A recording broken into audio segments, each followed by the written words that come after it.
Harper Audio presents The Mother Tongue, English and How It Got That Way by Bill Bryson, read by Stephen McLaughlin. Chapter 1. The World's Language. More than 300 million people in the world speak English, and the rest, it sometimes seems, try to. It would be charitable to say that the results are sometimes mixed. Consider this hearty announcement in a Yugoslavian hotel. The flattening of underwear with pleasure is the job of the chambermaid. Turn to her straight away. Or this warning to motorists in Tokyo. When a passenger of the foot heave in sight, tootle the horn. Trumpet at him melodiously at first, but if he still obstacles your passage, then tootle him with vigor. Or these instructions gracing a packet of convenience food from Italy. Besmear a backing pan, previously buttered with a good tomato sauce, and, after, dispose the cannelloni, lightly distanced between them in a only couch.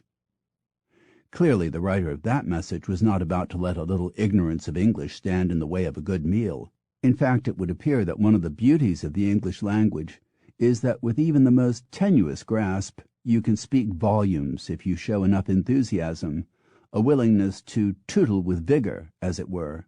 To be fair, English is full of booby traps for the unwary foreigner.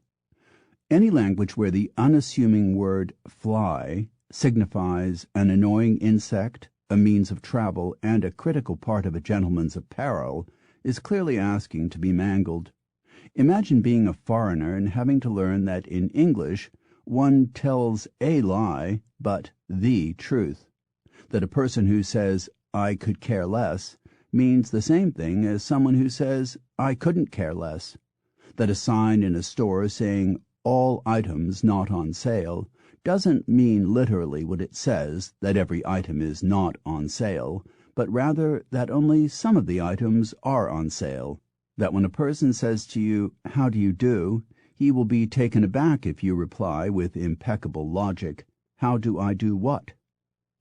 The complexities of the English language are such that even native speakers cannot always communicate effectively, as almost every American learns on his first day in Britain. Indeed, Robert Birchfield, editor of the Oxford English Dictionary, created a stir in linguistic circles on both sides of the Atlantic when he announced his belief that American English and English English are drifting apart so rapidly that within 200 years the two nations won't be able to understand each other at all. That may be, but if the Briton and American of the 22nd century baffle each other, it seems altogether likely that they won't confuse many others, not at least if the rest of the world continues expropriating words and phrases at its present rate. Already Germans talk about ein Image-Problem and das Cashflow. Italians program their computers with il software. French motorists going away for a weekend break pause for les refueling stops. Poles watch televizia. Spaniards have a flirt. Austrians eat Big Macs, and the Japanese go on a pikuniku. For better or worse, English has become the most global of languages, the lingua franca of business, science, education, politics, and pop music. For the airlines of 157 nations, out of 168 in the world, it is the agreed international language of discourse. In India, there are more than 3,000 newspapers in English. The 6 member nations of the European Free Trade Association conduct all their business in English, even though not one of them is an English-speaking country. When companies from 4 European countries, France, Italy, Germany, and Switzerland, formed a joint truck-making venture called Iveco in 1977, they chose English as their working language because, as one of the founders wryly observed, it puts us all at an equal disadvantage. For the same reasons, when the Swiss company Brown Boveri and the Swedish company ASEA merged in 1988, they decided to make the official company language English, and when Volkswagen set up a factory in Shanghai, it found that there were too few Germans who spoke Chinese and too few Chinese who spoke German. So now Volkswagen's German engineers and Chinese managers communicate in a language that is alien to both of them, English. Belgium has two languages, French and Flemish, yet on a recent visit to the country's main airport in Brussels, I counted more than 50 posters and billboards, and not one of them was in French or Flemish. They were all in English. For non-English speakers everywhere, English has become the common tongue. Even in France, the most determinedly non-English speaking nation in the world, the war against English encroachment has largely been lost. In early 1989, the Pasteur Institute announced that henceforth it would publish its famed International Medical Review only in English because too few people were reading it in French. English is, in short, one of the world's great growth industries. English is just as much big business as the export of manufactured goods, Professor Randolph Quirk of Oxford University has written. There are problems with what you might call after-sales service, and delivery can be awkward, but at any rate the production lines are trouble-free. The Observer, October 26, 1980. Indeed, such is the demand to learn the language that there are now more students of English in China than there are people in the United States. It is often said that what most immediately sets English apart from other languages is the richness of its vocabulary. Webster's Third New International Dictionary lists 450,000 words, and the Revised Oxford English Dictionary has 615,000. But that is only part of the total. Technical and scientific terms would add millions more.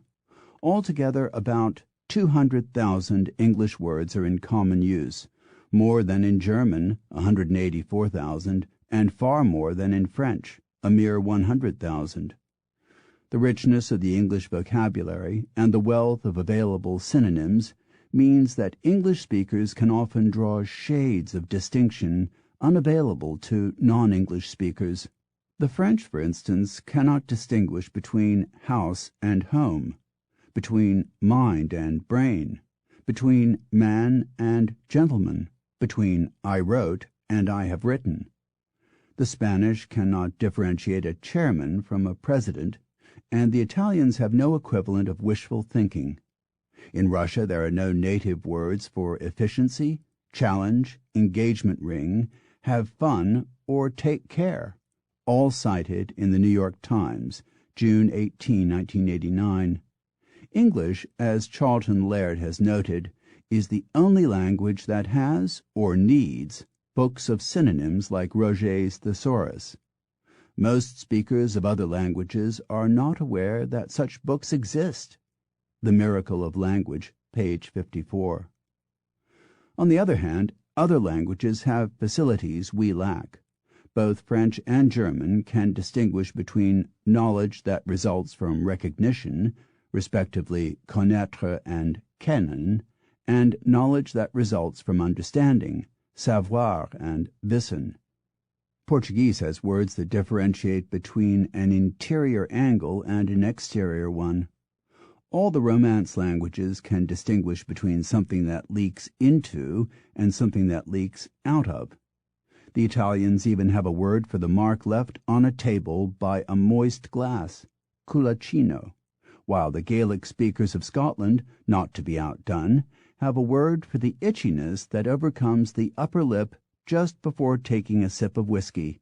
Wouldn't they just?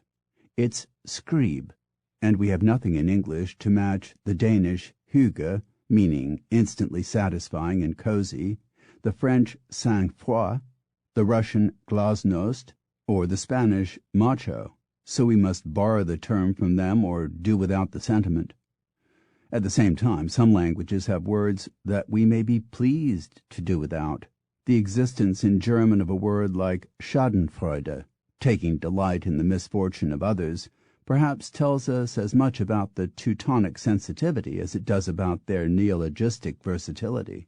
Much the same could be said about the curious and monumentally unpronounceable Highland Scottish word sciumleracht, which means the habit of dropping in at meal times, That surely conveys a world of information about the hazards of Highland life, not to mention the hazards of Highland orthography.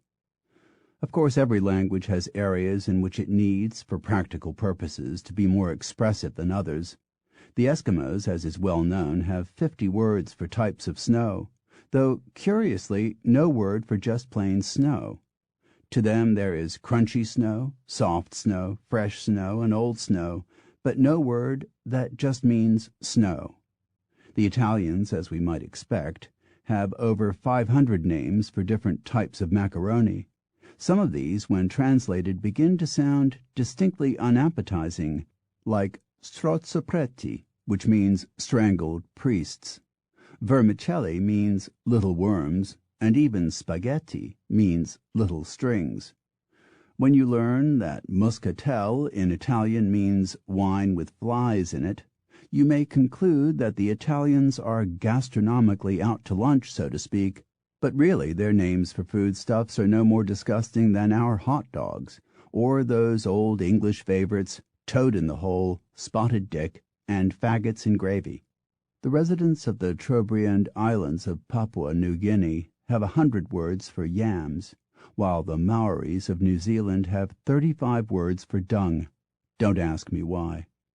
Meanwhile, the Arabs are said, a little unbelievably perhaps, to have 6,000 words for camels and camel equipment. The Aborigines of Tasmania have a word for every type of tree, but no word that just means tree, while the Araucanian Indians of Chile, rather more poignantly, have a variety of words to distinguish between different degrees of hunger.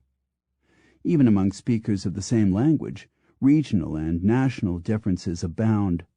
A Londoner has a less comprehensive view of extremes of weather than someone from the Middle West of America. What a Briton calls a blizzard would in Illinois or Nebraska be a flurry, and a British heat wave is often a thing of merriment to much of the rest of the world. I still treasure a London newspaper with the banner headline, "Britain sizzles in the 70s." A second commonly cited factor in setting English apart from other languages is its flexibility. This is particularly true of word ordering, where English speakers can roam with considerable freedom between passive and active senses. Not only can we say, "I kicked the dog," but also, "the dog was kicked by me," a construction that would be impossible in many other languages. Similarly, where the Germans can say just "Ich singe," and the French must manage with "Je chante," we can say "I sing," "I do sing," or "I am singing." English also has a distinctive capacity to extract maximum work from a word by making it do double duty as both noun and verb. The list of such versatile words is practically endless. Drink, fight, fire, sleep, run, fund, look, act, view, ape, silence, worship, copy, blame, comfort, bend, cut, reach, like, dislike, and so on. Other languages sometimes show inspired flashes of versatility, as with the German auf, which can mean on, in, upon, at, toward, for, to, and upward, but these are relative rarities. At the same time, the endless versatility of English is what makes our rules of grammar so perplexing. Few English-speaking natives, however well educated, can confidently elucidate the difference between, say, a complement and a predicate, or distinguish a full infinitive from a bare one. The reason for this is that the rules of English grammar were originally modeled on those of Latin, which, in the 17th century, was considered the purest and most admirable of tongues. That it may be, but it is also quite clearly another language altogether. Imposing Latin rules on English structure is a little like trying to play baseball in ice skates. The two simply don't match. In the sentence, "I am swimming," swimming is a present participle, but in the sentence, "Swimming is good for you," it is a gerund, even though it means exactly the same thing. A third and more contentious supposed advantage of English is the relative simplicity of its spelling and pronunciation. For all its idiosyncrasies, English is said to have fewer of the awkward consonant clusters and sing-song tonal variations that make other languages so difficult to master. In Cantonese, hai means yes, but with a fractional change of pitch, it also describes the female pudenda. The resulting scope for confusion can be safely left to the imagination. In other languages, it is the orthography or spelling that leads to bewilderment. In Welsh, the word for beer is CWRW, an impossible combination of letters for any English speaker. But Welsh spellings are as nothing compared with Irish Gaelic, a language in which spelling and pronunciation give the impression of having been devised by separate committees, meeting in separate rooms, while implacably divided over some deep semantic issue. Try pronouncing Geimhreadh, Gaelic for winter, and you will probably come up with something like Gemrida.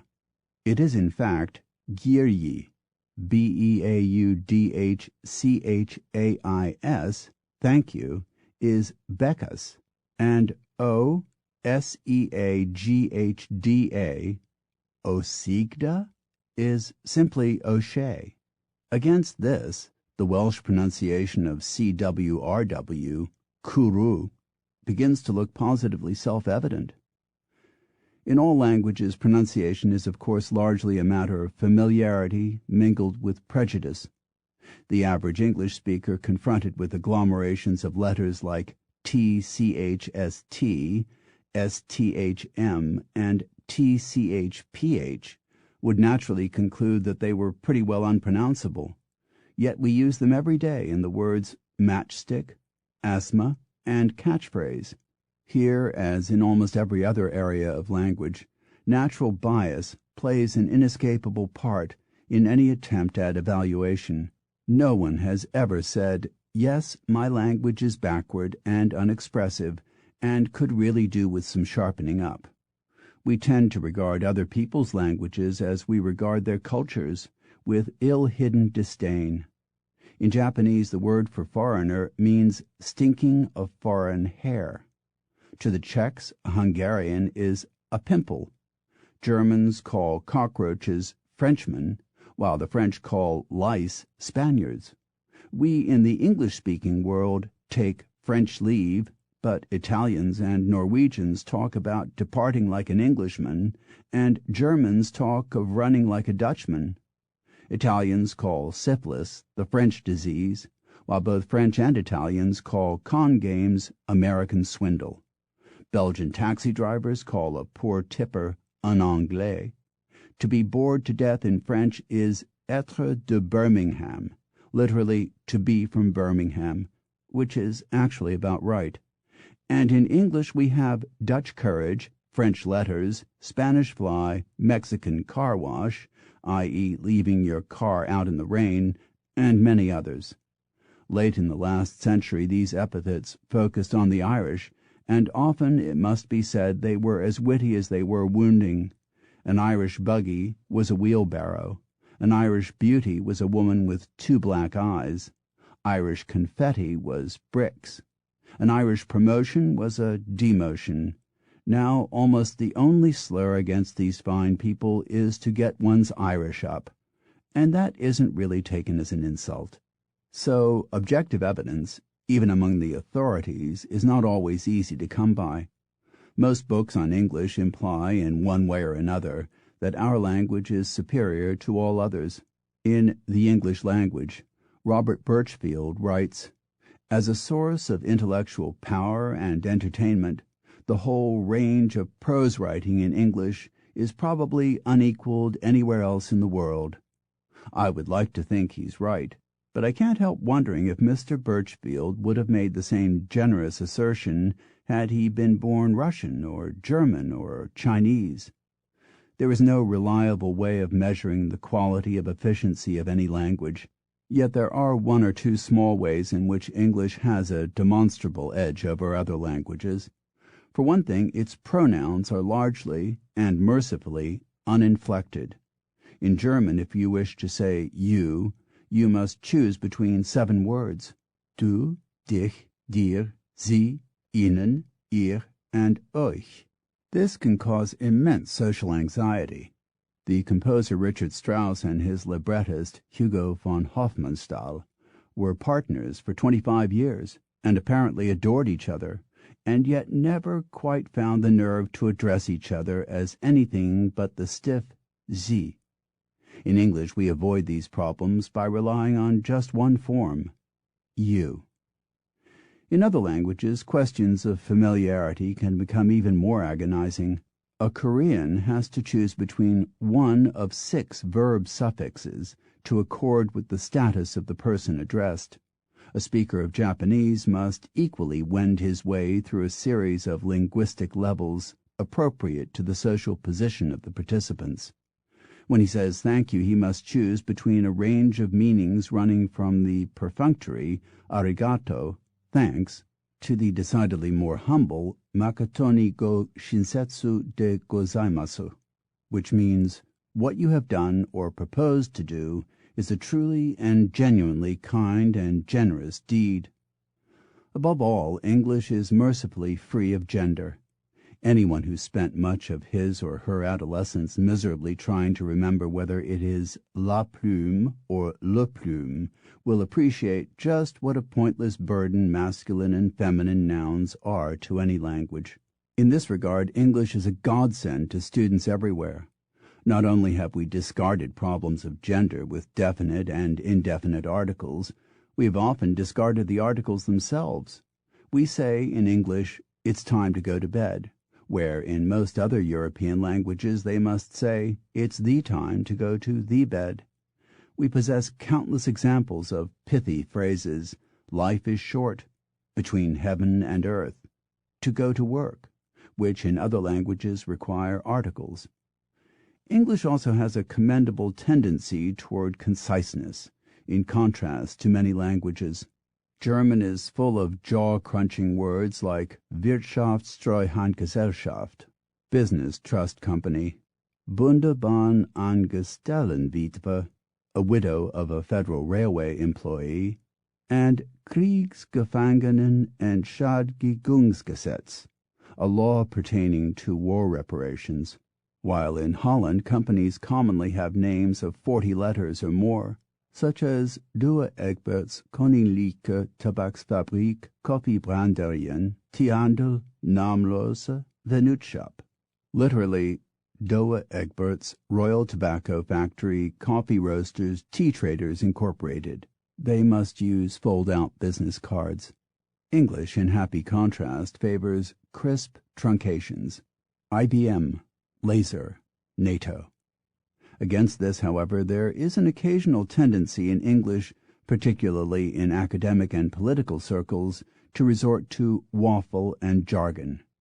At a conference of sociologists in America in 1977, love was defined as the cognitive affective state characterized by intrusive and obsessive fantasizing concerning reciprocity of amorant feelings by the object of the amorance. That is jargon, the practice of never calling a spade when you might instead call it a manual earth restructuring implement, and it is one of the great curses of modern English. But perhaps the single most notable characteristic of English, for better and worse, is its deceptive complexity. Nothing in English is ever quite what it seems. Take the simple word what. We use it every day, indeed every few sentences. But imagine trying to explain to a foreigner what means. It takes the Oxford English Dictionary 5 pages and almost 15,000 words to manage the task. As native speakers, we seldom stop to think just how complicated and illogical English is. Every day we use countless words and expressions without thinking about them, often without having the faintest idea what they really describe or signify. What, for instance, is the hem in hem and haw, the shrift in short shrift, the fell in one fell swoop? When you are overwhelmed, where is the whelm that you are over, and what exactly does it look like? And why, come to that, can we be overwhelmed or underwhelmed, but not semi-whelmed, or, if our feelings are less pronounced, just whelmed? Why do we say kernel as if it had an R in it? Why do we spell for with a U and 40 without? Answering these and other such questions is the main purpose of this book, but we start with perhaps the most enduring and mysterious question of all: where does language come from in the first place? Chapter 2. The Dawn of Language. We have not the faintest idea whether the first words spoken were uttered 20,000 years ago or 200,000 years ago. What is certain is that mankind did little except procreate and survive for 100,000 generations. For purposes of comparison, only about 80 generations separate us from Christ. Then, suddenly, about 30,000 years ago, there burst forth an enormous creative and cooperative effort which led to the cave paintings at Lascaux, the development of improved lightweight tools, the control of fire, and many other cooperative arrangements. It is unlikely that any of this could have been achieved without a fairly sophisticated system of language. In 1857, an archaeologist examining a cave in the Neander Valley of Germany near Düsseldorf found part of an ancient human skull of a type never before encountered. The skull was from a person belonging to a race of people who ranged across Europe, the Near East, and parts of northern Africa during the long period between 30,000 and 150,000 years ago. Neanderthal man, or Homo sapiens neanderthalensis, was very different from modern man. He was short, only about 5 feet tall, stocky, with a small forehead and heavy-set features. Despite his distinctly dim-witted appearance, he possessed a larger brain than modern man, though not necessarily a more efficient one. Neanderthal man was unique. So far as can be told, no one like him existed before or since. He wore clothes, shaped tools, engaged in communal activities. He buried his dead and marked the graves with stones, which suggests that he may have dealt in some form of religious ritual, and he looked after infirm members of his tribe or family. He also very probably engaged in small wars. All of this would suggest the power of speech. About 30,000 years ago, Neanderthal man disappeared, displaced by Homo sapiens sapiens, a taller, slimmer, altogether more agile and handsome, at least to our eyes, race of people who arose in Africa 100,000 years ago, spread to the Near East, and then were drawn to Europe by the retreating ice sheets of the last great ice age. These are the Cro-Magnon people who were responsible for the famous cave paintings at Lascaux in France and Altamira in Spain, the earliest signs of civilization in Europe, the work of the world's first artists. Although this was an immensely long time ago, some 20,000 years before the domestication of animals and the rise of farming, these Cro-Magnon people were identical to us. They had the same physique, the same brain, the same looks. And unlike all previous hominids who roamed the earth, they could choke on food. That may seem a trifling point, but the slight evolutionary change that pushed man's larynx deeper into his throat and thus made choking a possibility also brought with it the possibility of sophisticated, well-articulated speech. Other mammals have no contact between their airways and esophagi. They can breathe and swallow at the same time, and there is no possibility of food going down the wrong way. But with Homo sapiens, food and drink must pass over the larynx on the way to the gullet, and thus there is a constant risk that some will be inadvertently inhaled. In modern humans, the lowered larynx isn't in position from birth. It descends sometime between the ages of 3 and 5 months. Curiously, the precise period when babies are likely to suffer from sudden infant death syndrome. At all events, the descended larynx explains why you can speak and your dog cannot. According to studies conducted by Philip Lieberman at Brown University, Neanderthal man was physiologically precluded from uttering certain basic sounds, such as the E sound of bee or the U sound of boot. His speech, if it existed at all, would have been nasal sounding and fairly imprecise, and that would no doubt have greatly impeded his development. It was long supposed that Neanderthal man was absorbed by the more advanced Homo sapiens, but recent evidence indicates that Homo sapiens and Neanderthals coexisted in the Near East for 30,000 years without interbreeding. Strong evidence that the Neanderthals must have been a different species. It is interesting to speculate what would have become of these people had they survived. Would we have used them for slaves? For sport? Who can say? At all events, Neanderthal man was hopelessly outclassed. Not only did Homo sapiens engage in art of an astonishingly high quality, but they evinced other cultural achievements of a comparatively high order. They devised more specialized tools for a wider variety of tasks, and they hunted in a far more systematic and cooperative way.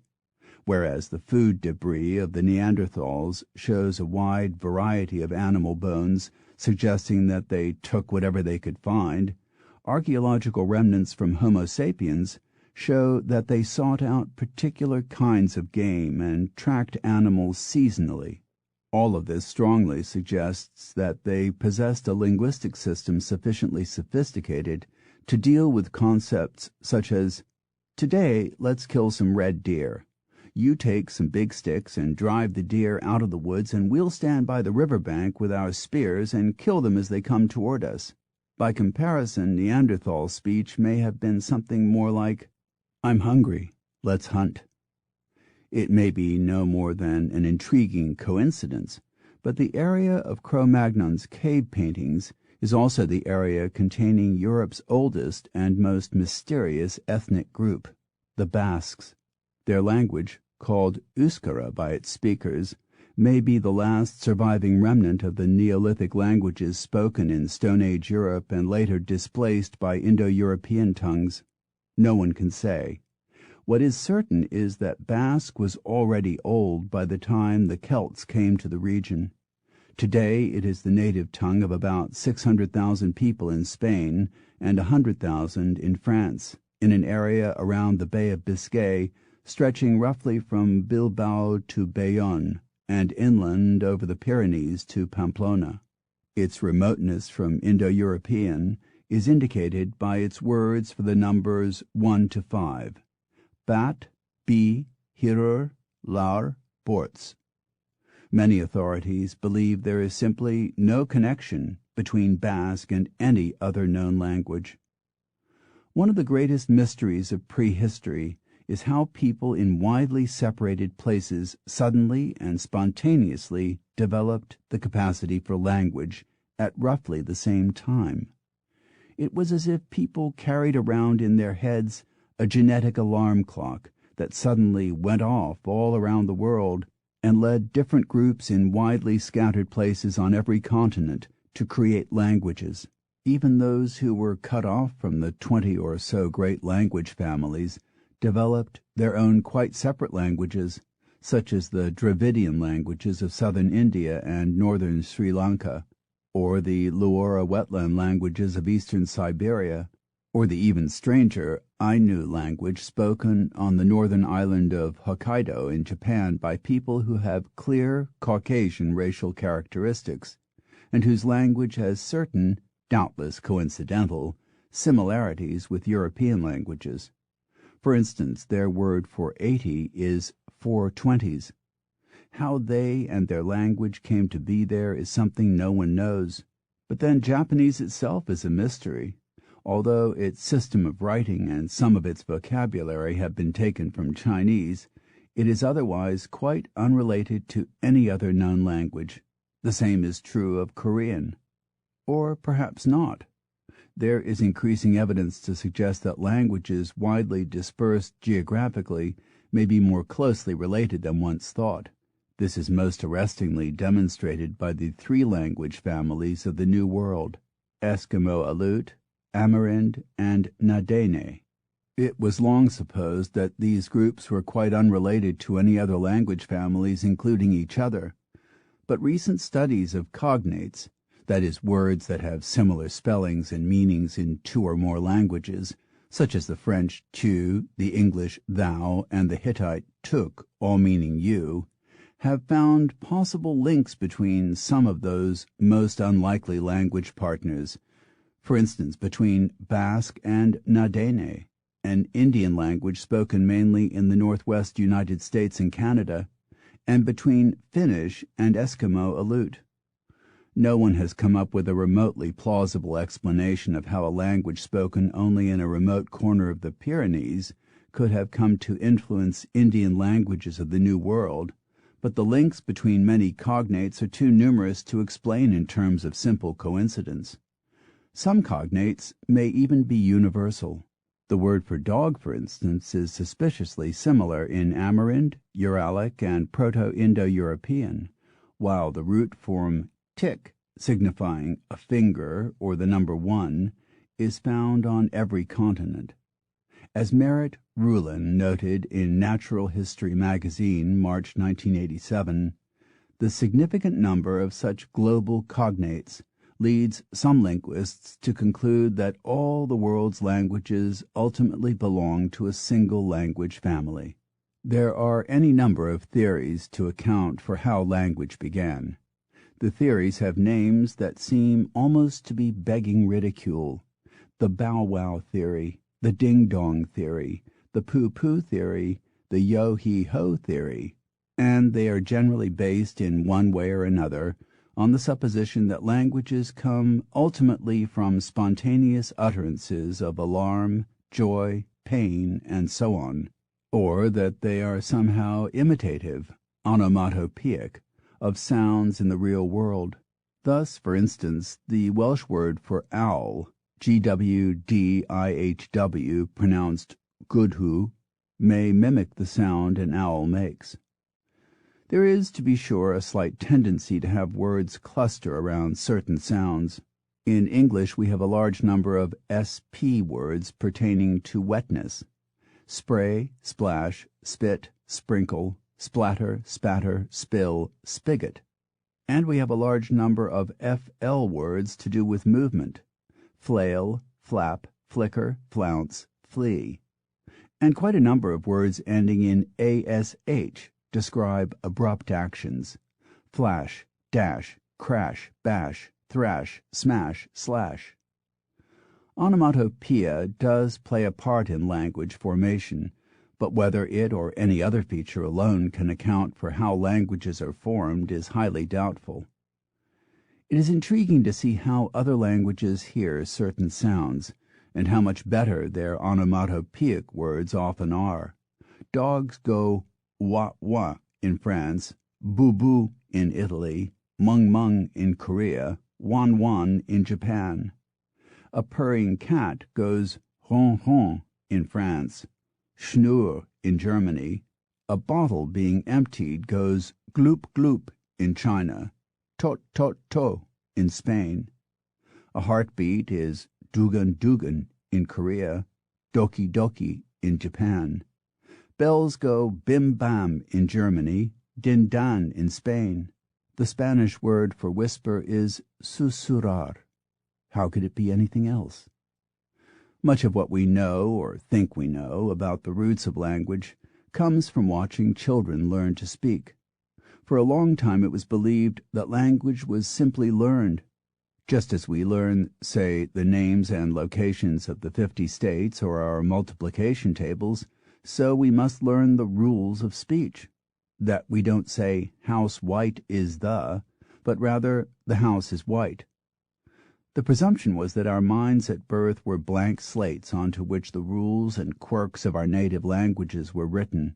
But then other authorities, notably Noam Chomsky of the Massachusetts Institute of Technology, began to challenge this view, arguing that some structural facets of language, the ground rules of speech, if you like, must be innate.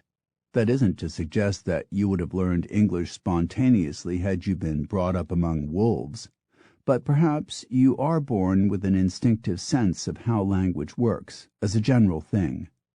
There are a number of reasons to suppose so. For one thing, we appear to have an innate appreciation of language.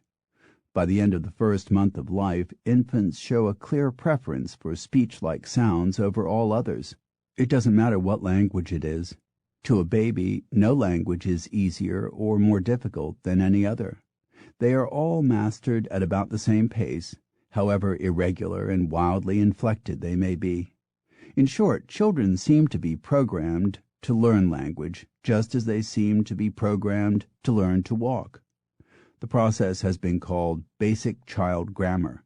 Indeed, children in the first 5 years of life have such a remarkable facility for language that they can effortlessly learn two structurally quite different languages simultaneously, if, for instance, their mother is Chinese and their father American, without displaying the slightest signs of stress or confusion. Moreover, all children everywhere learn languages in much the same way, starting with simple labels, me, advancing to subject-verb structures, me want, before progressing to subject-verb emphatics, me want now, and so on. They even babble in the same way. A study at the John F. Kennedy Institute in Baltimore, reported in Scientific American in January 1984, found that children from such diverse backgrounds as Arabic, English, Chinese, Spanish, and Norwegian all began babbling in a systematic way, making the same sounds at about the same time, 4 to 6 months before the start of saying their first words.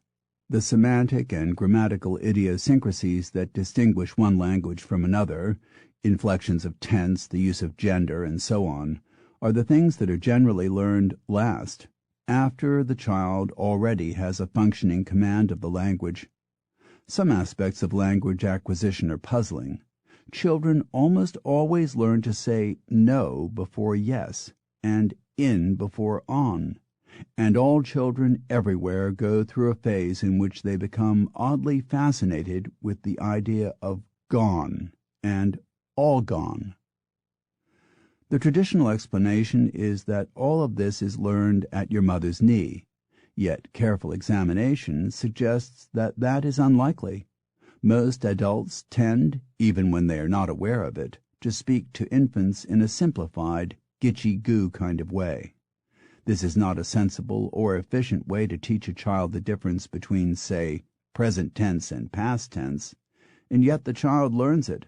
Indeed, as he increasingly masters his native tongue, he tries to make it conform to more logical rules than the language itself may possess, saying bide, eated, and goed, because even though he has never heard such words spoken, they seem more logical to him, as indeed they are, if you stopped and thinked about it.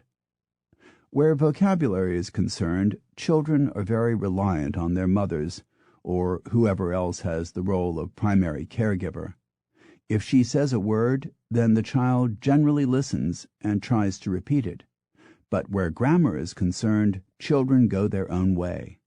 According to one study by Kenneth Wexler and colleagues at the University of California at Irvine, cited by The Economist, April 28, 1984, 2/3 of utterances made by mothers to their infants are either imperatives or questions, and only 1/3 are statements, yet the utterances of children are overwhelmingly statements.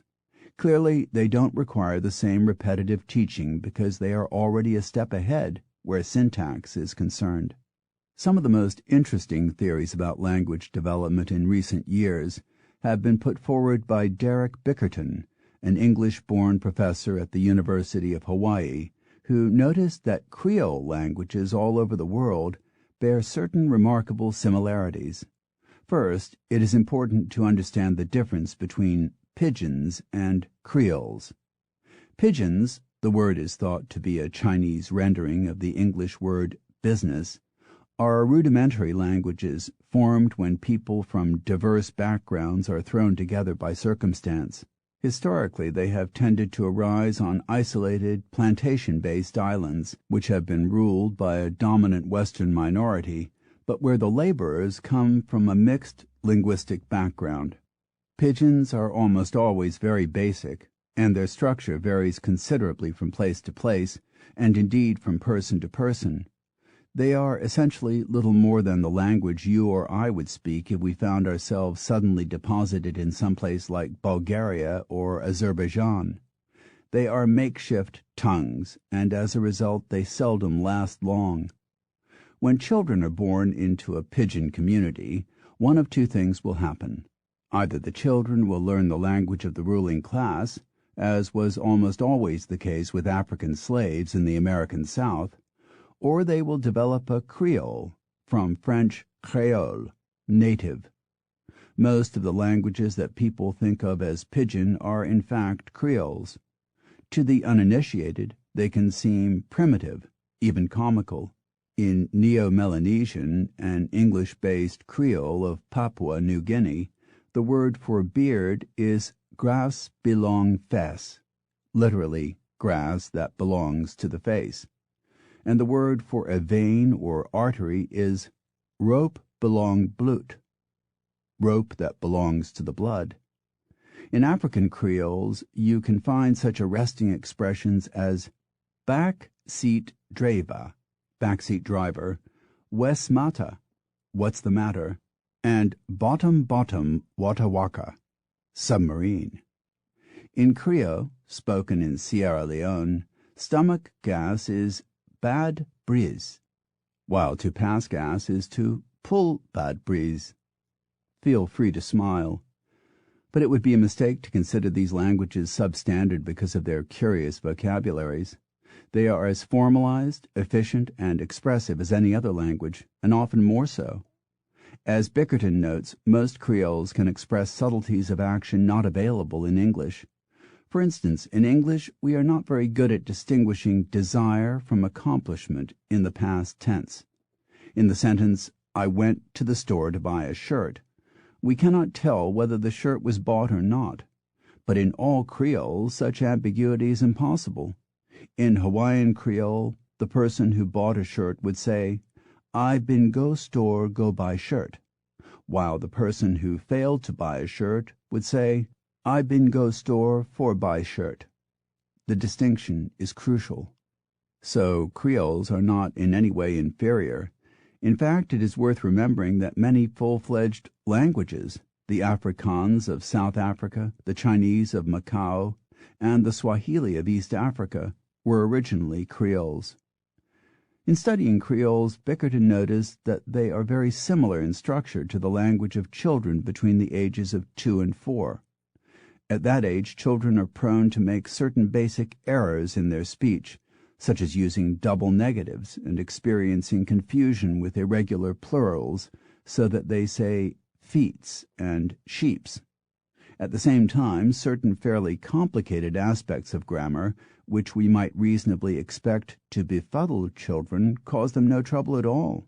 One is the ability to distinguish between stative and non-stative verbs with a present participle. Without getting too technical about it, this means that with certain types of verbs, we use a present participle to create sentences like, I am going for a walk, but with other verbs we dispense with the present participle, which is why we say, I like you, and not, I am liking you. Very probably you have never thought about this before. The reason you have never thought about it is that it is seemingly instinctive. Most children have mastered the distinction between stative and non-stative verbs by the age of 2 and are never troubled by it again. Intriguingly, all Creole languages make precisely the same distinction. All of this would seem to suggest that certain properties of language are innate. Moreover, as we have seen, it appears that the Earth's languages may be more closely related than once thought. The links between languages, between, say, German Bruder, English brother, Gaelic braher, Sanskrit brata, and Persian biradar, seem self-evident to us today, but it hasn't always been so. The science of historical linguistics, like so much else, owes its beginnings to the work of an amateur enthusiast, in this case an Englishman named Sir William Jones. Dispatched to India as a judge in 1783, Jones whiled away his evenings by teaching himself Sanskrit. On the face of it, this was an odd and impractical thing to do, since Sanskrit was a dead language and had been for many centuries. That so much of it survived at all was in large part due to the efforts of priests who memorized its sacred hymns, the Vedas, and passed them on from one generation to the next for hundreds of years, even though the words had no meaning for them. These texts represent some of the oldest writings in any Indo-European language. Jones noticed many striking similarities between Sanskrit and European languages. The Sanskrit word for birch, for instance, was bhuja. The Sanskrit for king, raja, is close to the Latin rex. The Sanskrit for 10, dasa, is reminiscent of the Latin decem, and so on. All of these clearly suggested a common historical parentage. Jones looked at other languages and discovered further similarities.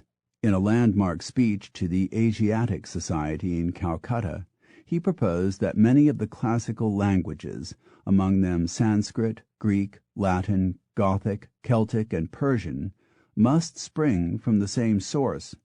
This was a bold assertion, since nothing in recorded history would encourage such a conclusion, and it excited great interest among scholars all over Europe. The next century saw a feverish effort to track down the parent language, Indo-European, as it was soon called. Scores of people became involved, including noted scholars such as the Germans Friedrich von Schlegel and Jakob Grimm. Yes, he of the fairy tales, though philology was his first love, and the splendidly named Franz Bopp. But once again, some of the most important breakthroughs were the work of inspired amateurs, among them Henry Rawlinson, an official with the British East India Company who deciphered ancient Persian more or less single-handed, and somewhat later Michael Ventris, an English architect who deciphered the famously difficult linear B script of ancient Minoa, which had flummoxed generations of academics. These achievements are all the more remarkable when you consider that often they were made using the merest fragments of ancient Thracian, an important language spoken over a wide area until as recently as the Middle Ages we have just 25 words, and in the face of remarkable indifference on the part of the ancient Greeks and Romans, neither of whom ever bothered to note the details of a single other language. The Romans even allowed Etruscan, a language that had greatly contributed to their own, to be lost, so that today Etruscan writings remain tantalizingly untranslated. Nor can we read any Indo-European writings for the simple reason that not a scrap exists. Everything we know, or, to be more precise, think we know, is based on conjecture, on finding common strands in modern-day languages and tracing these strands to a hypothetical mother tongue, Proto-Indo-European, which may never even have existed. The lack of documentary evidence isn't too surprising when you bear in mind that we are going back an awfully long time. The early Indo-Europeans were Neolithic, that is, late Stone Age, people who can be dated back to about 7000 BC. The descended languages of Indo-European almost always show some kind of kinship in their names for primary family relationships, such as mother and father, for parts of the body, such as eye, foot, heart, and ear, for common animals, such as goat and ox, and for natural elements, such as snow, thunder, and fire. We can deduce something about how these people lived from these cognates. They had a common word for snow and cold, so the climate obviously was not tropical, and yet they appear to have had no common word for sea. Those tribes that reached the sea each came up with words of their own, so presumably they began their migration from a point well inland. Among the other words held in common are oak, beech, birch, willow, bear, wolf, deer, rabbit, sheep, goat, pig, and dog. They had no common word for horse or window. By studying the known range of certain flora and fauna, Linguists have placed their original homeland in various places: the Russian steppes, Scandinavia, Central Europe, the Danube Valley, Asia Minor, indeed, almost everywhere. Their common existence is thought to have ended between 3,500 and 2,500 BC, when they began to fan out across Europe and Asia. For the most part, these were probably not great exoduses, but rather gradual encroachments as each new generation sought new pastures and hunting areas. Over the millennia they spread over wide areas, even reaching China. Explorers at the turn of the century were astonished to find a cache of Buddhist documents written in two related but unknown languages in what is now the Chinese province of Xinjiang, along the old Silk Road.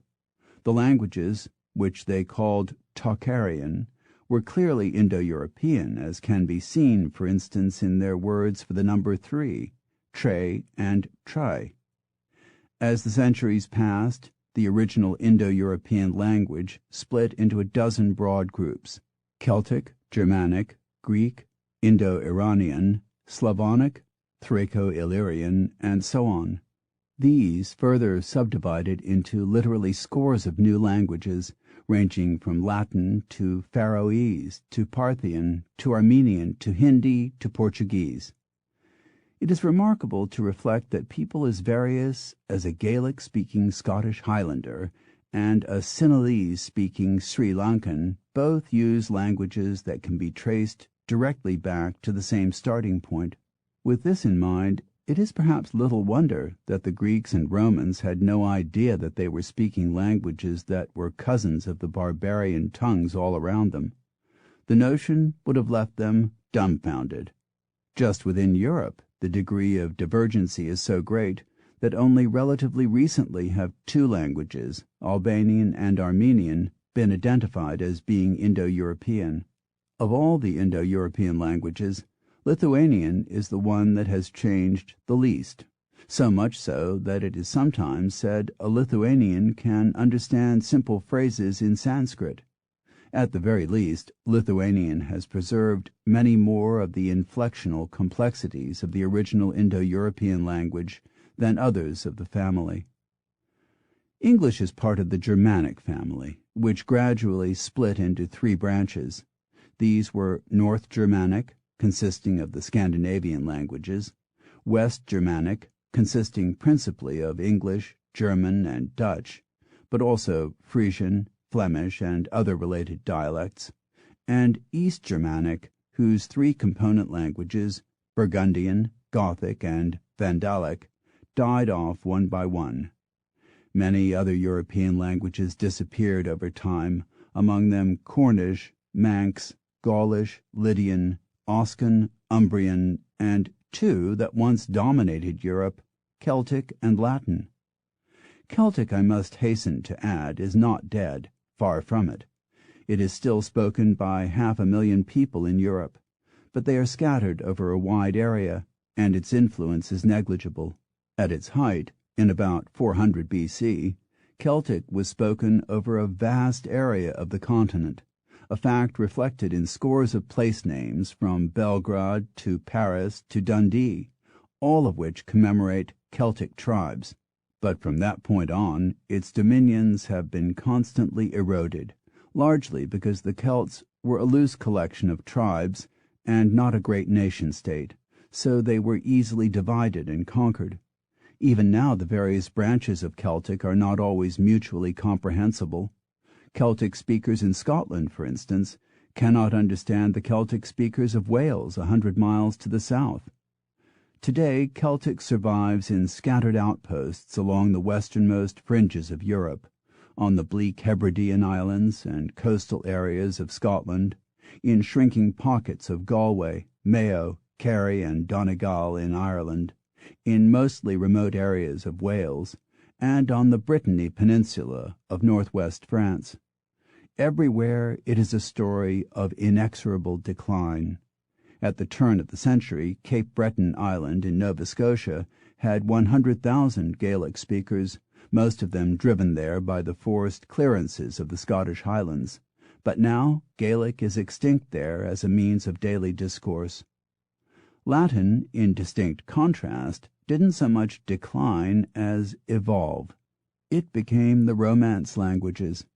It is not too much to say that French, Italian, Spanish, Portuguese, and Romanian, as well as a dozen or so minor languages, dialects like Provençal and Catalan, are essentially modern versions of Latin. If we must fix a date for when Latin stopped being Latin and instead became these other languages, the year 813 is a convenient milestone. It was then that Charlemagne ordered that sermons throughout his realm be delivered in the lingua romana rustica, and not the customary lingua latina.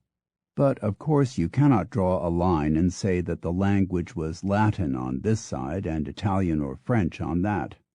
As late as the 13th century, Dante was still regarding his own Florentine tongue as Latin, and indeed it is still possible to construct long passages of modern Italian that are identical to ancient Latin. The Romance languages are not the outgrowths of the elegant, measured prose of Cicero, but rather the language of the streets and of the common person, the Latin Vulgate. The word for horse in literary Latin was equus, but to the man on the street it was cabalus, and it was from this that we get the French cheval, the Spanish caballo, and the Italian cavallo. Similarly, the classical term for head was caput, from which we get capital and per capita, but the street term was testa, a kind of pot from which comes the French la tête and the Italian la testa, although the Italians also use il capo. Cat in classical Latin was feles, whence feline, but in the Vulgate it was catus. Our word salary comes literally from the vulgar Latin salarium, salt money, the Roman soldier's ironic term for what it would buy. By the same process, the classical pugna, from which we much later took pugnacious, was replaced by the slangy batualia, from which we get battle, and the classical urbs, meaning city, from which we get urban, was superseded by villa, from which the French get their name for a city, ville, and we take the name for a place in the country. The grammar of the Vulgate also became simplified as Latin spread across the known world and was adopted by people from varying speech backgrounds. In classical Latin, word endings were constantly changing to reflect syntax. A speaker could distinguish between, say, in the house and to the house by varying the ending on house. But gradually people decided that it was simpler to leave house uninflected and put ad in front of it for to, in for in, and so on through all the prepositions, and by this means the case endings disappeared. An almost identical process happened with English later. Romanians often claim to have the language that most closely resembles ancient Latin, but in fact, according to Mario Pei, if you wish to hear what ancient Latin sounded like, you should listen to Lugodorese, an Italic dialect spoken in central Sardinia, which in many respects is unchanged from the Latin of 1500 years ago. Many scholars believe that classical Latin was spoken by almost no one, that it was used exclusively as a literary and scholarly language. Certainly such evidence as we have of everyday writing, graffiti on the walls of Pompeii, for example, suggests that classical Latin was effectively a dead language as far as common discourse was concerned, long before Rome fell. And, as we shall see, it was that momentous event, the fall of Rome, that helped to usher in our own tongue. Chapter 3. Global Language. All languages have the same purpose, to communicate thoughts, and yet they achieve this single aim in a multiplicity of ways. It appears there is no feature of grammar or syntax that is indispensable or universal. The ways of dealing with matters of number, tense, case, gender, and the like are wondrously various from one tongue to the next. Many languages manage without quite basic grammatical or lexical features, while others burden themselves with remarkable complexities. A Welsh speaker must choose between 5 ways of saying than: na, n, an apostrophe, nag, mwy, or unvoy. Finnish has 15 case forms, so every noun varies depending on whether it is nominative, accusative, allative, inessive, comitative, or one of 10 other grammatical conditions. Imagine learning 15 ways of spelling cat, dog, house, and so on. English, by contrast, has abandoned case forms, except for possessives, where we generally add apostrophe s, and with personal pronouns which can vary by no more than 3 ways, e.g. they, their, them, but often by only 2, you, your. Similarly, in English, ride has just 5 forms: ride, rides, rode, riding, ridden. The same verb in German has 16. In Russian, nouns can have up to 12 inflections and adjectives as many as 16. In English, adjectives have just 1 invariable form, with but, I believe, 1 exception: blonde, and blonde with an E on the end. Sometimes languages fail to acquire what may seem to us quite basic terms. The Romans had no word for gray. To them it was another shade of dark blue or dark green. Irish Gaelic possesses no equivalent of yes or no. They must resort to roundabout expressions such as I think not and this is so. Italians cannot distinguish between a niece and a granddaughter, or between a nephew and a grandson. The Japanese have no definite or indefinite articles corresponding to the English a, an, or the, and they do not distinguish between singular and plural as we do with, say, ball, balls, child, children, or as the French do with chateau, chateau, with an X on the end. This may seem strange until you reflect that we don't make a distinction with a lot of words: sheep, deer, trout, Swiss, scissors, and it scarcely ever causes us trouble. We could probably get by well without it for all words, but it is harder to make a case for the absence in Japanese of a future tense. To them, Tokyo e yukimasu means both I go to Tokyo and I will go to Tokyo. To understand which sense is intended, you need to know the context. This lack of explicitness is a feature of Japanese, even to the point that they seldom use personal pronouns like me, my, and yours. Such words exist, but the Japanese employ them so sparingly that they might as well not have them. Over half of all Japanese sentences have no subject. They dislike giving a straightforward yes or no. It is no wonder that they are so often called inscrutable. Not only did various speech communities devise different languages, but also different cultural predispositions to go with them. Speakers from the Mediterranean region, for instance, like to put their faces very close, relatively speaking, to those they are addressing. A common scene when people from Southern Europe and Northern Europe are conversing, as at a cocktail party, is for the latter to spend the entire conversation stealthily retreating to try to gain some space, and for the former to keep advancing to close the gap. Neither speaker may even be aware of it. There are more of these speech conventions than you might suppose. English speakers dread silence. We are all familiar with the uncomfortable feeling that overcomes us when a conversation palls. Studies have shown that when a pause reaches 4 seconds, one or more of the conversationalists will invariably blurt something, a fatuous comment on the weather, a startled cry of, "Gosh, is that the time?" rather than let the silence extend to a 5th second. A vital adjunct to language is the gesture, which in some cultures can almost constitute a vocabulary all its own. Modern Greek has more than 70 common gestures, ranging from the chopping off the forearm gesture, which signifies extreme displeasure, to several highly elaborate ones, such as placing the left hand on the knee, closing one eye, looking with the other into the middle distance, and wagging the free hand up and down, which means, "I don't want anything to do with it." According to Mario Pei, the human anatomy is capable of producing some 700,000 distinct elementary gestures of this type.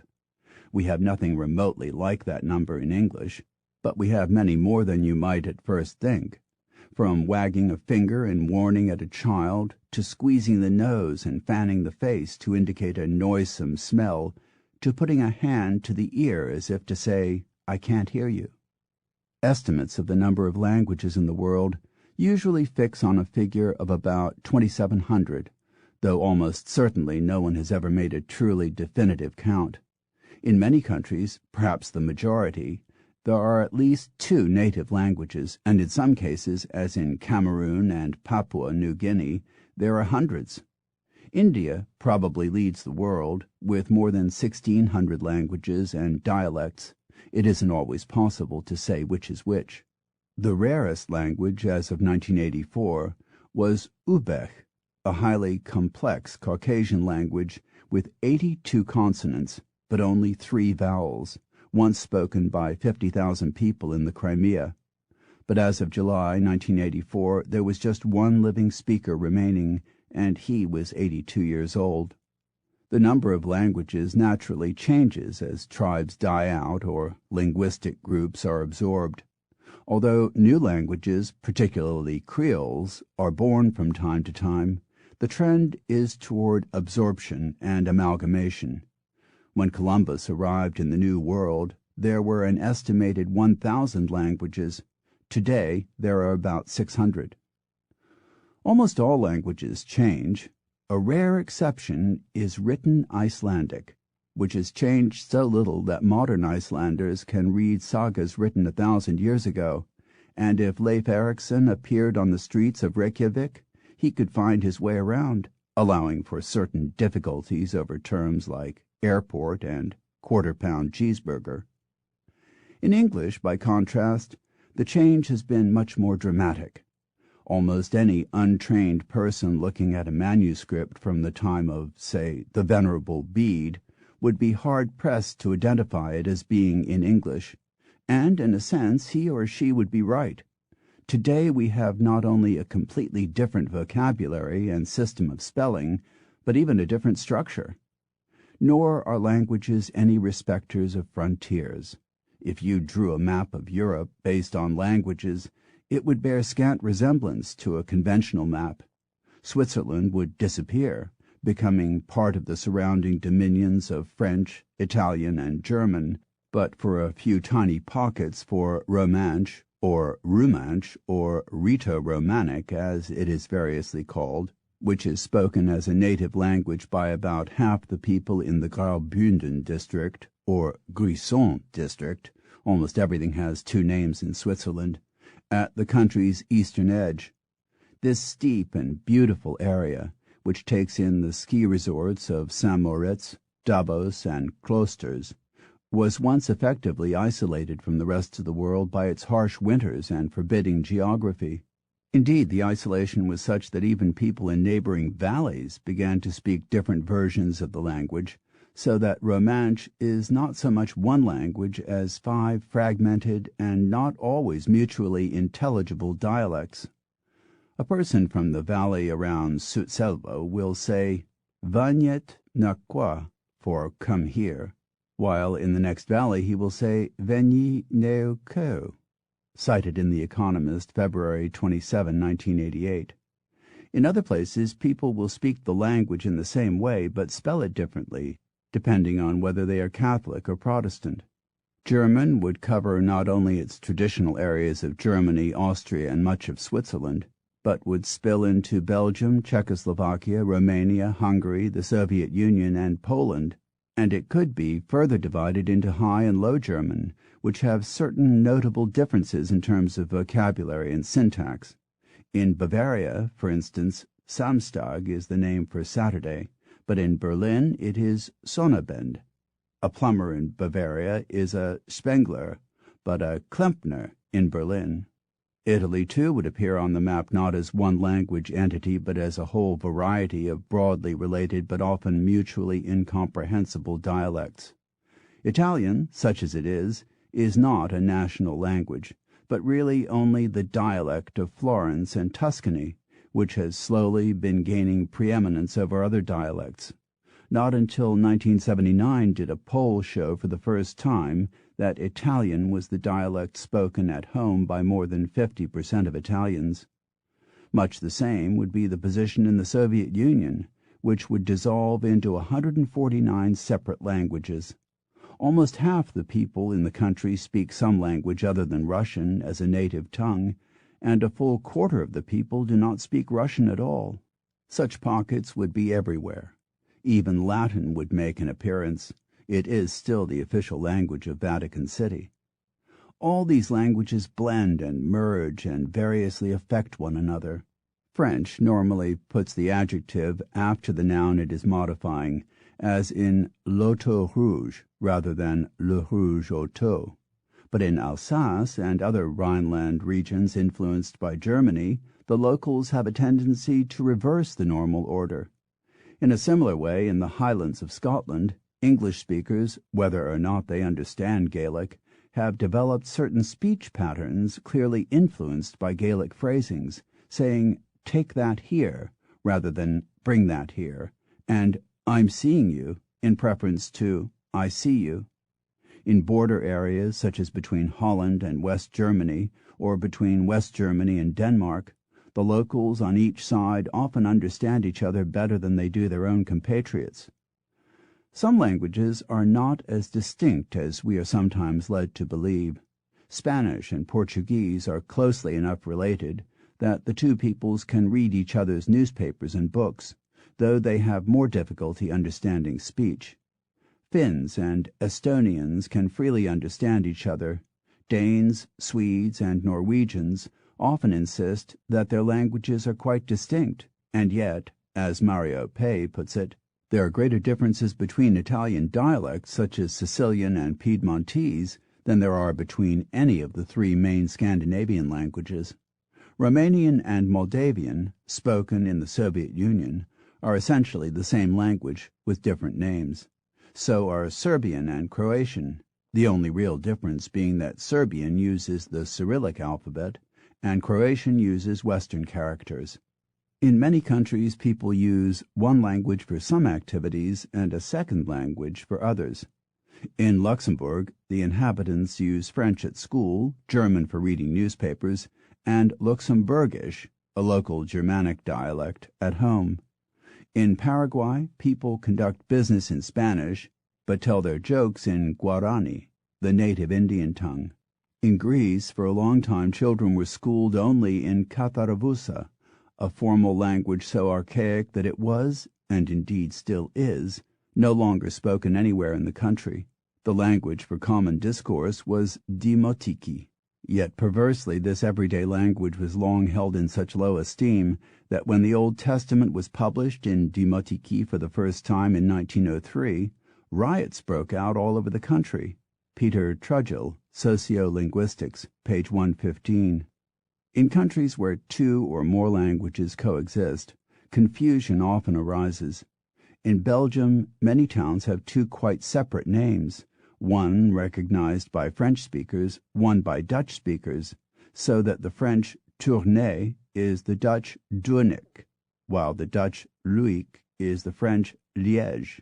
The French Mons is the Dutch Bergen. The Dutch Kortrijk is the French Courtrai. And the city that to all French-speaking people, and indeed most English-speaking people, is known as Bruges, is to the locals called Brugge. Although Brussels is officially bilingual, it is in fact a French-speaking island in a Flemish lake. Language is often an emotive issue in Belgium and has brought down many governments. Part of the problem is that there has been a reversal in the relative fortunes of the two main language groups. Wallonia, the southern, French-speaking half of Belgium, was long the economic powerhouse of the country, but with the decline of traditional heavy industries such as steel and coal, the economic base has moved north to the more populous, but previously backward, region of Flanders. During the period of the Walloon ascendancy, the Dutch dialect, Flemish or Vlaams, was forbidden to be spoken in Parliament, courts, and even in schools. This naturally caused lingering resentment among the Dutch-speaking majority. The situation is so hair-triggered that when a French-speaking group of villages in Flanders known as the Fourons elected a French-speaking mayor who refused to conduct his duties in Dutch, the national government was brought down twice, and the matter clouded Belgian politics for a decade. Even more bitter has been the situation in French-speaking Canada. In 1976, the separatist Parti Québécois, under the leadership of René Lévesque, introduced a law known as Bill 101, which banned languages other than French on commercial signs, restricted the number of admissions to English schools, and required the children of immigrants to be schooled in French even if both parents spoke English, and made French the language of the workplace for any company employing more than 50 people. The laws were enforced by a committee with the ominous name of Commission de Surveillance de la Langue Française. Fines of up to $760 were imposed by 400 language police. All of this was a trifle harsh on the 800,000 Quebec citizens who spoke English, and a source of considerable resentment, as when Merry Christmas greetings were ordered to be taken down, and 15,000 Dunkin' Donuts bags were seized. In December 1988, the Supreme Court of Canada ruled that parts of Bill 101 were illegal. According to the court, Quebec could order that French be the primary language of commerce, but not the only one. As an immediate response, 15,000 Francophones marched in protest through the streets of Montreal, and many stores that had bilingual signs were vandalized, often by having the letters FLQ for Front de Libération de Québec spray-painted across their windows. One was firebombed. But even 1,000 miles from Quebec, linguistic ill-feeling sometimes surfaces. Because Canada is officially bilingual, a national law states that all regions of the country must provide services in both French and English, but this has caused sometimes bitter resentment in non-French-speaking areas such as Manitoba, where there are actually more native speakers of German and Ukrainian than of French. French Canadians are a shrinking proportion of the country, falling from 29% of the total population in 1961 to 24% today, and forecast to fall to 20% by early in this century. People can feel incredibly strongly about these matters. As of February 1989, the Basque separatist organization ETA, short for Euskadi ta Askatasuna, Basque Nation and Liberty, had committed 672 murders in the name of linguistic and cultural independence. Even if we are repelled by the violence, it is easy to understand the feelings of resentment that arise among linguistic minorities. Under Franco, you could be arrested and imprisoned just for speaking Basque in public.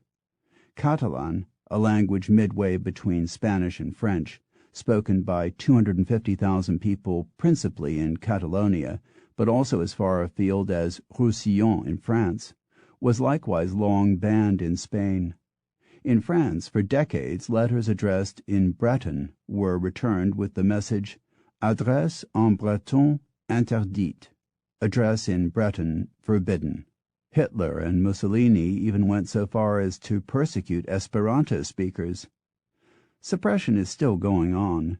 In the Soviet Union in the 1980s, Azerbaijanis and other linguistic minorities rioted and sometimes lost their lives for the right to have newspapers and school books in their own language. In Romania, there exists a group of people called Zeklers who speak what is said to be the purest and most beautiful form of Hungarian. But for 30 years, until the fall of Nicolae Ceausescu, the Romanian government systematically eradicated its culture, closing down schools, forcing the renowned Hungarian language Bolyai University to merge with a lesser-known Romanian one, even bulldozing whole villages, all in the name of linguistic conformity. On the whole, however, governments these days take a more enlightened view to their minority languages. Nowhere, perhaps, has this reversal of attitudes been more pronounced than in Wales. Once practically banned, the Welsh language is now officially protected by the government. It is a language of rich but daunting beauty. Try getting your tongue around this sentence from a parking lot in Gwynedd, the most determinedly Welsh-speaking of Wales's 8 counties. A, YDYCG, WEDI, TALU, A, DODI, EICH, TOCYN, YN, Y, GOLWG. It translates roughly as, "Did you remember to pay?" And yes, it is about as unpronounceable as it sounds. In fact, more so because Welsh pronunciations rarely bear much relation to their spellings, at least when viewed from an English-speaking perspective. The town of Dolgellau, for instance, is pronounced Dolgellau, while Llandudno is Llandudno. And those are the easy ones. There are also scores of places that bring tears to the eyes of outsiders. LLWCHMYNYDD, BWLCHTOCYN, DWYGYFYLCH,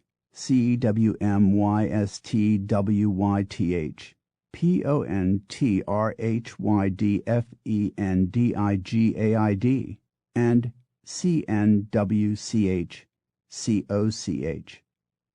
Given such awesome phonics, it is perhaps little wonder that Prince Charles had endless difficulties mastering the language before his investiture as Prince of Wales in 1969.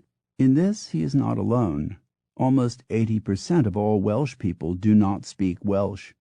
Although the country is officially bilingual and all public signs are in Welsh as well as English, the Welsh language is spoken hardly at all in the south, around the main industrial cities of Swansea, Cardiff, and Newport, and elsewhere it tends to exist only in pockets in the more remote inland areas. That it has survived at all is a tribute to the character of the Welsh people. Until well into this century, Welsh was all but illegal. It was forbidden in schools, in the courts, and at many places of work. Children who forgot themselves and shouted it on the playground were often forced to undergo humiliating punishments. Now all that has changed. Since the 1960s, the British government has allowed Welsh to become an official language, has permitted its use in schools in predominantly Welsh-speaking areas, allowed people to give court evidence in Welsh, and set up a Welsh television station. Welsh, according to The Economist, is now the most subsidized minority language in the world. Discussing the advent of S4C, the Welsh language television station, it observed, "Never mind that it cost £43 million a year to broadcast to the 20% of the population of Wales who speak Welsh, who in turn make up only 1% of the population of Britain." All of this was secured for the Welsh people only after a long campaign of vandalism in which road signs were painted over, television masts torn down, and weekend cottages owned by English people set alight. More than 100 people were imprisoned during the campaign. Today, although still very much a minority tongue, Welsh is more robust than many other small European languages, certainly in much better health than the Breton language of France, its closest relation. Breton and Welsh are so close that speakers from the two regions can converse, though they have lived apart for 1,500 years. Its numbers are falling, but it is still spoken by 500,000 people. The position is somewhat less buoyant for the Gaelic of Ireland. There, too, the government has been a generous defender of the language, but with less visible success.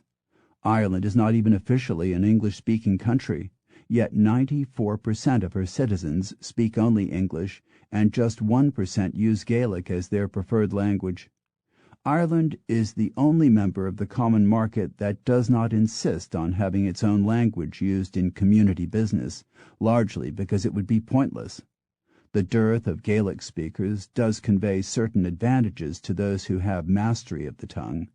The Spectator magazine noted in 1986 how Dr. Conor Cruise O'Brien would respond to an awkward question in the Dáil, or lower house of Parliament, by emitting a mellifluous flurry of Gaelic, which most of the members of his audience could but admire, if not even faintly understand.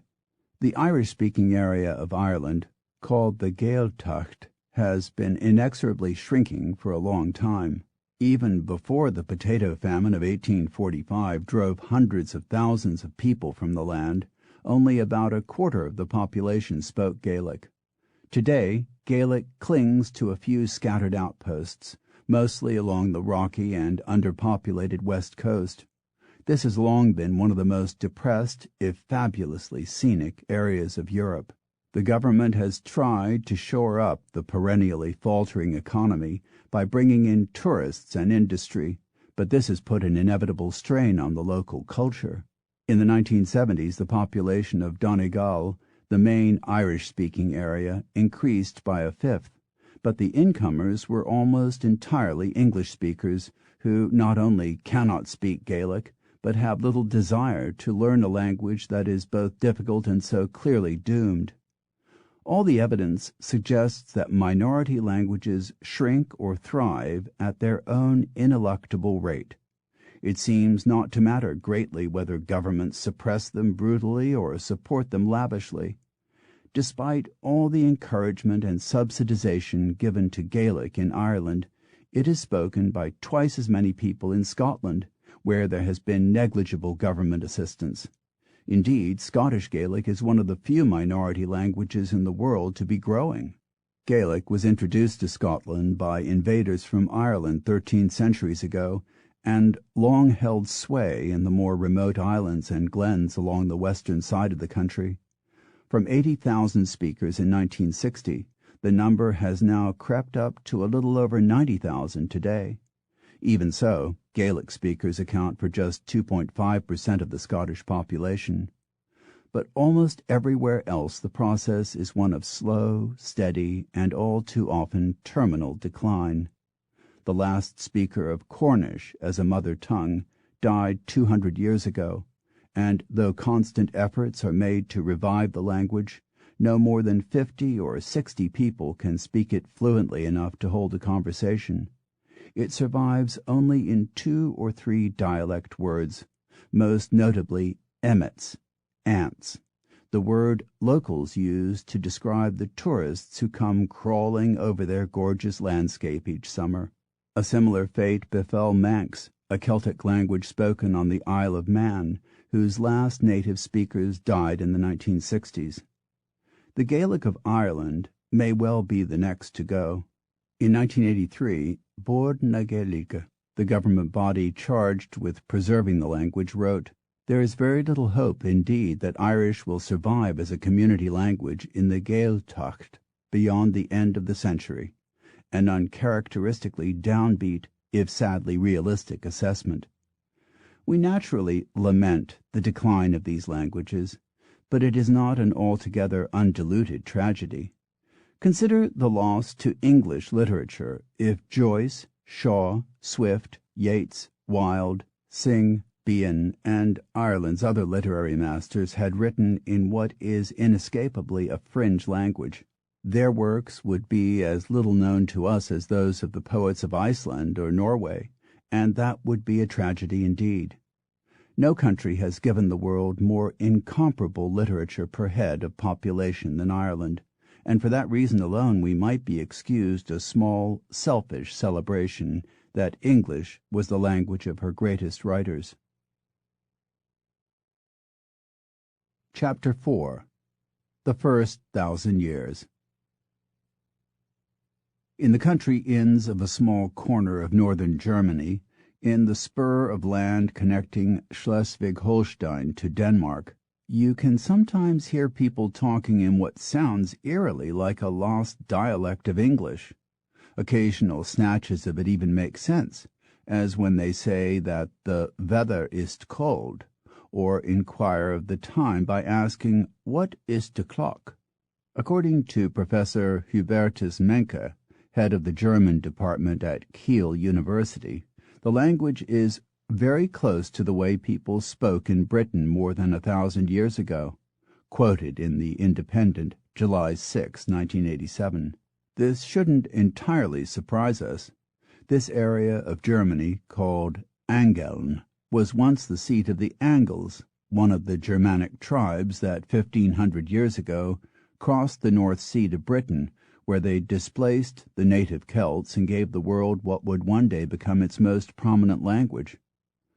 Not far away, in the marshy headlands of northern Holland and western Germany, and on the long chain of wind-battered islands strung out along their coasts, lives a group of people whose dialect is even more closely related to English.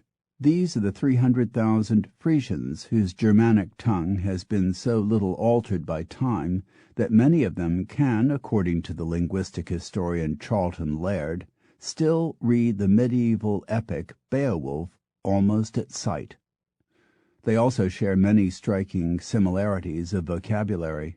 The Frisian for boat is boot, as compared to the Dutch and German boot.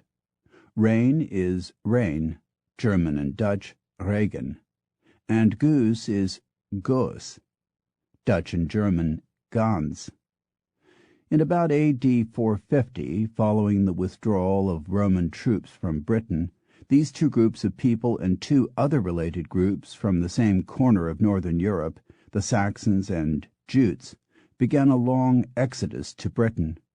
It was not so much an invasion as a series of opportunistic encroachments taking place over several generations. The tribes settled in different parts of Britain, each bringing its own variations in speech, some of which persist in Britain to this day, and may even have been carried onward to America centuries later.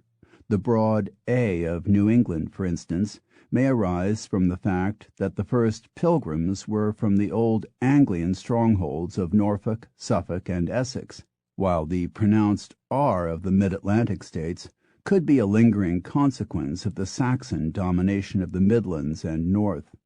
In any case, once in Britain, the tribes variously merged and subdivided until they had established 7 small kingdoms and dominated most of the island, except for Wales, Scotland, and Cornwall, which remained Celtic strongholds. This is about as much as we know, and much of that is supposition. We don't know exactly when or where the invasion began, or how many people were involved. We don't know why the invaders gave up secure homes to chance their luck in hostile territory. Above all, we are not sure how well, or even if, the conquering tribes could understand each other. What is known is that although the Saxons continued to flourish on the continent, the Angles and Jutes are heard of there no more. They simply disappeared.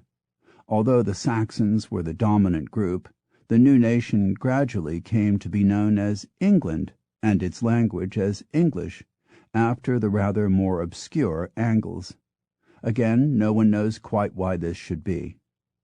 The early Anglo-Saxons left no account of these events for the simple reason that they were, to use the modern phrase, functionally illiterate.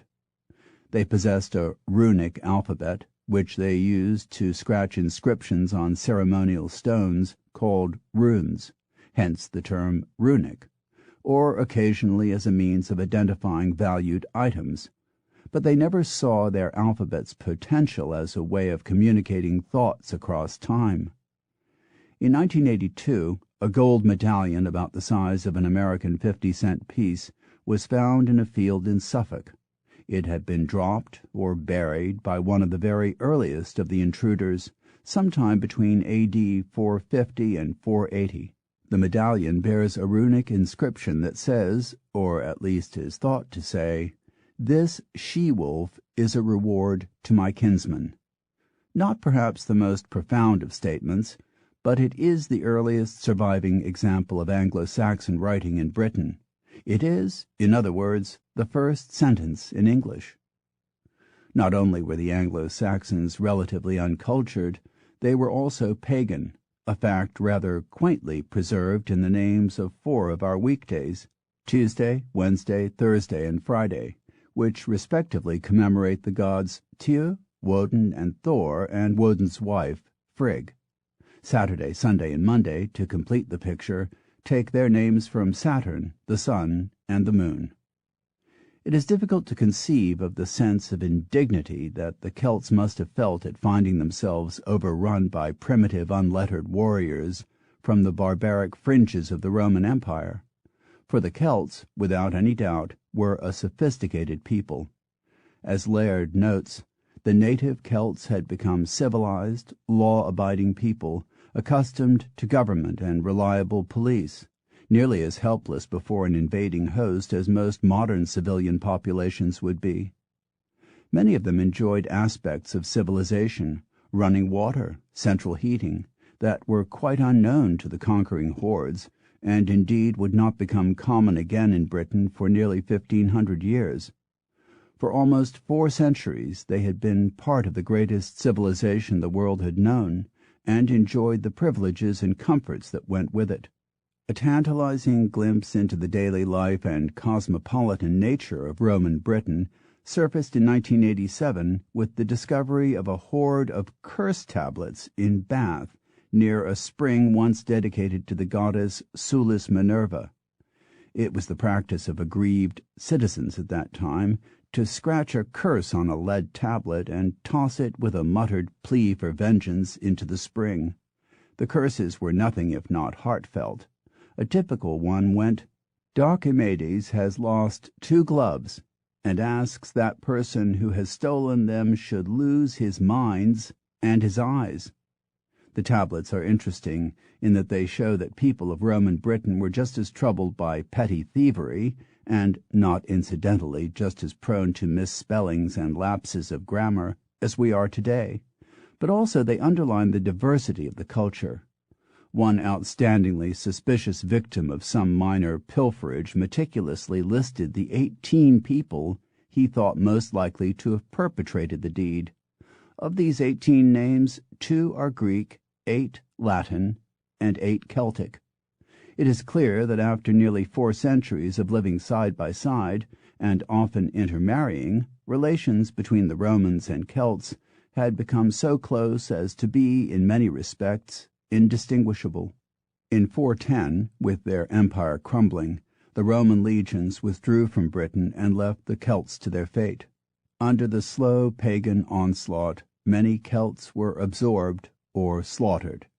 Others fled to the westernmost fringes of the British Isles or across the Channel to France, where they founded the colony of Brittany and reintroduced Celtic to mainland Europe. Some Celts, among them the semi-legendary King Arthur, stayed and fought, and there is evidence from place names to suppose that pockets of Celtic culture survived for some time in England, around Shaftesbury in northeast Dorset, for example. But little is known for sure. This was the darkest of the Dark Ages, a period when history blends with myth and proof grows scant. The first comprehensive account of the period is the Ecclesiastical History of the English People, written in Latin by the Venerable Bede, a monk at Jarrow in Northumbria. Although it is thought to be broadly accurate, Bede's history was written almost 300 years after the events it describes, which is rather like us writing a history of Elizabethan England based on hearsay. Despite their long existence on the island, the Romans for 367 years, the Celts for at least 1,000, they left precious little behind. Many English place names are Celtic in origin, Avon and Thames, for instance, or Roman, the Chester in Manchester and the Castor in Lancaster both come from the Roman word for camp. But in terms of everyday vocabulary, it is almost as if they had never been.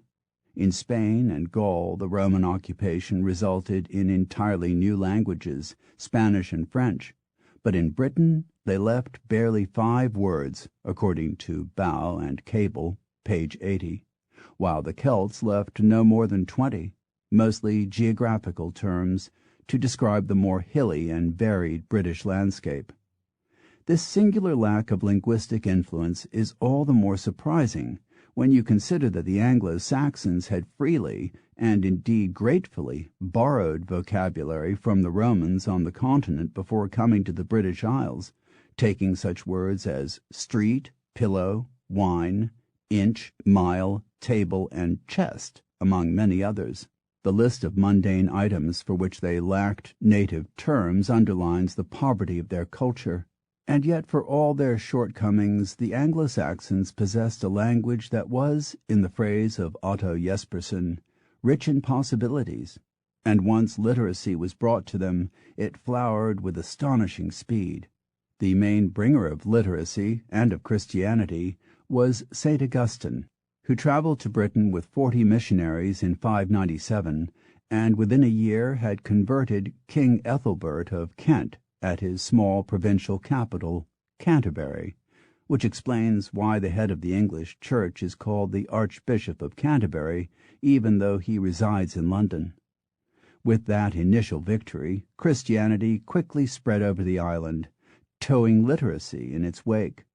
In only a little over 100 years, England became a center of culture and learning as great as any in Europe. No one, of course, can say at what point English became a separate language, distinct from the Germanic dialects of mainland Europe.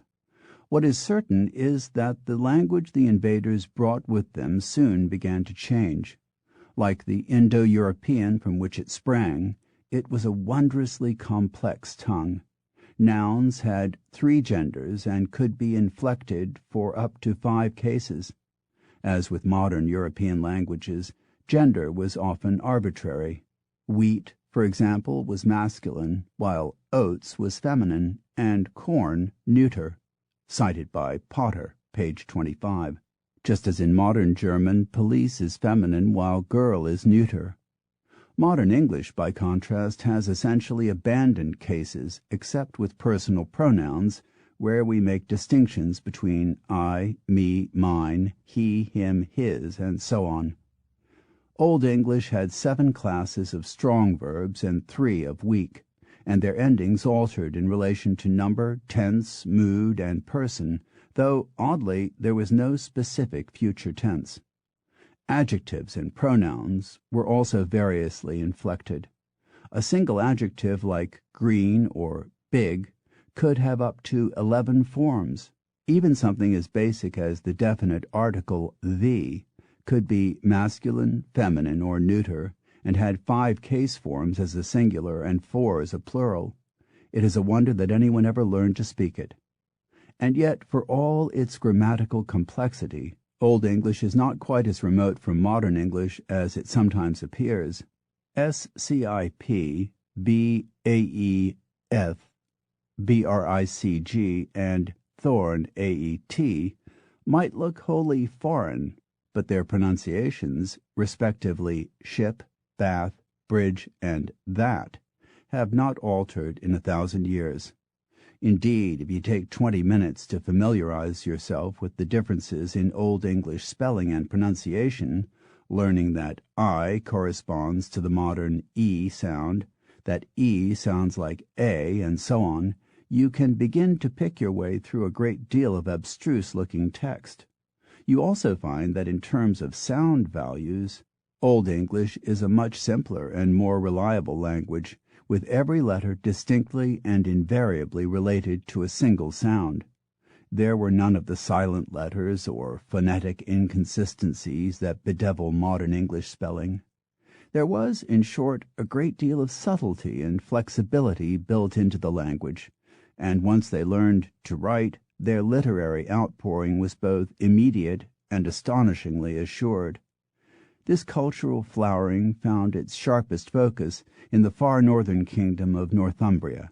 Here, on the outermost edge of the civilized world, sprang forth England's first great poet, the monastic Cædmon, its first great historian, the venerable Bede, and its first great scholar, Alcuin of York, who became head of Charlemagne's palace school at Aachen and was one of the progenitors of the Renaissance.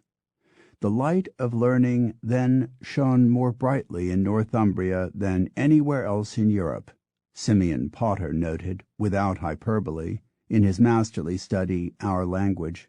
Had it not been for Alcuin, much of our ancient history would almost certainly have been lost. People don't always realize, wrote Kenneth Clark in Civilization, page 18, that only 3 or 4 antique manuscripts of the Latin authors are still in existence. Our whole knowledge of ancient literature is due to the collecting and copying that began under Charlemagne.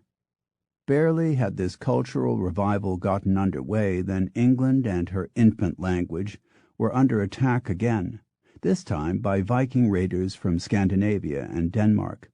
These were people who were related to the Anglo-Saxons by both blood and language. In fact, they were so closely related that they could probably broadly understand each other's languages, though this must have been small comfort to the monks, farmers, and ravaged women who suffered their pillaging. These attacks on Britain were part of a huge, uncoordinated, and mysterious expansion by the Vikings, or Norsemen, or Danes, as history has variously called them. No one knows why these previously mild and pastoral people suddenly became aggressive and adventurous, but for 2 centuries they were everywhere, in Russia, Iceland, Britain, France, Ireland, Greenland, even North America. At first, in Britain, the attacks consisted of smash-and-grab raids, mostly along the east coast. The famous monastery of Lindisfarne was sacked in 793, and the nearby monastery of Jarrow, where Bede had labored, fell the following year. Then, just as mysteriously, the raids ceased, and for half a century the waters around the British Isles were quiet. But this was, to dust off that useful cliché, the quiet before the storm, a period in which the inhabitants must have watched the coast with unease. In 850 their worst fears were confirmed when some 350 heavily laden Viking ships sailed up the Thames, setting off a series of battles for control of territory that went on for years, rolling across the British landscape rather like 2 wrestlers, with fortune favoring first one side and then the other. Finally, after an unexpected English victory in 878, a treaty was signed establishing the Danelaw, a line running roughly between London and Chester, dividing control of Britain between the English in the south and the Danes in the north. To this day, it remains an important linguistic dividing line between northern and southern dialects. The Danish influence in the north was enormous. The scale of their settlements can be seen from the fact that more than 1,400 place names in northern England are of Scandinavian origin. For a long time, the people in some places spoke only Old English, while in other places, often on the next hillside, they spoke only Old Norse. Occasionally this arrangement lasted for years. In the Shetland Islands in the far north of Scotland it lasted for centuries, with the people speaking a Norwegian dialect called Norn until well into the 1700s, of which some 1,500 dialect words survive to this day. But for the most part the 2 linguistic sides underwent a relaxed and peaceful merger. A great many Scandinavian terms were adopted, without which English would clearly be the poorer. Freckle, leg, skull, meek, rotten, clasp, crawl, dazzle, scream, trust, lift, take, husband, sky. Sometimes these replaced Old English words, but often they took up residence alongside them, adding a useful synonym to the language, so that today in English we have both craft and skill, wish and want, raise and rear, and many other doublets. Sometimes the words came from the same source but had grown slightly different in pronunciation, as with shriek and screech, no and nay, ditch and dike, and sometimes they went a further step and acquired slightly different meanings, as with scatter and shatter, skirt and shirt, hole and hail, bathe and bask, stick and stitch, hack and hatch, wake and watch, break and breach. But most remarkable of all, the English adopted certain grammatical forms. The pronouns they, them, and their, for instance, are Scandinavian. This borrowing of basic elements of syntax is highly unusual, perhaps unique among developed languages, and an early demonstration of the remarkable adaptability of English speakers. One final cataclysm awaited the English language, the Norman conquest of 1066.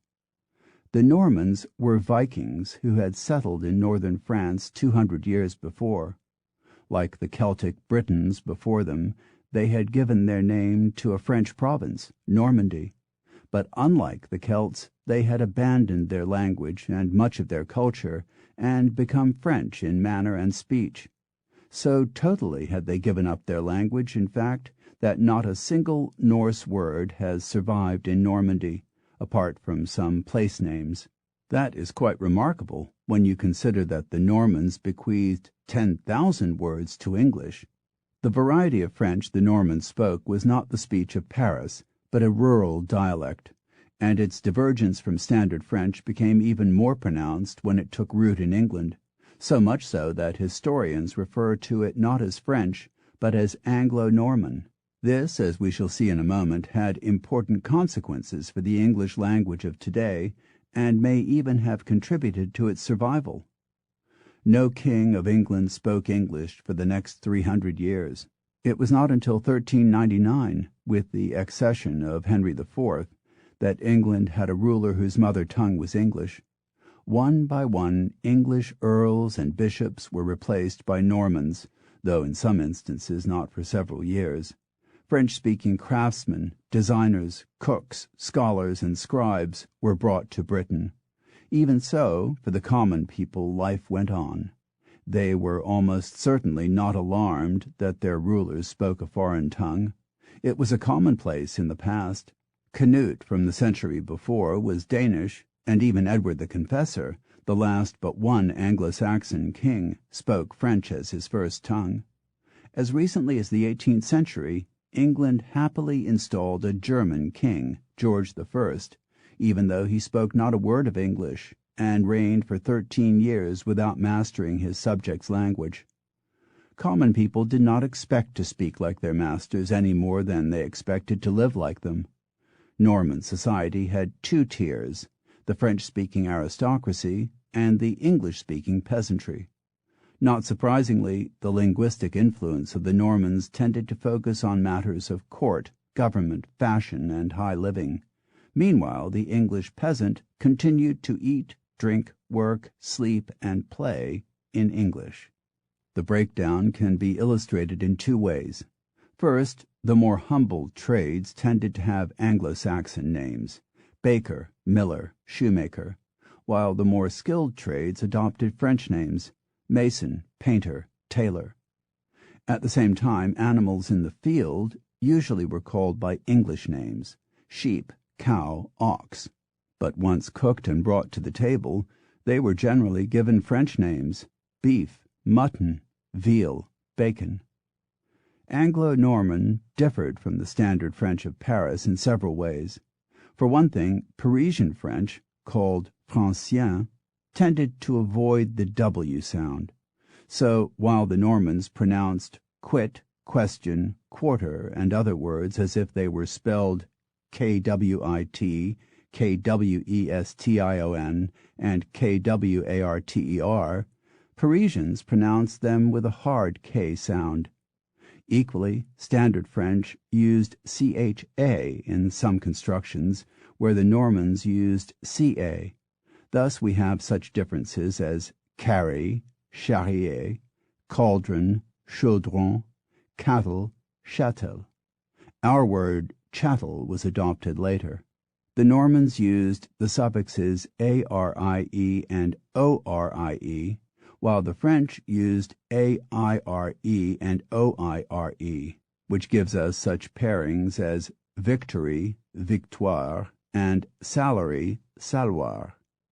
Anglo-Norman kept the S in words such as August, forest, and beast, while Francien gradually forsook them for a circumflex, ut, forêt, bête. All of these cited by Bow and Cable, A History of the English Language, page 176.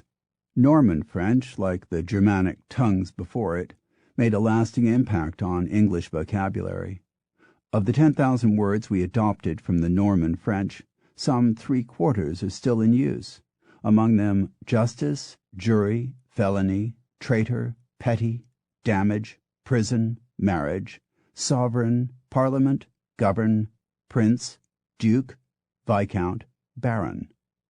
In fact, nearly all our words relating to jurisprudence and government are of French origin, as are many of the ranks of aristocracy, such as countess, duke, duchess, and baron, but not, perhaps a little oddly, king and queen. At the same time, many English words were adopted into French.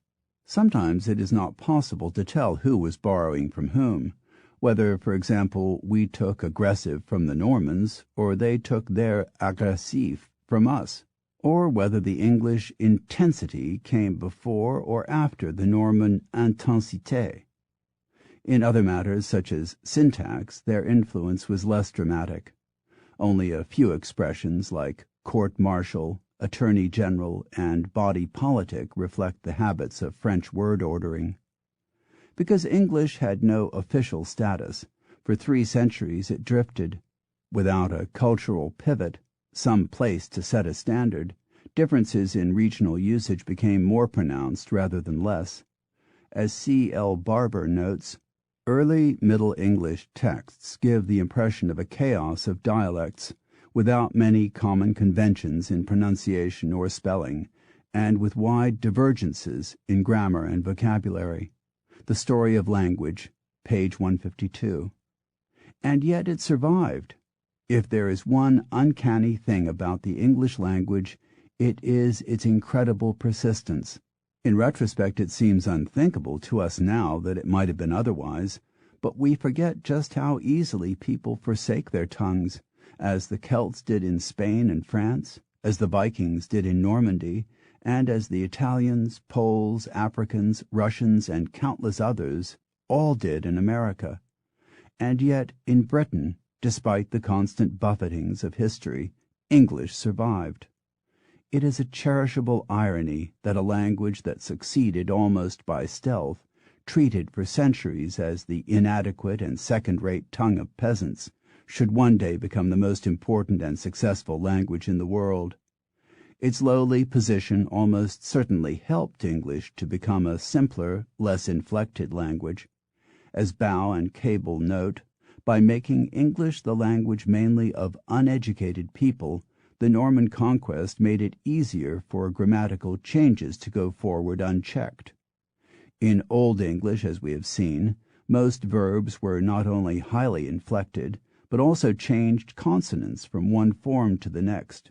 But these were gradually regularized, and only one such form survives to this day: was, were.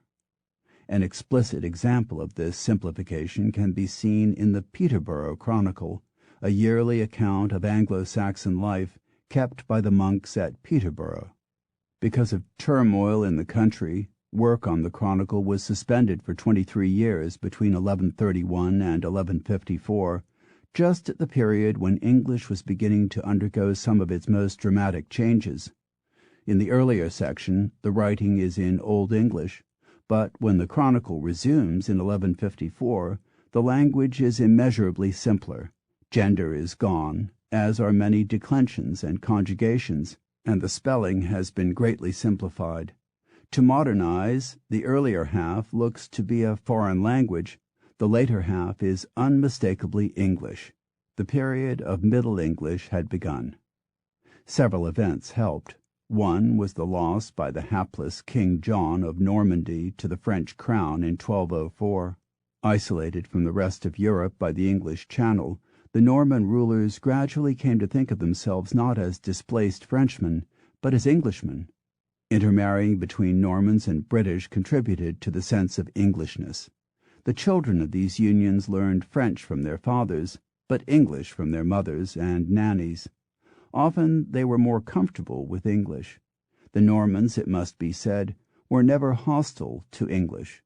William the Conqueror himself tried to learn it, though without success, and there was never any campaign to suppress it. Gradually English reasserted itself. French remained until 1362 the language of Parliament and, for somewhat longer, of the courts, but only for official purposes, rather like Latin in the Catholic Church. For a time, at least up until the age of Chaucer, the two coexisted. Barnett notes that when the Dean of Windsor wrote a letter to Henry IV, the language drifted unselfconsciously back and forth between English and French. This was in 1403, 3 years after the death of Chaucer, so it is clear that French lingered, and yet it was doomed. By the late 12th century, some Norman children were having to be taught French before they could be sent away to school. Crystal, The English Language, page 173.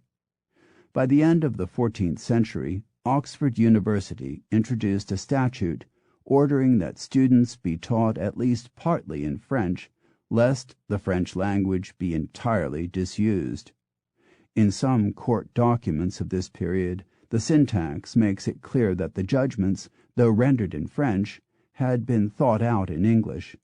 Those who could afford it sent their children to Paris to learn the more fashionable Central French dialect, which had by this time become almost a separate language.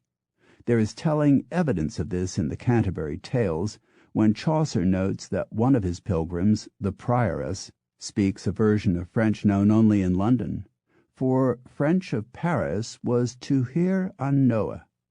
The harsh, clacking, guttural Anglo-French had become a source of amusement to the people of Paris, and this provided perhaps the ultimate, and certainly the most ironic, blow to the language in England.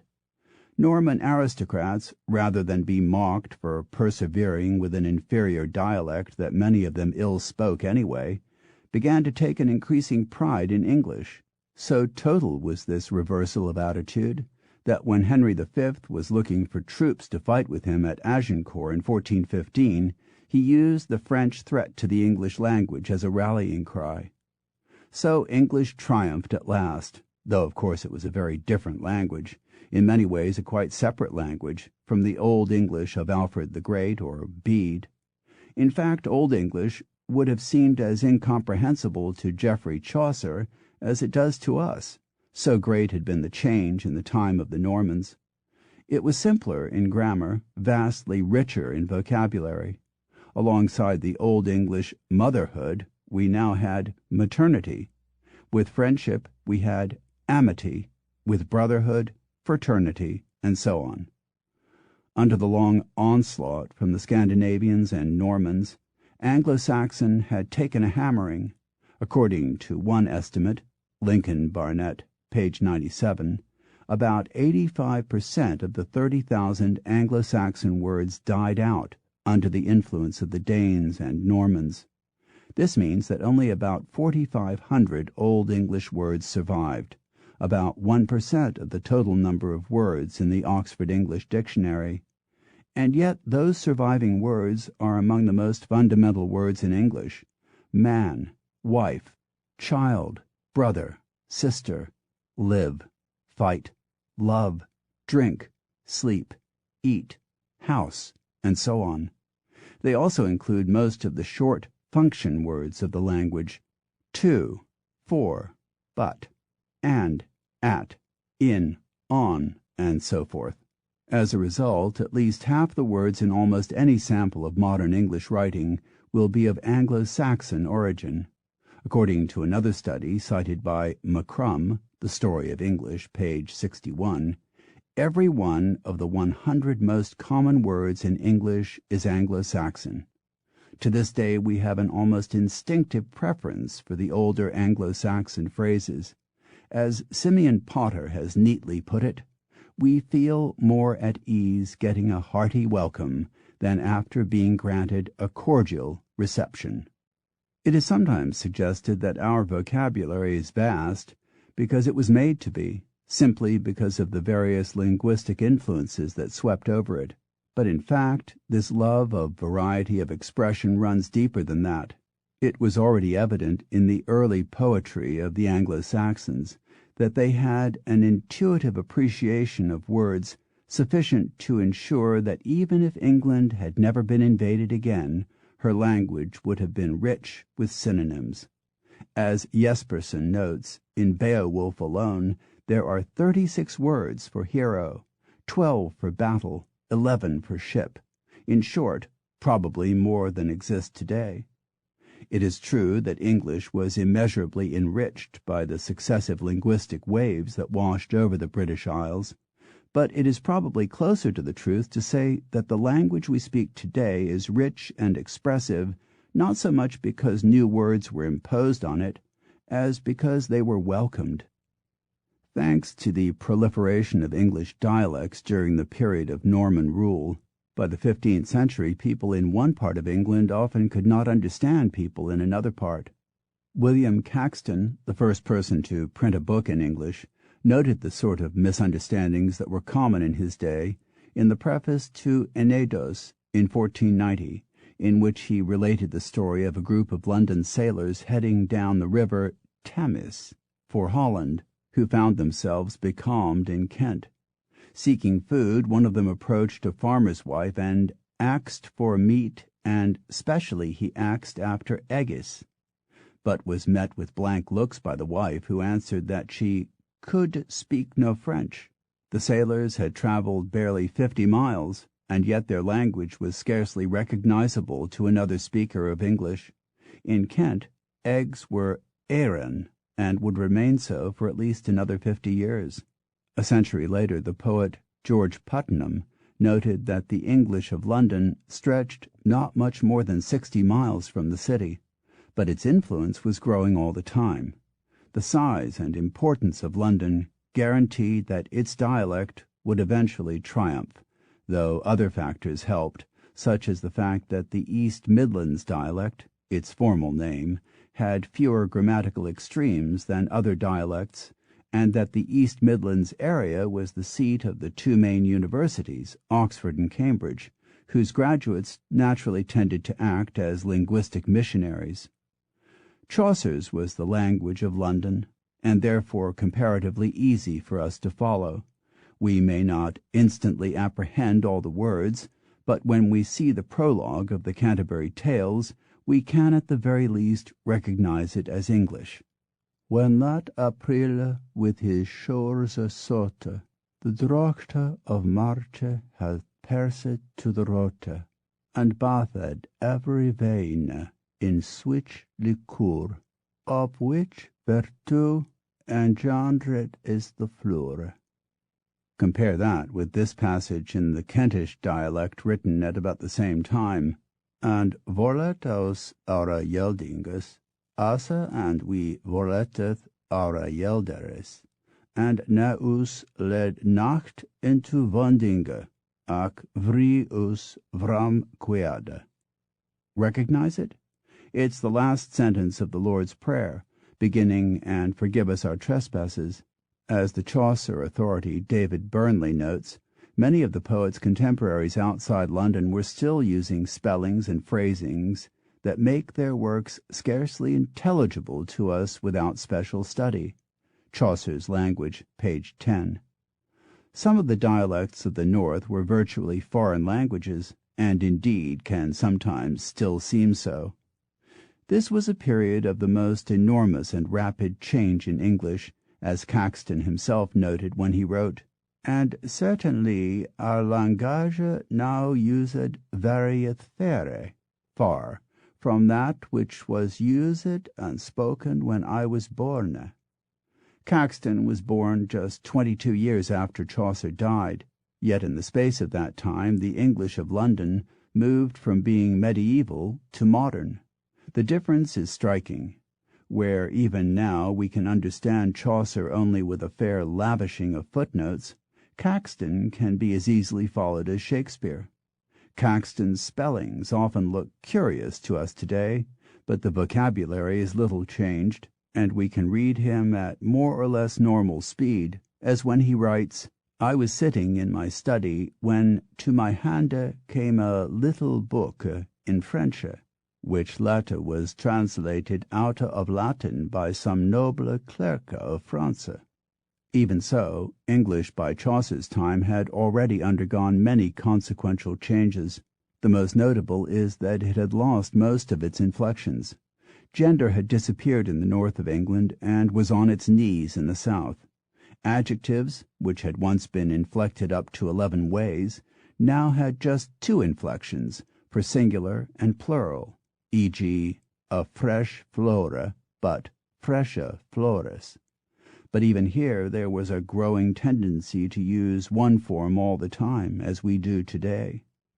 Sometimes words were modified in one grammatical circumstance, but left untouched in another. That is why we have knife with an F, but knives with a V.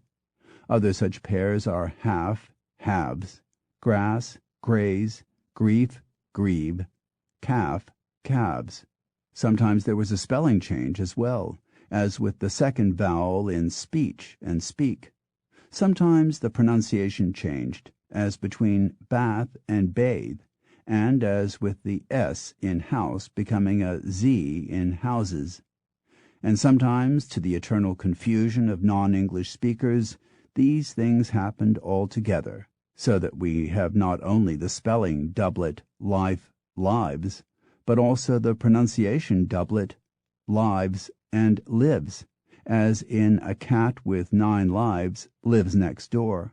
Sometimes, too, conflicting regional usages have left us with 2 forms of the word, such as fox with an F, but vixen with a V, or given us 2 spellings for words such as file, Phial, and Vial, vile.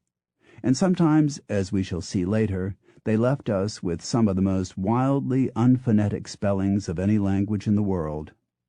Although East Midlands was the preeminent dialect, not all East Midlands forms triumphed. The practice in London of placing n or en on the end of present indicative verbs was gradually driven out by the southern practice of using th, so that loven became loveth, for instance, and this in turn was eventually driven out by the northern s or es ending, as in the modern form loves. Why this northern provincialism should gradually have taken command of a basic verb form is an enduring mystery. It may simply be that the S form made for smoother spoken English.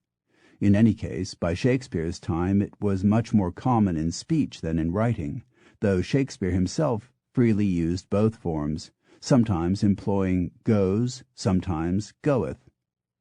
Casualness of usage and style was a hallmark of the middle and early modern English periods. Chaucer sometimes used doctrine for the plural of daughters, and sometimes doctres, sometimes year, and sometimes yeres. Like other writers of the period, he appeared to settle on whichever form first popped into his head, even at the risk of being inconsistent from one paragraph to the next.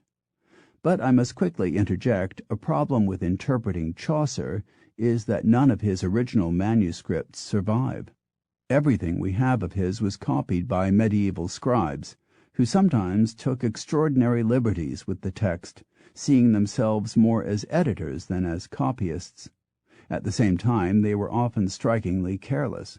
For example, the Clerk's Tale contains the line, "There stood a troop of sightes delitables," but in various manuscripts, sight is rendered as sight, sighte, scythe, sigh, and cite, cite. It is impossible at this remove to know which was the word Chaucer intended. Literally scores of such confusions and inconsistencies clutter the manuscripts of most poets of the age, which makes an analysis of changes in the language problematic. It is often noted that Chaucer's spelling was wildly inconsistent. Cunt, if you will forgive an excursion into crudity, as we so often must when dealing with Chaucer, is spelled at least 5 ways, ranging from Kent to Quainte. so it isn't possible to say whether the inconsistency lies with Chaucer or his copyists or both. Other forms, such as plural pronouns, had yet to settle. Chaucer used he, him, and her for they, them, and their. Her for their survived up to the time of Shakespeare, who used it at least twice in his plays. Similarly, his, where we now use its, was the usual form until about 1600, which is why the King James Bible is full of constructions like, "If the salt has lost his savour, wherewith shall it be salted?" Similarly, which was until about the same time used of animate things as well as inanimate, as in the form of the Lord's Prayer still used in England, "Our Father, which art in heaven."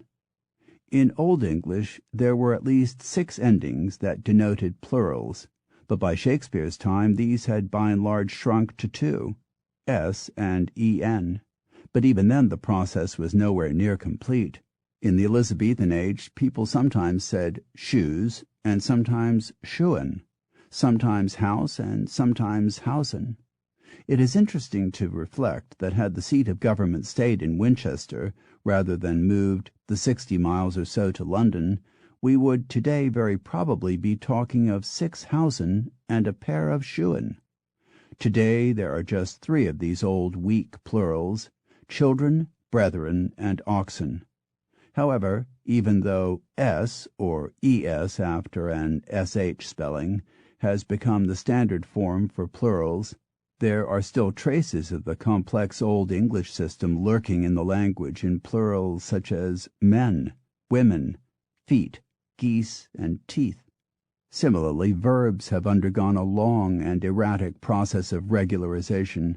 Chaucer could choose between ached and oak, climbed and clomb, clew or clawed, shaved and shove.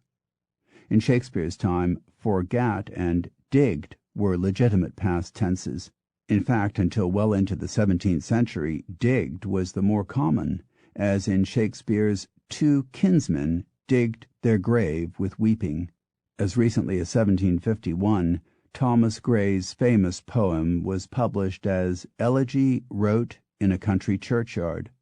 70 years later, the poet John Keats could write, "Let my epitaph be, here lies one whose name was writ on water." So the invariable pattern we use today, write, wrote, written, is really quite recent. The common pattern in these changes was for the weak verbs to drive out the strong ones, but sometimes it worked the other way, so that today we have torn instead of teared, and knew rather than knowed. Many of these have become regularized, but there are still 250 irregular verbs in English, and a surprising number of these are still fluid, so that even now most of us are not always sure whether we should say dived or dove, sneaked or snuck, hove or heaved, wove or weaved, strived or strove, swelled or swollen. Other words underwent changes, particularly those beginning with N, where there was a tendency for this letter to drift away from the word and attach itself to the preceding indefinite article. The process is called meta-analysis. Thus, a napron became an apron, a nauger became an auger, and an ekename became, over time, a nickname. By a similar process, the nicknames Ned, Nell, and Nan are thought to be corruptions of mine Edward, mine Ellen, and mine Anne, cited by Barber, page 183. But there were losses along the way. Today we have 2 demonstrative pronouns, this and that, but in Shakespeare's day there was a third, yon, as in the Milton line, "Him that yon soars on golden wing," which suggested a further distance than that. You could talk about this hat, and yon hat. Today the word survives as a colloquial adjective, yonder, but our speech is fractionally impoverished for its loss. Similarly, Shakespeare in The 2 Gentlemen of Verona was able to make a distinction between hair and hairs that is effectively lost to us today when he wrote, "She hath more hair than wit, and more faults than hairs." Other languages possess even further degrees of thatness. As Pei notes, the Cree Indian language has a special that for things just gone out of sight, while Ilocano, a tongue of the Philippines, has 3 words for this referring to a visible object, a 4th for things not in view, and a 5th for things that no longer exist. Pei, The Story of Language, page 128. Some of the changes since Shakespeare's time are obvious. Thee and thou had already begun a long decline, though they still exist in some dialects of northern England. Originally, thou was to you as the French tu is to vous. Thou signified either close familiarity or social inferiority, while you was the more impersonal and general term. In European languages to this day, choosing between the 2 forms can present a very real social agony. As Jespersen, a Dane who appreciated these things, put it, English has thus attained the only manner of address worthy of a nation that respects the elementary rights of each individual. The Growth and Structure of the English Language, page 251. The changing structure of English allowed writers the freedom to express themselves in ways that had never existed before, and none took up this opportunity more liberally than Shakespeare, who happily and variously used nouns as verbs, as adverbs, as substantives, and as adjectives, often in ways they had never been employed before. He even used adverbs as adjectives, as with that bastardly rogue in Henry IV, a construction that must have seemed as novel then as it does now. He created expressions that could not grammatically have existed previously, such as breathing one's last and backing a horse. No one in any tongue has ever made greater play of his language. He coined some 2,000 words, an astonishing number, and gave us countless phrases. As a phrase-maker there has never been anyone to match him. Among his inventions, one fell swoop, in my mind's eye, more in sorrow than in anger, to be in a pickle, bag and baggage, vanish into thin air, budge an inch, play fast and loose, go down the primrose path, the milk of human kindness, remembrance of things past, the sound and the fury, to thine own self be true, to be or not to be, cold comfort, to beggar all description, salad days, flesh and blood, foul play, tower of strength, to be cruel, to be kind, and on and on and on and on, and on. He was so wildly prolific that he could put 2 catchphrases in one sentence, as in Hamlet's observation, "Though I am native here, and to the manner born, it is a custom more honored in the breach than the observance." He could even mix metaphors and get away with it, as when he wrote, "or to take arms against a sea of troubles." It is terrifying to think that had not 2 faithful followers, the actors John Hemming and Henry Condell, taken the considerable trouble of assembling an anthology of his work, the famous First Folio, in 1623, 7 years after his death, 16 of his plays would very probably have been lost to us forever. As it is, 2 have been, Cardenio and Love's Labour's Won. Not a single Shakespeare manuscript survives, so, as with Chaucer, we cannot be sure how closely the work we know is really Shakespeare's. Hemming and Condell consulted any number of sources to produce their folio, printers' manuscripts, actors' prompt books, even the memories of other actors, but from what happened to the work of other authors it is probable that they have been changed a lot. One of Shakespeare's publishers was Richard Field, and it is known from extant manuscripts that when Field published the work of the poet John Harrington, he made more than 1,000 changes to the spelling and phrasing. It is unlikely that he did less with Shakespeare, particularly since Shakespeare himself seemed singularly unconcerned with what became of his work after his death. As far as is known, he did not bother to save any of his poems and plays, a fact that is sometimes taken as evidence that he didn't write them.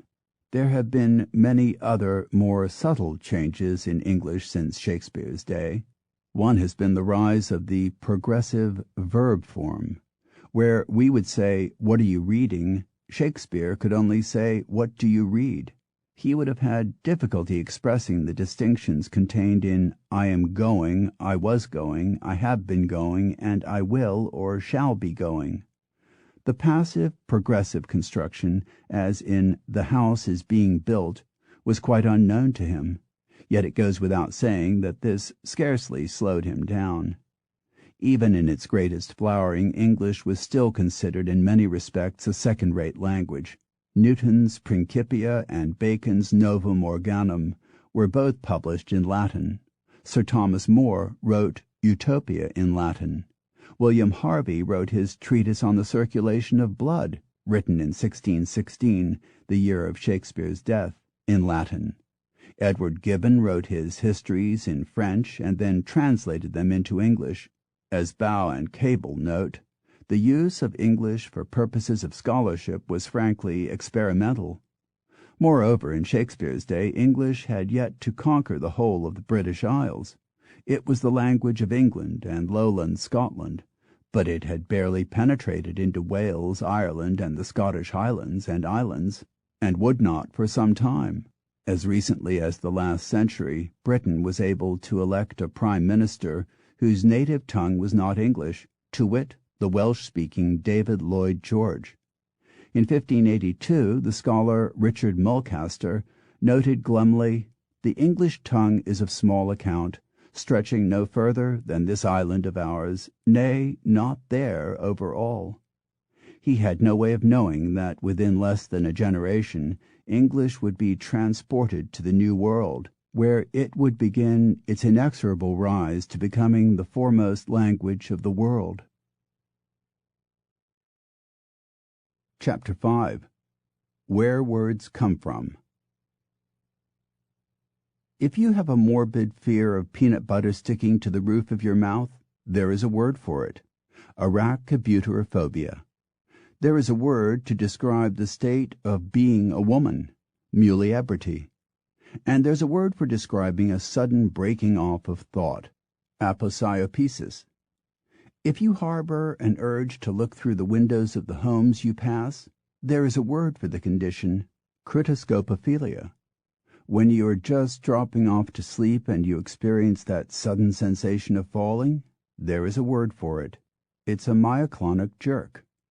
If you want to say that a word has a circumflex in its penultimate syllable without saying flat out that it has a circumflex there is a word for it: properispomenon.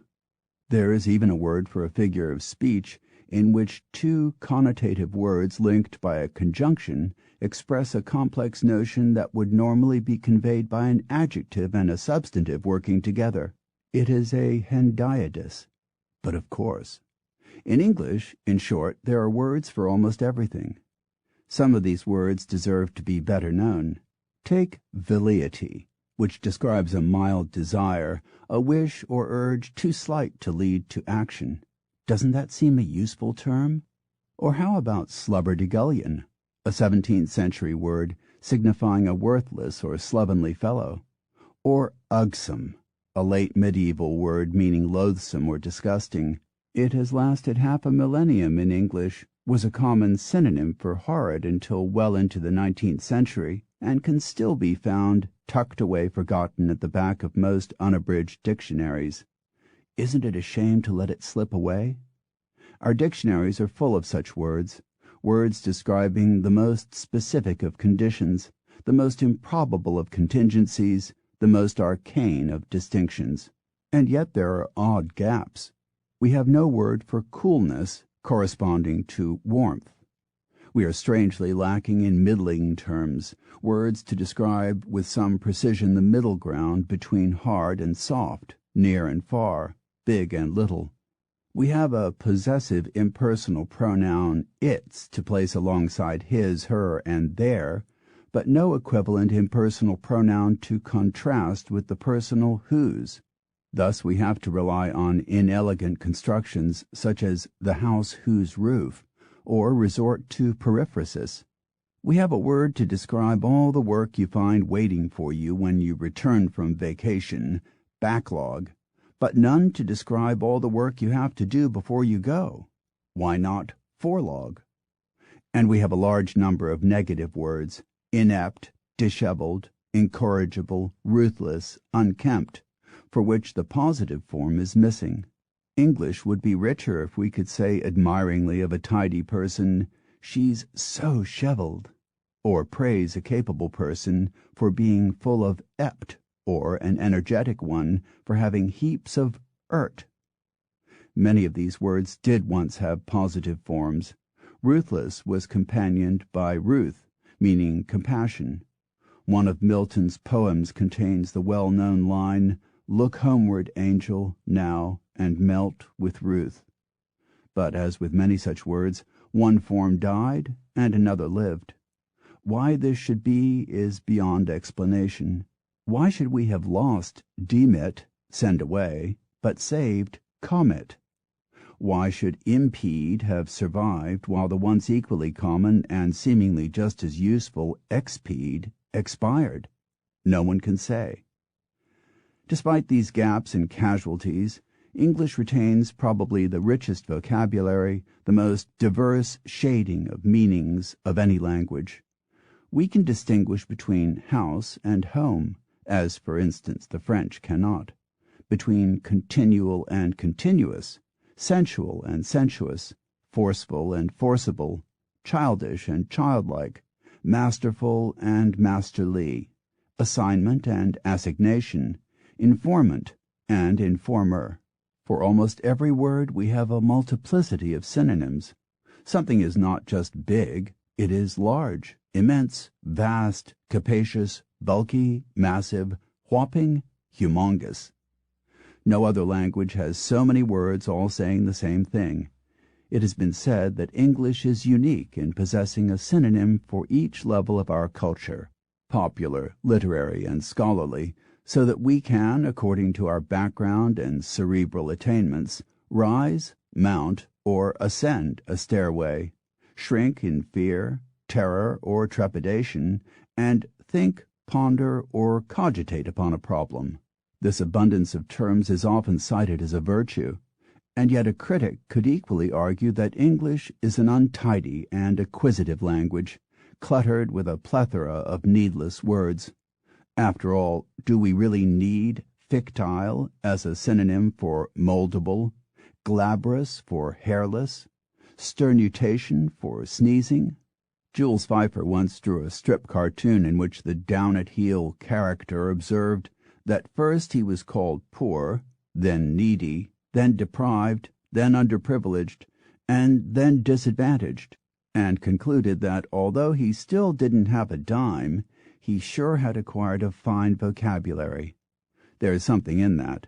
A rich vocabulary carries with it a concomitant danger of verbosity, as evidenced by our peculiar affection for redundant phrases, expressions that say the same thing twice: beck and call, law and order, assault and battery, null and void, safe and sound, first and foremost, trials and tribulations, hem and haw, spick and span, kith and kin, dig and delve, hale and hearty, peace and quiet, vim and vigor, pots and pans, cease and desist, rack and ruin, without let or hindrance, to all intents and purposes, various, different.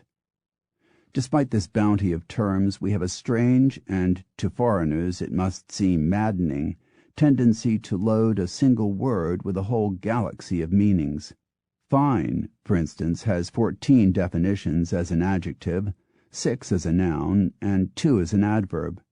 In the Oxford English Dictionary it fills 2 full pages and takes 5,000 words of description. We can talk about fine art, fine gold, a fine edge, feeling fine, fine hair, and a court fine, and mean quite separate things. The condition of having many meanings is known as polysemy, and it is very common. Sound is another polysemic word. Its vast repertory of meanings can suggest an audible noise, a state of healthiness, sound mind, an outburst, sound off, an inquiry, sound out, a body of water, Puget Sound, or financial stability, sound economy, among many others. And then there's round. In the OED, round alone, that is, without variants like rounded and round up, takes 7.5 pages to define, or about 15,000 words of text, about as much as is contained in the first 100 pages of this book.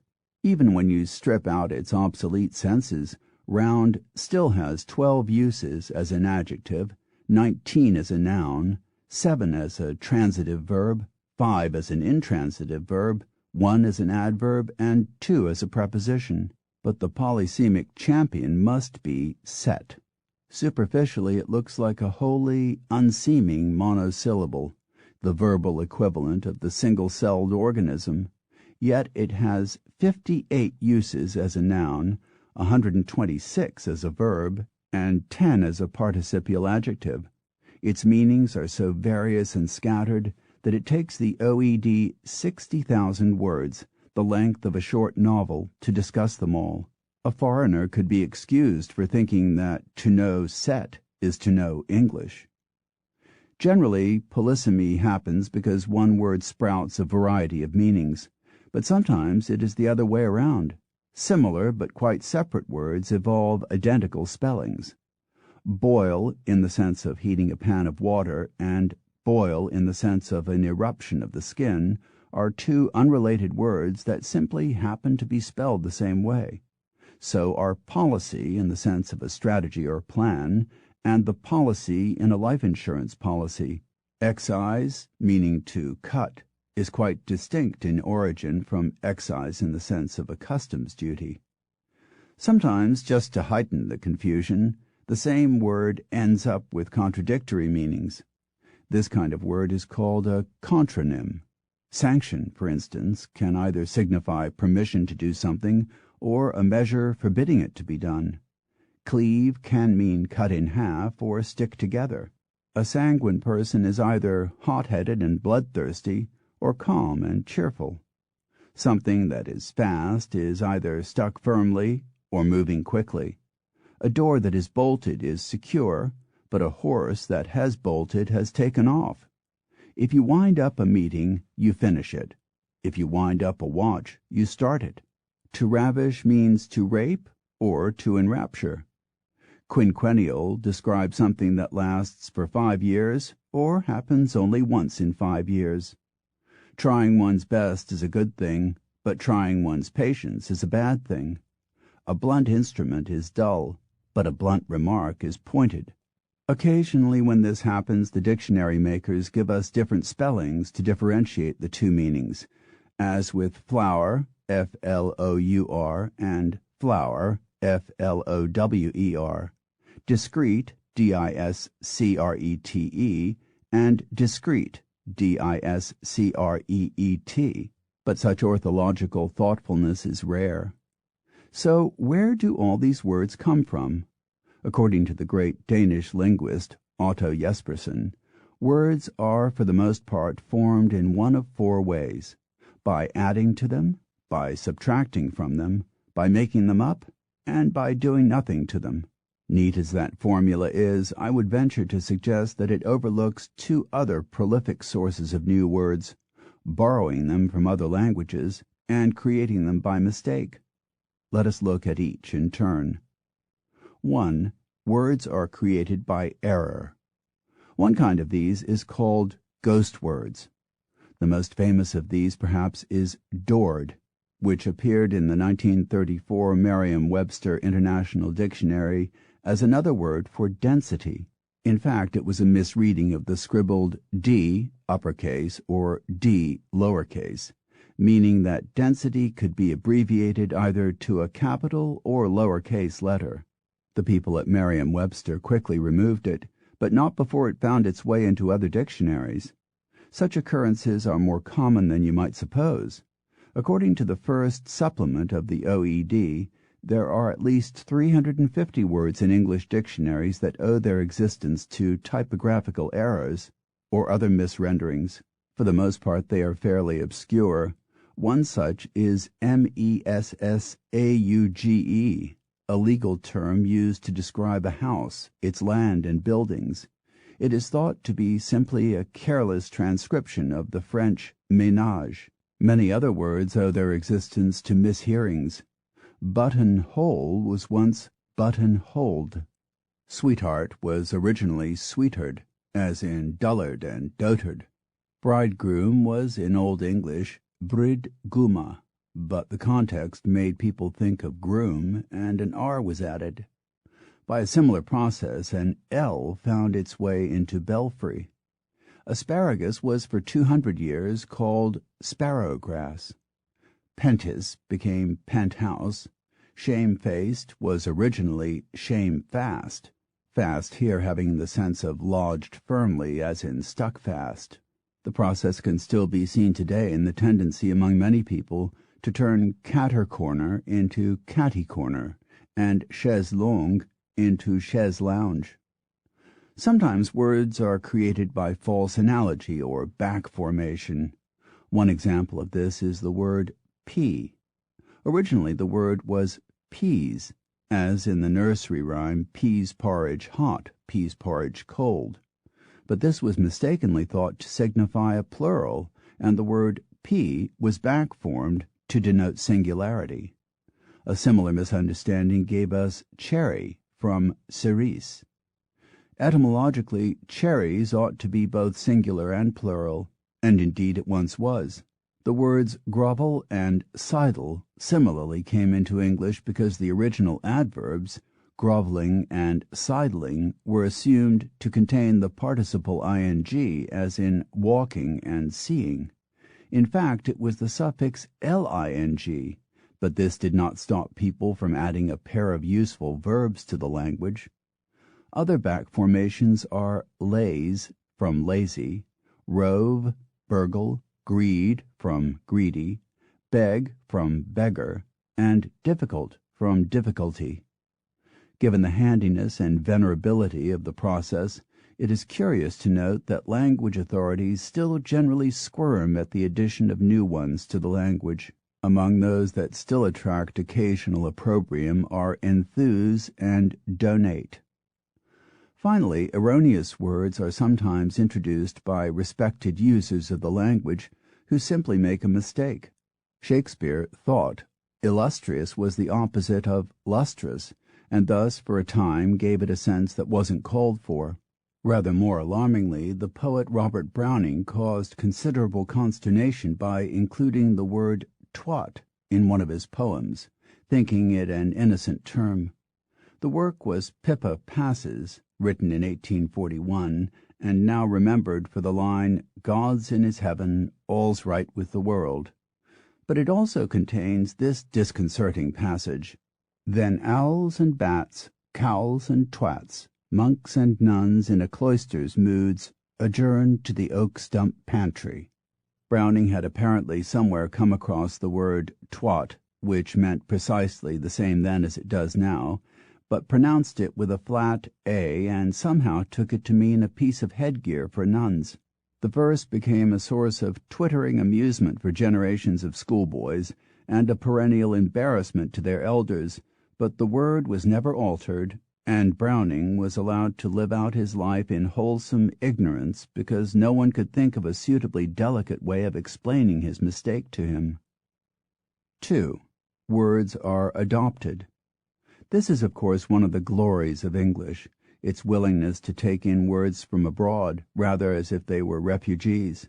We take words from almost anywhere: shampoo from India, chaparral from the Basques, caucus from the Algonquin Indians, ketchup from China, potato from Haiti, sofa from Arabia, boondocks from the Tagalog language of the Philippines, slogan from Gaelic. You can't get much more eclectic than that, and we have been doing it for centuries. According to Bow and Cable, page 227, As long ago as the 16th century, English had already adopted words from more than 50 other languages, a phenomenal number for the age. Sometimes the route these words take is highly circuitous. Many Greek words became Latin words, which became French words, which became English words. Garbage, which has had its present meaning of food waste since the Middle Ages, was brought to England by the Normans, who had adapted it from an Italian dialectal word, garbuzo, which in turn had been taken from the Old Italian garbuglio, a mess, which ultimately had come from the Latin bullire, to boil or bubble. Sometimes the same word reaches us at different times, having undergone various degrees of filtering, and thus can exist in English in two or more related forms, as with canal and channel, regard and reward, poor and pauper, catch and chase, cave and cage, amiable and amicable. Often these words have been so modified in their travels that their kinship is all but invisible. Who would guess that coy and quiet both have the same grandparent in the Latin quietus, or that sordid and swarthy come jointly from the Latin sordere, to be soiled or dirty, or that entirety and integrity come from the Latin integritas, complete and pure. Occasionally a single root gave birth to triplets, as with cattle, chattel, and capital, hotel, hostel, and hospital, and straight, strait, straight, straight, and strict. There is at least one quadruplet, jaunty, gentle, gentile, and genteel, all from the Latin gentilis, though there may be more. But the record holder is almost certainly the Latin discus, which has given us disc, D-I-S-K, disc, D-I-S-C, dish, desk, dais, and of course, discus. But having said that, one native Anglo-Saxon root, bear, B-E-A-R, has given birth to more than 40 words, from birth to born to burden. Often words change meanings dramatically as they pass from one nation to another. The Latin bestia has become variously biscia, snake, in Italy, bitch, female dog, in England, biche, female deer, in France, and bicho, insect, in Portugal, cited by Pay, page 151. We in the English-speaking world are actually sometimes better at looking after our borrowed words than the parents were. Quite a number of words that we've absorbed no longer exist in their place of birth. For instance, the French do not use nom de plume, double entendre, panache, bon viveur, léger de main, literally light of hand, or RSVP for répondez s'il vous plaît. Instead, they write prière de répondre. The Italians do not use brio, and although they do use al fresco, to them it signifies not being outside, but being in prison. Many of the words we take in are so artfully anglicized that it can be a surprise to learn they are not native. Who would guess that our word puny was once the Anglo-Norman puisne, or that curmudgeon may once have been the French cœur méchant, evil heart, or that breeze, so English-sounding, was taken from the Spanish brisa, or that the distress signal Mayday was lifted from the French cry m'aidez, meaning help me, or that poppycock comes from the Dutch papykak, meaning soft dung. Chowder came directly from the French chaudière, cauldron, while bankrupt was taken literally from the Italian expression banca rota, meaning broken bench. In the late Middle Ages, when banking was evolving in Italy, transactions were conducted in open-air markets. When a banker became insolvent, his bench was broken up. Sometimes the foreign words came quietly, but other times they needed a good pummeling before they assumed anything like a native shape, as when the Gaelic Sionnachuighim was knocked into shenanigan, and the amarand raughcan became raccoon. This tendency to turn foreign sounds into native speech is common. In New York, Flatbush was originally Flachtbos, and Gramercy Park was originally de Cromazie. British soldiers in World War I called Ypres wipers, and in the 1950s American soldiers in Japan converted the song Shi'i na na yaru into She Ain't Got No Yo-Yo. One of our more inexplicable habits is the tendency to keep the Anglo-Saxon noun, but to adopt a foreign form for the adjectival form. Thus, fingers are not fingerish, they are digital. Eyes are not eye-ish, they are ocular. English is unique in this tendency to marry a native noun to an adopted adjective. Among other such pairs are mouth, oral, book, literary, water, aquatic, house, domestic, moon, lunar, sun, filial, sun, solar, town, urban. This is yet another perennial source of puzzlement for anyone learning English. Sometimes a Latinate adjective was adopted, but the native one kept as well, so that we can choose between, say, earthly and terrestrial, motherly and maternal, timely and temporal. Although English is one of the great borrowing tongues, deriving at least half of its common words from non-Anglo-Saxon stock, others have been even more enthusiastic in adopting foreign terms. In Armenian, only 23% of the words are of native origin, while in Albanian the proportion is just 8%.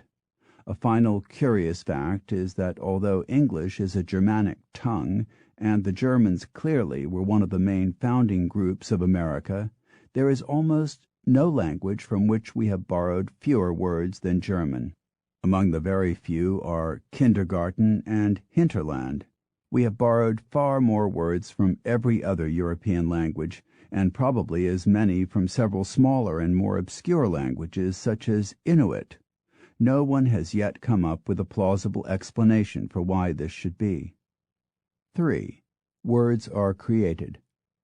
Often they spring seemingly from nowhere. Take dog. For centuries the word in English was hound or hund.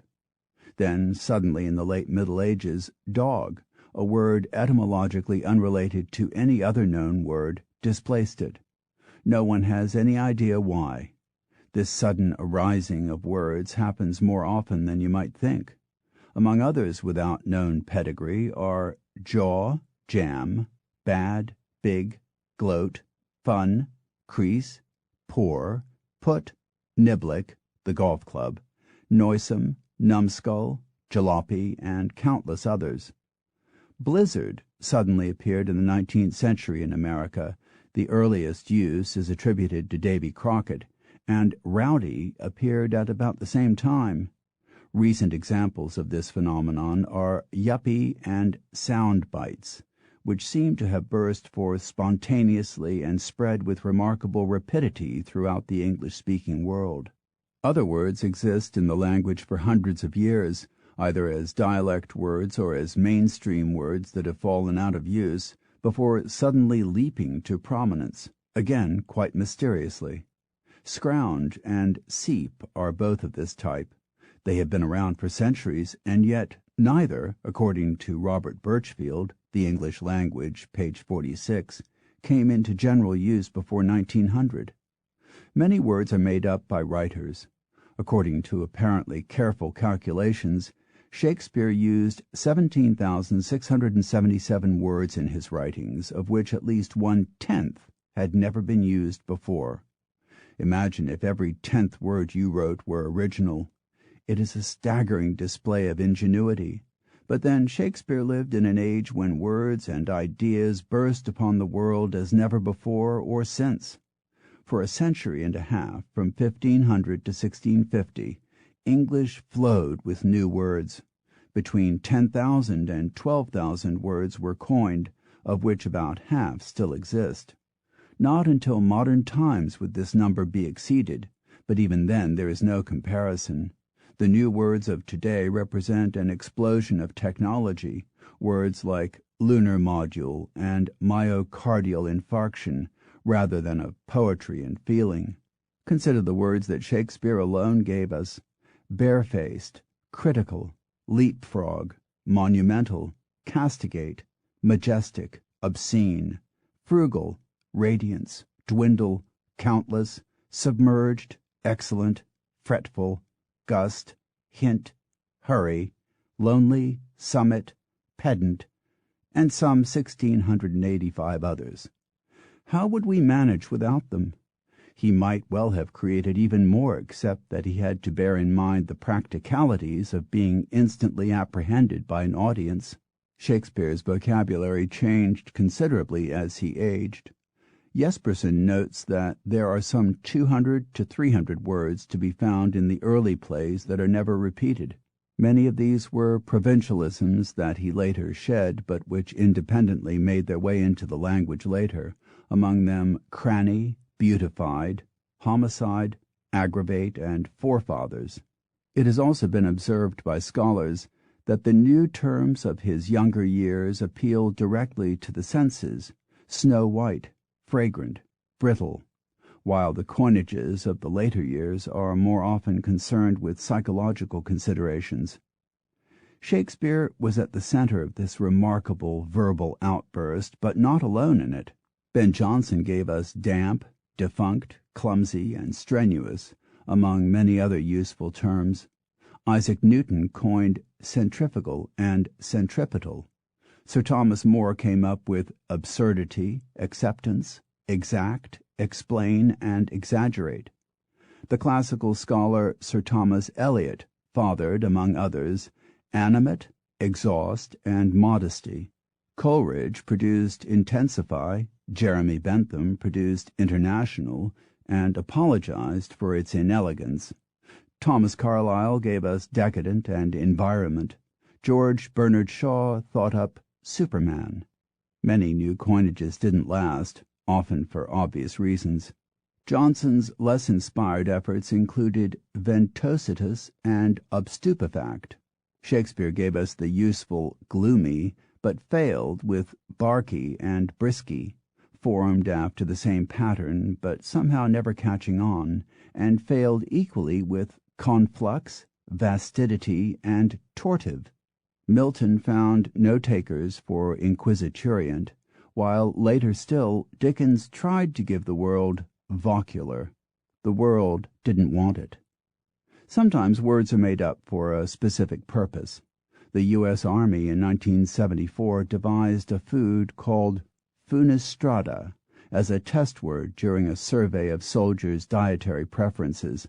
Although no such food existed, Funistrata ranked higher in the survey than lima beans and eggplant, which seems about right to me, at least as far as the lima beans go. According to Mary Helen Doan, in her absorbing book Our Own Words, the military vehicle, the tank, got its name because during its secretive experimental phase, people were encouraged to think it was a storage receptacle, hence a tank. The curiously nautical terminology for its various features, hatch, turret, hull, deck, arises from the fact that it was developed by the British Admiralty rather than the Army. 4. Words change by doing nothing.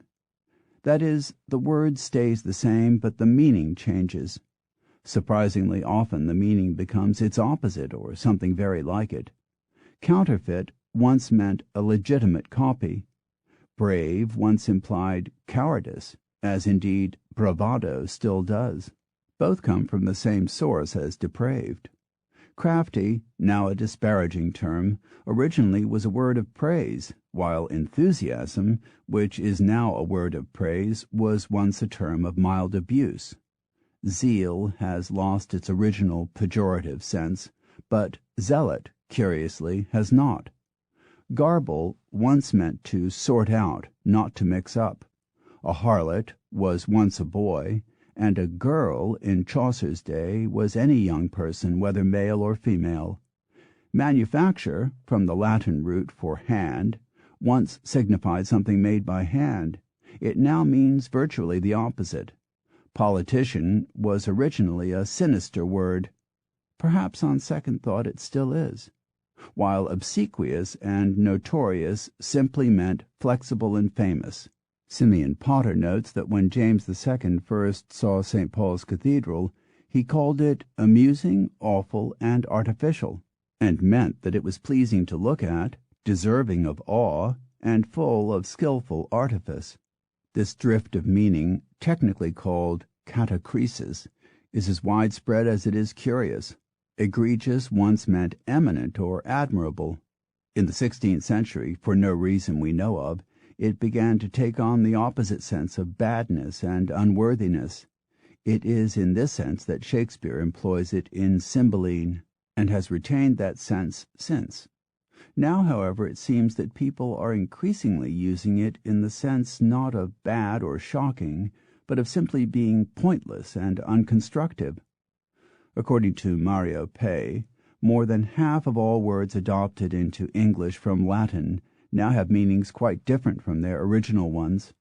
A word that shows just how wide-ranging these changes can be is nice, which was first recorded in 1290 with the meaning of stupid and foolish. 75 years later, Chaucer was using it to mean lascivious and wanton. Then, at various times over the next 400 years, it came to mean extravagant, elegant, strange, slothful, unmanly, luxurious, modest, slight, precise, thin, shy, discriminating, dainty, and, by 1769, pleasant and agreeable. The meaning shifted so frequently and radically that it is now often impossible to tell in what sense it was intended, as when Jane Austen wrote to a friend, "You scold me so much in a nice long letter which I have received from you."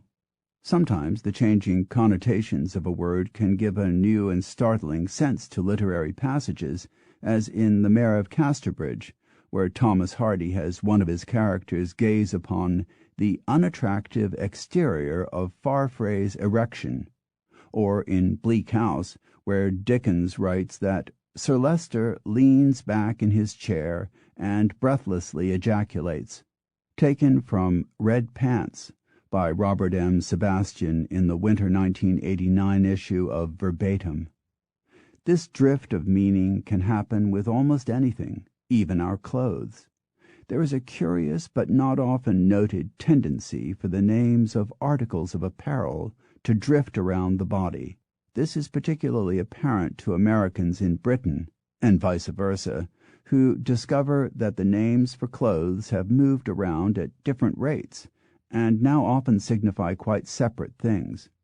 An American going into a London department store with a shopping list consisting of vest, knickers, suspenders, jumper, and pants would in each instance be given something dramatically different from what he expected. To wit, a British vest is an American undershirt. Our vest is their waistcoat. Their knickers are our panties. To them a jumper is a sweater, while what we call a jumper is to them a pinafore dress. Our suspenders are their braces. They don't need suspenders to hold up their pants, because to them pants are underwear, and clearly you don't need suspenders for that. So instead they employ suspenders to hold up their stockings. Is that clear? Sometimes an old meaning is preserved in a phrase or expression. Neck was once widely used to describe a parcel of land, but that meaning has died out except in the expression neck of the woods. Tell once meant to count. This meaning died out, but is preserved in the expression bank teller and in the term for people who count votes. When this happens, the word is called a fossil. Other examples of fossils are the stressed words in the following list: short shrift, hem and haw, rank and file, raring to go, not a whit, out of kilter, new fangled, at bay, spick and span, to and fro, kith and kin. Occasionally, because the sense of the word has changed, fossil expressions are misleading. Consider the oft-quoted statement, "The exception proves the rule." Most people take this to mean that the exception confirms the rule, though when you ask them to explain the logic in that statement, they usually cannot. After all, how can an exception prove a rule? It can't. The answer is that an earlier meaning of prove was to test, a meaning preserved in proving ground, and with that meaning the statement suddenly becomes sensible. The exception tests the rule. A similar misapprehension is often attached to the statement, "The proof of the pudding is in the eating." Sometimes words change by becoming more specific. Starve originally meant to die before it took on the more particular sense of to die by hunger. A deer was once any animal, it still is in the German Tier, and meat was any food. The sense is preserved in meat and drink, and in the English food mincemeat, which contains various fruits but no meat in the sense that we now use it. A forest was any area of countryside set aside for hunting, whether or not it was covered with trees. In England to this day the forest of Bowland in Lancashire is largely treeless, as are large stretches of the New Forest in Hampshire, and worm was a term for any crawling creature, including snakes. 5. Words are created by adding or subtracting something. English has more than 100 common prefixes and suffixes: able, ness, ment, pre, dis, ante, and so on, and with these it can form and reform words with a facility that yet again sets it apart from other tongues. For example, we can take the French word mutin, rebellion, and turn it into mutiny, mutinous, mutinously, mutineer, and many others, while the French have still just the one form, mutin. We are astonishingly indiscriminate in how we form our compounds, sometimes adding an Anglo-Saxon prefix or suffix to a Greek or Latin root, plainness, sympathizer, and sometimes vice versa. Readable, disbelieve. Examples cited by Birchfield, The English Language, page 112. This inclination to use affixes and infixes provides gratifying flexibility in creating or modifying words to fit new uses, as strikingly demonstrated in the word incomprehensibility, which consists of the root hen and 8 affixes and infixes: in, com, pre, s, ib, il, it, and y. Even more melodic is the musical term quasi-hemi-demi-semi-quaver, which describes a note that is equal to 128th of a semibreve. As well as showing flexibility, it also promotes confusion. We have 6 ways of making labyrinth into an adjective: labyrinthian, labyrinthian, labyrinthal, labyrinthine, labyrinthic, and labyrinthical. We have at least 8 ways of expressing negation with prefixes a, anti, in, il, im, ir, un, and non. It is arguable whether this is a sign of admirable variety or just untidiness. It must be exasperating for foreigners to have to learn that a thing unseen is not unvisible, but invisible, while something that cannot be reversed is not irreversible, but irreversible, and that a thing not possible is not non-possible or anti-possible, but impossible.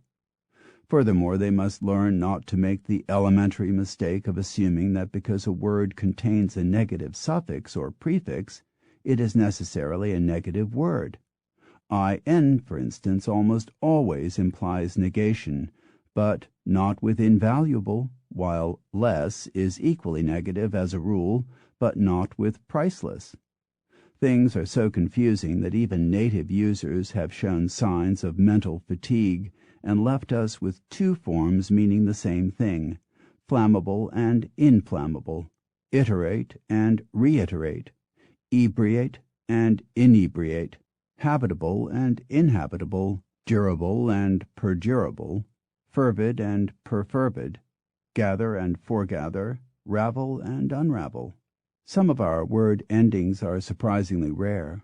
If you think of angry and hungry, you might conclude that gry is a common ending, but in fact it occurs in no other common words in English. Similarly, dous appears in only stupendous, horrendous, tremendous, hazardous, and jeopardous, while lock survives only in wedlock and warlock, and red only in hatred and kindred. Forgiveness is the only example of a verb plus ness form. Equally, some common-seeming prefixes are actually more rare than superficial thought might lead us to conclude. If you think of forgive, forget, forgo, forbid, forbear, forlorn, forsake, and forswear, you might think that for is a common prefix, but in fact it appears in no other common words, though it once appeared in scores of others. Why certain forms like ish, ness, ful, and some should continue to thrive while others like lock and gry that were once equally popular should fall into disuse is a question without a good answer. Fashion clearly has something to do with it. The suffix dom was long in danger of disappearing, except in a few established words like kingdom, but it underwent a resurgence, largely instigated in America, in the 19th century, giving us such useful locutions as officialdom and boredom, and later more contrived forms like bestsellerdom. The ending en is today one of the most versatile ways we have of forming verbs from adjectives, harden, loosen, sweeten, etc., and yet almost all such words are less than 300 years old. Nor is there any discernible pattern to help explain why a particular affix attaches itself to a particular word, or why some creations have thrived while others have died of neglect. Why, for instance, should we have kept disagree, but lost disadorn, retained impede, but banished expede, kept inhibit, but rejected cohibit, cited by Bow and Cable, page 225. The process is still perhaps the most prolific way of forming new words and often the simplest. For centuries we had the word political, but by loading the single letter A onto the front of it, a new word, apolitical, joined the language in 1952. Still other words are formed by lopping off their ends. Mob, for example, is a shortened form of mobile vulgus, fickle crowd. Exam, gym, and lab are similar truncations, all of them dating only from the last century, when syllabic amputations were the rage. Yet the impulse to shorten words is an ancient one. Finally, but no less importantly, English possesses the ability to make new words by fusing compounds. Airport, seashore, footwear, wristwatch, landmark, flowerpot, and so on almost endlessly. All Indo-European languages have the capacity to form compounds. Indeed, German and Dutch do it, one might say, to excess. But English does it more neatly than most other languages, eschewing the choking word chains that bedevil other Germanic languages, and employing the nifty refinement of making the elements reversible, so that we can distinguish between a houseboat and a boathouse, between basket work and a work-basket, between a casebook and a bookcase. Other languages lack this facility. Chapter 6. Pronunciation. What is the most common vowel sound in English? Would you say it is the O of hot, the A of cat, the E of red, the I of in, the U of up? In fact, it is none of these. It isn't even a standard vowel sound. It is the colorless murmur of the schwa, represented by a symbol that looks like a backward upside-down E. and appearing as one or more of the vowel sounds in words without number. It is the sound of I in animal, of E in enough, of the middle O in orthodox, of the second, fourth, fifth, and sixth vowels in inspirational, and of at least one of the vowels in almost every multisyllabic word in the language. It is everywhere. This reliance of ours on one drab phoneme is a little odd when you consider that English contains as lush a mixture of phonics as any language in the world. We may think we're pretty tame when we encounter such tongue-twisters as the Czech vruchtplinmuth, meaning a hill in the fog, or Gaelic agglomerations like pwy ydych chi, Welsh for how are you. But on the other hand, we possess a number of sounds that other languages find treacherous and daunting, most notably the th sound of the and think, which is remarkably rare in the world at large, or the L sound that Orientals find so deeply impossible. I once worked with a Chinese fellow in England who, when things went wrong, would mutter darkly, "Bloody hero," which I took to be some ancient Cantonese invective. It was not until many months later that I realized he was just saying bloody hell. If there is one thing certain about English pronunciation, it is that there is almost nothing certain about it. No other language in the world has more words spelled the same way and yet pronounced differently. Consider just a few: herd, beard; road, broad; 5, give; fillet, skillet; early, dearly; beau, beauty; steak, streak; ache, mustache; low, how; dull, droll; scour; for; tour; grieve, sieve; paid, said; break, speak. In some languages, such as Finnish, there is a neat one-to-one correspondence between sound and spelling. A K to the Finns is always K, an L eternally and comfortingly L. But in English, pronunciation is so various, one might almost say random, that not one of our 26 letters can be relied on for constancy. Either they clasp to themselves a variety of pronunciations, as with the C in race, rack, and rich, or they sulk in silence, like the B in debt, the A in bread, the second T in thistle. In combinations they become even more unruly and unpredictable, most famously in the letter cluster OUGH, which can be pronounced in any of 8 ways, as in through, though, thought, tough, plough, thorough, hiccup, and loch, an Irish-English word for lake or loch, pronounced roughly as the latter. The pronunciation possibilities are so various that probably not one English speaker in 100 could pronounce with confidence the name of a crow-like bird called the choughh. It's chuff.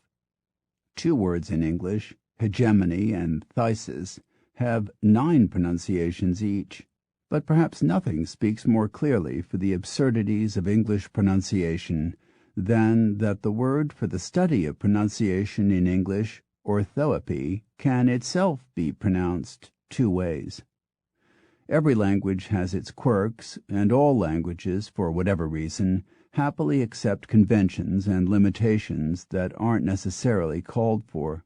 In English, for example, we don't have words like FWOST, fwost, or ZPINK, zpink, or ABTHOLVE, abtholb, because we never normally combine those letters to make those sounds, though there's no reason why we couldn't if we wanted to. We just don't. Chinese takes this matter of self-denial to extremes, particularly in the variety of the language spoken in the capital, Peking. All Chinese dialects are monosyllabic, which can itself be almost absurdly limiting. But the Pekingese dialect goes a step further and demands that all words end in an N or NG sound. As a result, there are so few phonetic possibilities in Pekingese that each sound must represent on average 70 words. Just one sound, yi, can stand for 215 separate words. Partly the Chinese get around this by using rising or falling pitches to vary the sounds fractionally, but even so, in some dialects, a falling I can still represent almost 40 unrelated words. We use pitch in English to a small extent, as when we differentiate between O and O and O. But essentially we function by relying on a pleasingly diverse range of sounds. Almost everyone agrees that English possesses more sounds than almost any other language, though few agree on just how many sounds that might be. The British authority Simeon Potter says there are 44 distinct sounds, 12 vowels, 9 diphthongs, a kind of gliding vowel, and 23 consonants. The International Phonetic Alphabet, perhaps the most widely used, differentiates between 52 sounds used in English, divided equally between consonants and vowels, while the American Heritage Dictionary lists 45 for purely English sounds, plus a further half dozen for foreign terms. Italian, by contrast, uses only about half as many sounds, a mere 27, while Hawaiian gets by with just 13. So whether the number in English is 44 or 52 or something in between, it is quite a lot. But having said that, if you listen carefully, you will find that there are many more than this. The combination ng, for example, is usually treated as one discrete sound, as in bring and sing, but in fact we make two sounds with it, employing a soft G with singer and a hard G with finger. We also tend to vary its duration, giving it fractionally more resonance in descriptive or onomatopoeic words like zing and bong, and rather less in mundane words like something and rang. We make another unconscious distinction between the hard th of those and the soft one of thought. Some dictionaries fail to note this distinction, and yet it makes all the difference between mouth as a noun and mouth as a verb, and between the noun thigh and the adjective thy. More subtly still, when we use a K sound at the start of a word, we put a tiny puff of breath behind it, as in kitchen and conquer. But when the K follows an S, as in skill or skid, we withhold the puff. When we make an everyday observation like, I have some homework to do, we pronounce the word have. But when we become emphatic about it, we pronounce it have, as in, I have to go now. Each time we speak, we make a multitude of such fractional adjustments, most of which we are wholly unaware of, but these only begin to hint at the complexity of our phonetics. An analysis of speech at the Bell Telephone Laboratories by Dr. John R. Pierce detected more than 90 separate sounds just for the letter T. We pronounce many words, perhaps most, in ways that are considerably at variance with the ways they are spelled, and often even more so with the ways we think we are saying them. We may believe we say later, but in fact we say later. We may think we say ladies, but it's more probable ladies. Or even, in the middle of a busy sentence, lays. Handbag comes out as ham-bag. We think we say butter, but it's really butter or butta, or even butter. We see wash, but say wash. We think we say granted, but really say granted. No one says looked. It's looked. I'll just get her becomes I'll just get her. We constantly allow sounds to creep into words where they have no real business. We introduce a P between M and T or M and S sounds, so that we really say warmth and something. We can't help ourselves. We similarly put a T between N and S sounds, which is why it is nearly impossible for us to distinguish between mints, M-I-N-T-S, and mince, mince, or between prince, prints, and prince, prince. Occasionally these intruders become established in the spellings. Glimpse, coming from the same source as gleam, was originally Glimson, with no P, but the curious desire to put one there proved irresistible over time. Thunder originally had no D, German Donner still doesn't, and stand had no N. One was added to stand, but not, oddly, to stood. Messenger never had an N, message still doesn't. Pageant never had a T, and sound no D. We tend to slur those things most familiar to us, particularly place names. Australians will tell you they come from Australia, while Torontoans will tell you they come from Trona. In Iowa, it's Iowa, and in Ohio, it's Hia. People from Milwaukee say they're from Milwaukee. In Louisville, it's Louisville. In Newark, it's Newark. And in Indianapolis, it's Napolis. People in Philadelphia don't come from there, they come from Philadelphia. The amount of slurring depends on the degree of familiarity and frequency with which the word is spoken. The process is well illustrated by the street in London called Marylebone Road. Visitors from abroad often misread it as Marleybone. Provincial Britons tend to give it its full phonetic value, Marylebone. Londoners are inclined to slur it to Mebane, or something similar, while those who live or work along it slur it even further to something not far off Mebane. For the record, when bits are nicked off the front end of words, it's called aphesis. When off the back, it's called apocope. And when from the middle, it's syncope. A somewhat extreme example of the process is the naval shortening of forecastle to fossil, but the tendency to compress is as old as language itself. Daisy was once day's eye, goodbye was God be with you, hello was possibly whole be thou, shepherd was sheep-herd, lord was loafward, every was everich, fortnight, a word curiously neglected in America, was 14-night. The British, who are noted for their clipped diction, are particularly good at lopping syllables off words as if with a sword, turning immediately into mediately, necessary into necessary, library into library. The process was brought to a kind of glorious consummation with a word that is now all but dead, half-pennyworth. With the disappearance in the 1980s of the halfpenny, itself neatly hacked down in spoken British to halfpenny, the English are now denied the rich satisfaction of compressing half-pennyworth into ha'p'orth.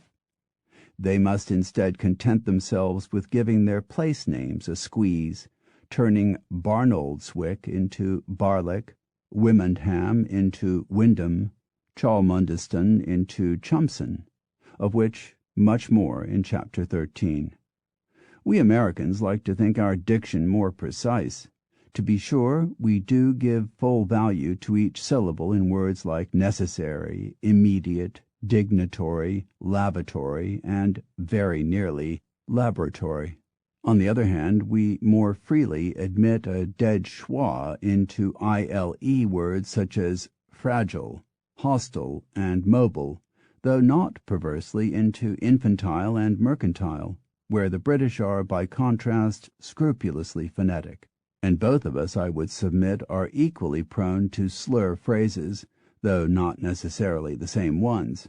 Where the British will say, how'd you do, for how do you do, an American will say, jeet jet, for have you taken sustenance recently, and lesquit, for in that case let us retire to a convivial place for a spot of refreshment. This tendency to compress and mangle words was first formally noted in a 1949 New Yorker article by one John Davenport, who gave it the happy name of Slurvian. In American English, Slurvian perhaps reaches its pinnacle in Baltimore, a city whose citizens have long had a particular gift for chewing up the most important vowels, consonants, and even syllables of most words, and converting them into a kind of verbal compost, to put it in the most charitable terms possible. In Baltimore, pronounced Baltimore, an eagle is an iggle, a tiger is a tagger, water is wooder, a power mower is a paramour, a store is a stewer, clothes are clays, orange juice is orange juice, a bureau is a bureau, and the Orioles are of course the local baseball team. Whole glossaries have been composed to help outsiders interpret these and the many hundreds of other terms that in Baltimore pass for English. Baltimoreans may be masters at this particular art, but it is one practiced to a greater or lesser degree by people everywhere. All of this is by way of coming around to the somewhat paradoxical observation that we speak with remarkable laxness and imprecision and yet manage to express ourselves with wondrous subtlety and simply breathtaking speed. In normal conversation we speak at a rate of about 300 syllables a minute. To do this we force air up through the larynx, or supralaryngeal vocal tract to be technical about it, and by variously pursing our lips and flapping our tongue around in our mouth rather in the manner of a freshly landed fish, we shape each passing puff of air into a series of loosely differentiated plosives, fricatives, gutturals, and other minor atmospheric disturbances. These emerge as a more or less continuous blur of sound. People don't talk like this. They talk like this. Syllables, words, sentences run together like a watercolor left in the rain. To understand what anyone is saying to us, we must separate these noises into words, and the words into sentences, so that we might in our turn issue a stream of mixed sounds in response. If what we say is suitably apt and amusing, the listener will show his delight by emitting a series of uncontrolled, high-pitched noises accompanied by sharp intakes of breath of the sort normally associated with a seizure or heart failure. And by these means we converse. Talking, when you think about it, is a very strange business indeed. And yet we achieve the process effortlessly. We absorb and interpret spoken sounds more or less instantaneously. If I say to you, "Which do you like better, peas or carrots?" it will take you on average less than a fifth of a second, the length of an eye blink, to interpret the question, consider the relative merits of the two vegetables, and formulate a reply. We repeat this process hundreds of times a day, generally with such speed that often we have our answer ready before the person has even finished the question. As listeners, we can distinguish between the most subtle gradations of emphasis.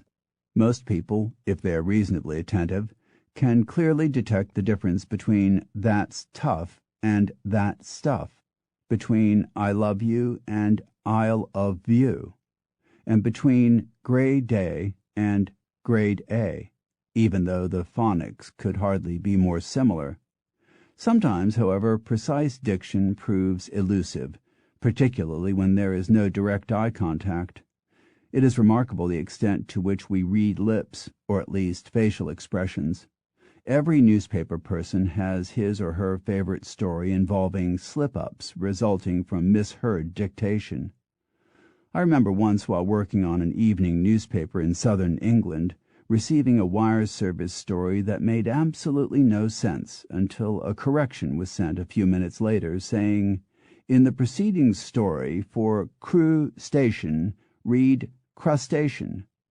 In a similar way, pilots long had difficulty in distinguishing between 5 and 9, until someone thought to start using the more distinct fiver and niner. Germans, suffering a similar problem with zwei and drei, introduced the nonce word zwo for 2 to deal with such misunderstandings. Despite these occasional drawbacks, listening is something we do remarkably well. Speech, by contrast, is a highly inefficient process. We are all familiar with the feeling of not being able to get the words out fast enough, of mixing up sounds into spoonerisms, of stumbling over phonetically demanding words like statistics and proprietorial. The fact is that we will never be able to speak as quickly as we can hear. Hence the tendency to slur. There has been a clear trend over time to make our pronunciations less precise, to let letters lapse into silence, or allow sounds to merge and become less emphatic. This happened with ed endings. In Chaucer's day, helped was pronounced not helped, but helped, with the two syllables clearly enunciated. By Shakespeare's time, poets could choose between the two to suit their cadence, writing helped, helped, to indicate the historic pronunciation, or helped, help''d, to signify the modern one. Such pronunciation changes are a regular feature of language. Sometimes they occur with the speed of centuries, sometimes with seemingly hell-for-leather haste. They appear from time to time in all languages for reasons that no one really understands. German had one not long after the departure of the Angles and Saxons to Britain, which resulted in the division of German into high and low varieties. In the German shift, northern speakers came to place S's where they had put T's, and to put F's where previously they had employed P's. These changes were of course too late to affect English, and thus explain the differences in many modern English and German words such as water and Wasser, and open and offen. Such changes are by no means unique to English or even the Germanic languages. Latin underwent a prolonged series of changes. In the 4th century, to take one example, the Latin centum, 100, began to be pronounced in various ways, a fact reflected in the modern French cent, cent, Spanish ciento, ciento, and Italian cento, cento. By such means did the Romance languages grow. In England, the great vowel shift, as it is generally and somewhat misleadingly called, happened later, roughly around the time of Chaucer. Textbook discussions of the shift can sometimes leave us with the impression that people pronounced their vowels in one way up to a certain date, and then suddenly, as if on a whim, began pronouncing them in an altogether different way. But of course it was never as simple as that. Many of the pronunciation changes reflected changes that had begun centuries before in the time of King Alfred, and some of them are not complete to this day. Shove and move may one day be pronounced in the same way. It would make sense. So, although it is true to say that these constituted some of the most sudden and dramatic changes English had ever undergone, we should not lose sight of the fact that we are talking about a period that spanned, even at its most rapid, a couple of generations. When Chaucer died in 1400, people still pronounced the E on the end of words. 100 years later, not only had it become silent, but scholars were evidently unaware that it ever had been pronounced. In short, changes that seem to history to have been almost breathtakingly sudden will often have gone unnoticed by those who lived through them. No one knows why this vowel shift happened. As Charlton Laird has succinctly put it, for some reason Englishmen started shoving tense vowels forward in their mouths. Then they stopped, and they have remained stopped. Nobody knows why they started or why they stopped. For whatever reasons, in a relatively short period the long vowel sounds of English, or tense vowels as Laird called them, changed their values in a fundamental and seemingly systematic way, each of them moving forward and upward in the mouth. There was evidently a chain reaction in which each shifting vowel pushed the next one forward. The O sound of spot became the A sound of spat, while spat became speet, speet became spate, and so on. The aw sound of law became the O sound of close, which in turn became the oo sound of food. Chaucer's lyf, pronounced leaf, became Shakespeare's L-I-F-E, pronounced lafe, became our life. Not all vowels were affected. The short E of bed and the short I of sit, for instance, were unmoved, so that we pronounce those words today just as the Venerable Bede said them 1,200 years ago. There were other changes as well, most notably the loss of the Old English sound ch, the throat-clearing sound of the ch in the Scottish loch or the German ach. The loss of this sound from English meant that others rushed to fill the vacuum, as in the Old English word burh, place, which became variously bur, as in Edinburgh, borough, as in Gainsborough, bruh, as in Middlesbrough, and Bury, as in Canterbury. Before the shift, house was pronounced hoose. It still is in Scotland. Mode was pronounced mood, and home rhymed with gloom, which is why Domesday book is pronounced and sometimes called doomsday. The word has nothing to do with the modern word doom, incidentally. It is related to the DOMES in domestic, but as with most things, shifting vowel sounds were somewhat hit or miss, often because regional variations disrupted the pattern. This is most notably demonstrated with the oo sound. In Chaucer's day in London, all double O words were pronounced to rhyme with the modern word food, but once the pattern was broken, all kinds of other variations took hold, giving us such anomalies as blood, stood, good, flood, and so on. Most of these words were pronounced in different ways by different people from different places until they gradually settled into their modern forms, although some have never truly settled, such as ROOF and POOF, which some people rhyme with goof and others pronounce with the sound in foot. A similar drift with OVE accounts for the different sounds of shove, move, and hove.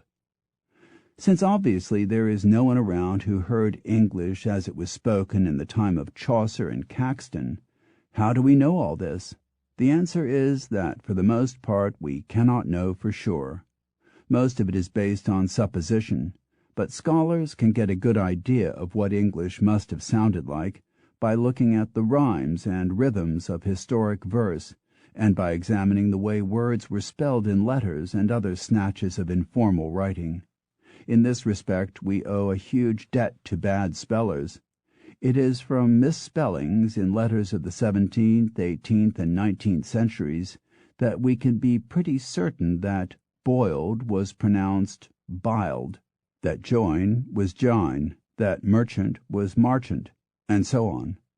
From the misspellings of Queen Elizabeth we know that work was once pronounced wark, person was parson, herd was hard, and defer was defar, at least at court, cited by Lincoln Barnett, page 175. In the same period, short vowels were often used interchangeably, so that not was sometimes written nat, and when sometimes appeared as whan. Relics of this variability include strap and strop, taffy and toffee, god and gad. Rhymes, too, tell us much. We know from Shakespeare's rhymes that knees, grease, grass, and grace all rhymed, at least more or less, and that clean rhymed with lane. The modern pronunciation was evidently in use, but considered substandard. Shakespeare also made puns suggesting a similar pronunciation between food and ford, and between reason and raising.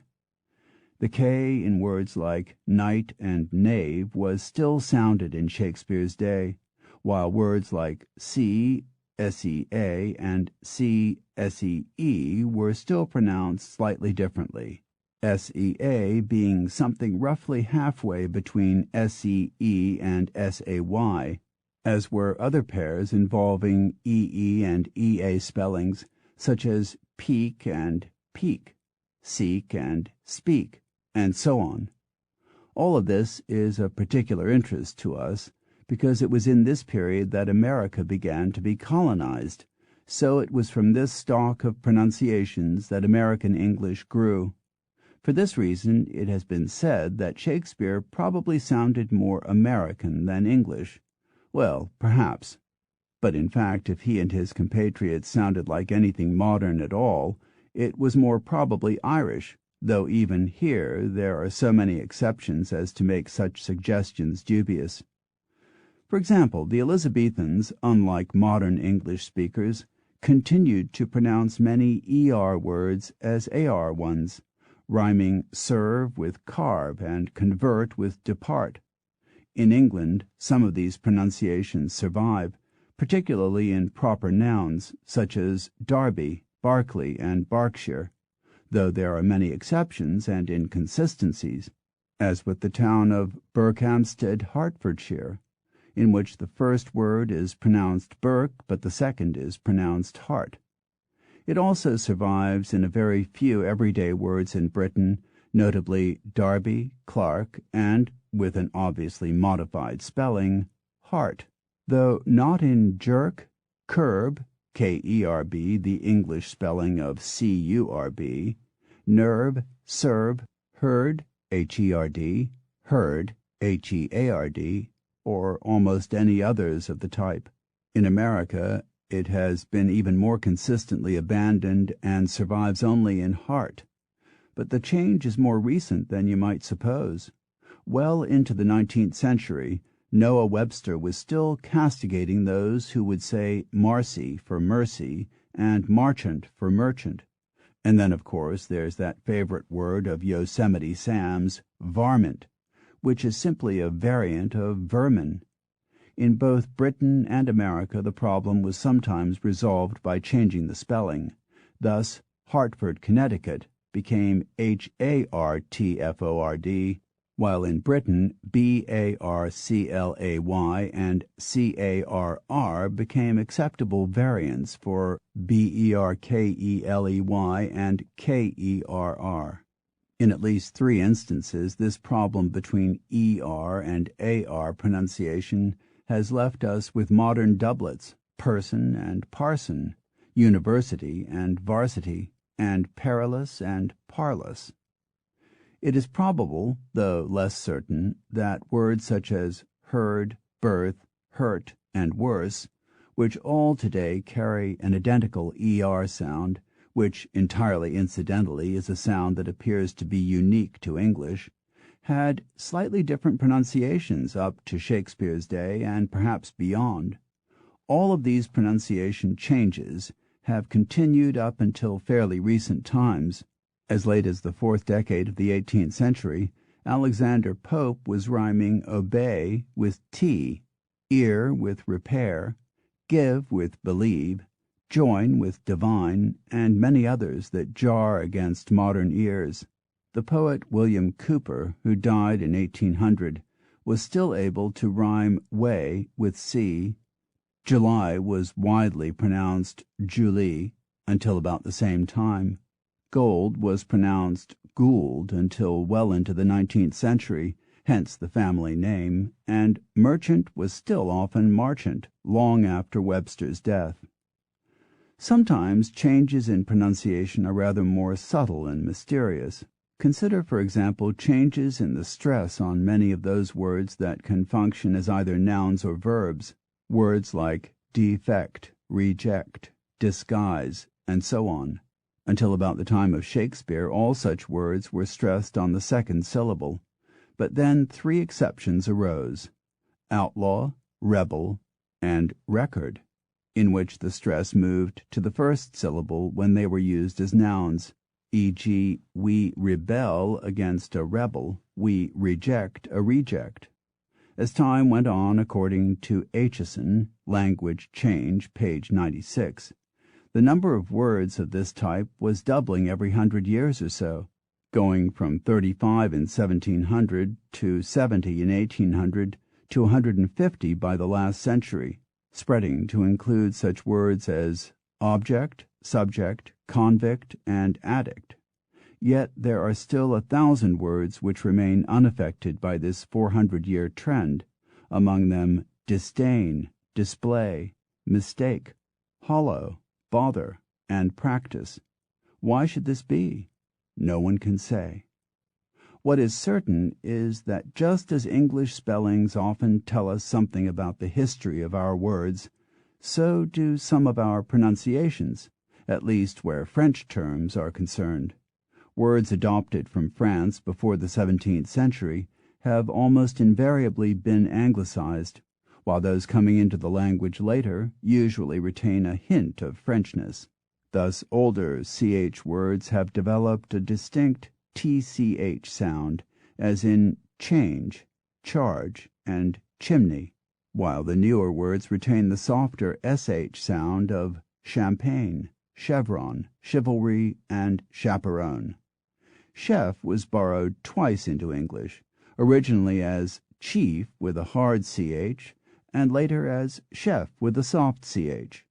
A similar tendency is seen in age, the older forms of which have been thoroughly anglicized into an idge sound, bandage, cabbage, language, while the newer imports keep a Gallic ozh flavor, badinage, camouflage.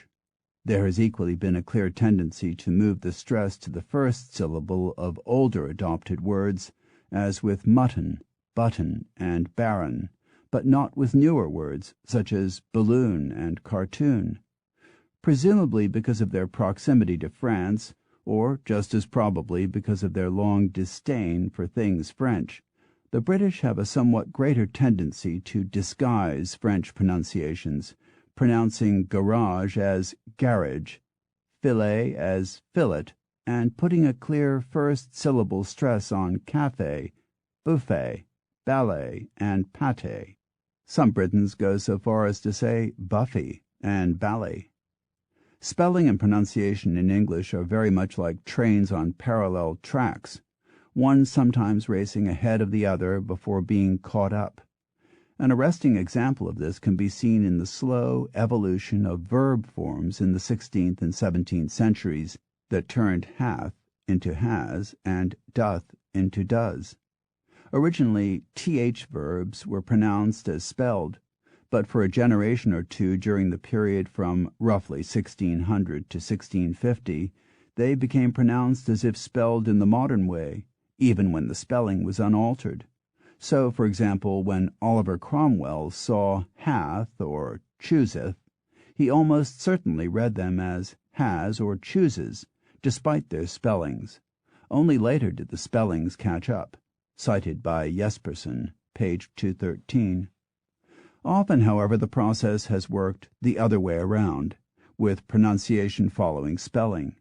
We will see how the changes of spelling in words like describe, and parfait, perfect, resulted in changes in pronunciation, but many other words have been similarly influenced.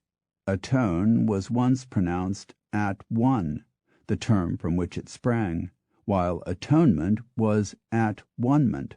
Many people today pronounce the T in often because it's there, even though they would never think to do it with soften, fasten, or hasten. And I suspect that a majority of people would be surprised to learn that the correct, or at least historic, pronunciation of waistcoat is waistcoat, of victuals is victuals, of forehead is forehead, and of comptroller is controller. The one is simply a fancified spelling of the other. In all of these, the sway of spelling is gradually proving irresistible. Quite a few of these spelling-induced pronunciation changes are surprisingly recent. At the time of the American Revolution, husband was pronounced husband, soldier was sojer, and pavement was payment, according to Birchfield, page 41. Until well into the 19th century, zebra was pronounced zeber, chemist was chemist, and negro, despite its spelling, was negger, hence the insulting term nigger. Birchfield goes on to point out that until the 19th century, swore was spoken with a silent W, as sword still is, as were Edward and upward, giving Eddard and uppard. Much of this would seem to fly in the face, indeed does fly in the face, of what we were saying earlier, namely that pronunciations tend to become slurred over time. Although that is generally true, there are constant exceptions. Language, never forget, is more fashion than science, and matters of usage, spelling, and pronunciation tend to wander around like hemlines. People say things sometimes because they are easier or more sensible, but sometimes simply because that's the way everyone else is saying them. Bounteous, for instance, was in Noah Webster's day pronounced bounteous, a clear case of evolutionary slurring, but for some reason purists took exception to it, and bounteous quickly became a mark of ignorance. It is for the same reason precisely that in modern England it is considered more refined to pronounce ate as et. But without doubt the most remarkable example of pronunciation change arising purely as a whim of fashion was the sudden tendency in 18th century upper-class southern England to pronounce words like dance, bath, and castle with a broad A, dance, bath, and castle. In the normal course of things we might have expected the pronunciations to drift back, but for some reason they stuck, at least they have so far, helping to underscore the social, cultural, and orthoepic differences between not only Britons and Americans, but even between Britons and Britons. The change was so consequential and far-reaching that it is not so much a matter of pronunciation as of dialect, and that, rather neatly, takes us to the topic of our next chapter. Chapter 7. Varieties of English.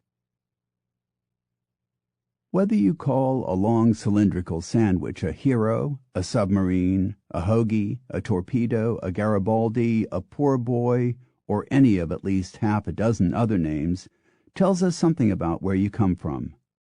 Whether you call it cottage cheese, Dutch cheese, pot cheese, smearcase, clabber cheese, or curd cheese, tells us something more.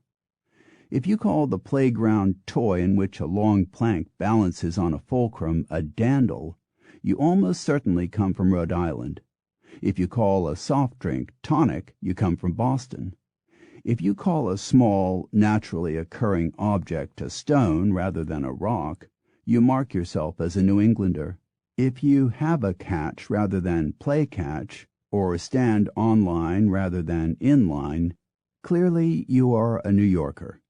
Whether you call it pop or soda, bucket or pail, baby carriage or baby buggy, scat or gesundheit, the beach or the shore, all these and countless others tell us a little something about where you come from. Taken together, they add up to what grammarians call your idiolect, the linguistic quirks and conventions that distinguish one group of language users from another.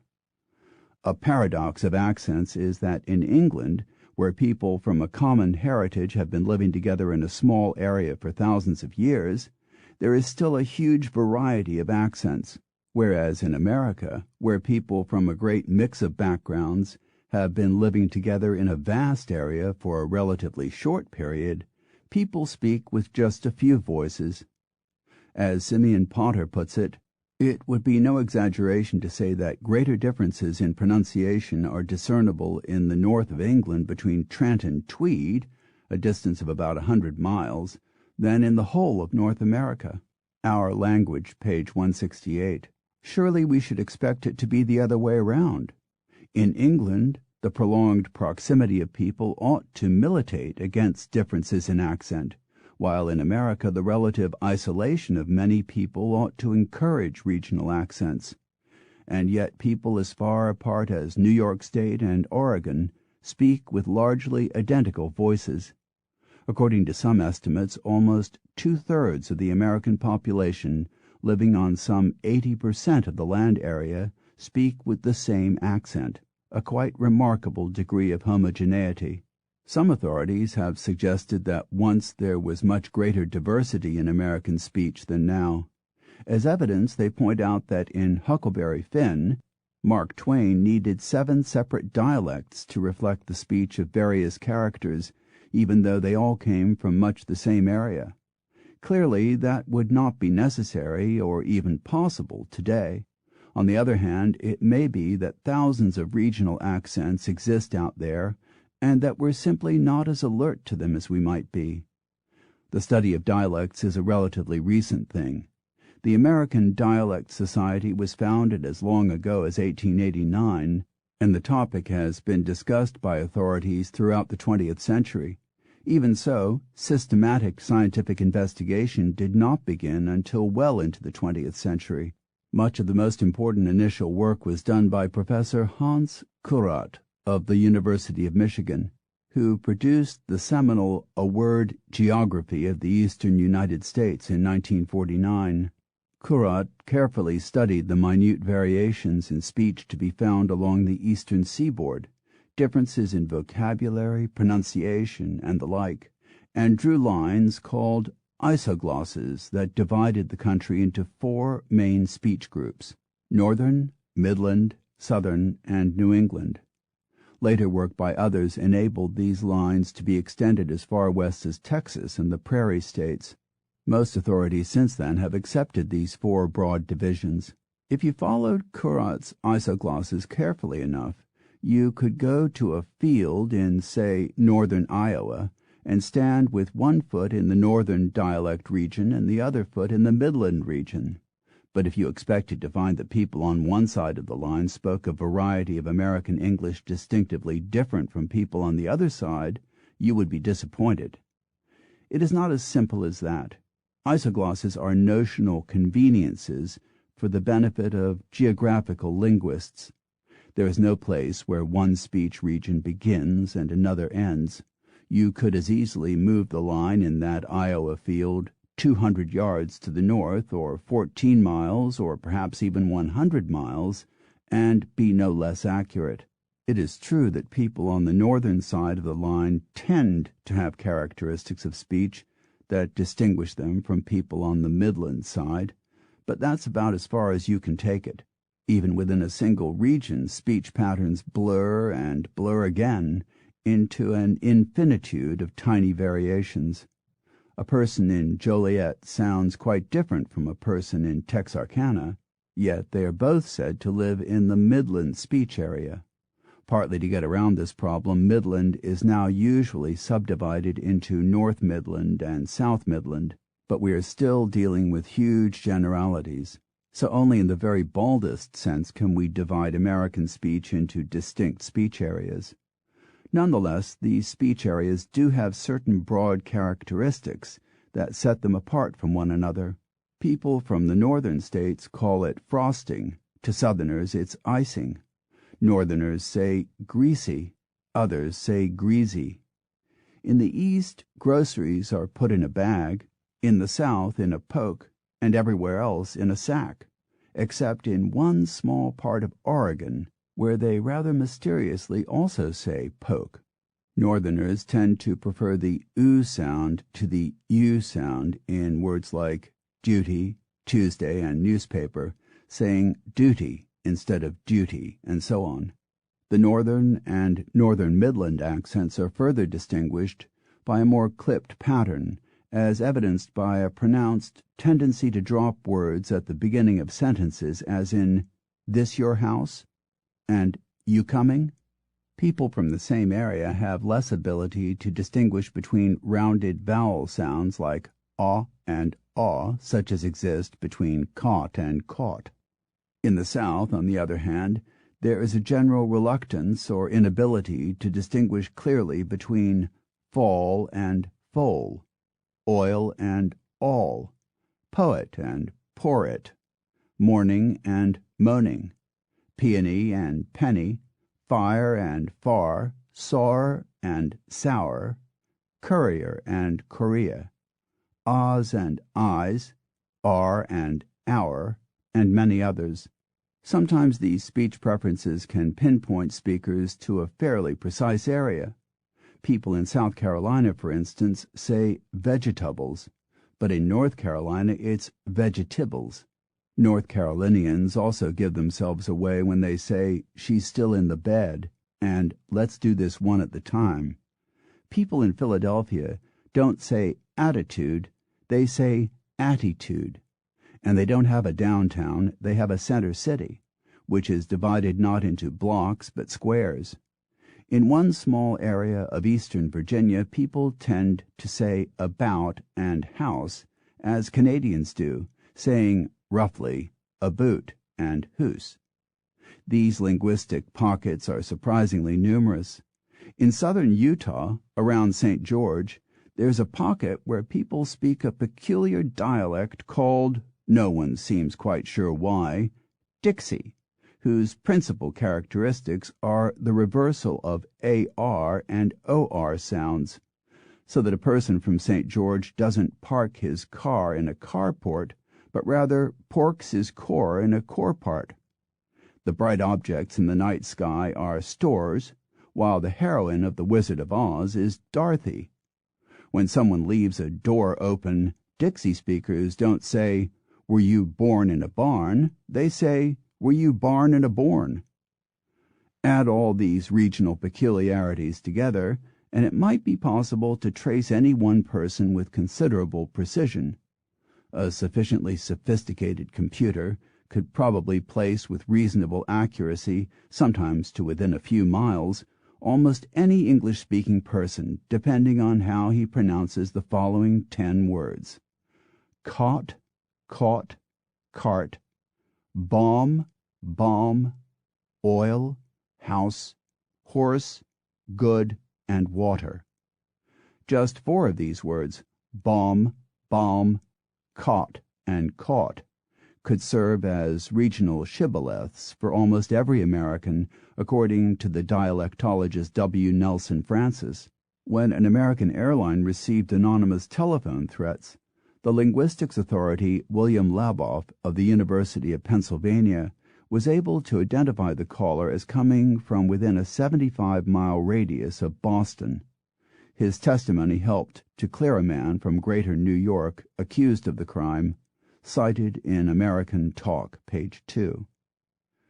Although the main dialect boundaries run from east to west, dividing America into a kind of linguistic layer cake, some important speech differences in fact run from north to south. People along the east coast tend to pronounce words such as foreign and horrible as foreign and horrible, whereas people farther west, whether from the north or south, tend to say foreign or foreign and horrible. People along much of the eastern seaboard can distinguish between words that are elsewhere in America strictly homonyms, horse, horse, and hoarse, horse, morning, morning, and mourning, morning, for, and for, all cited by Piles, page 270. Currat was aware that his 4 main speech divisions were not adequate. He subdivided the 4 regions into 18 further speech areas, and we should remember that he was only dealing with the eastern states as far south as South Carolina.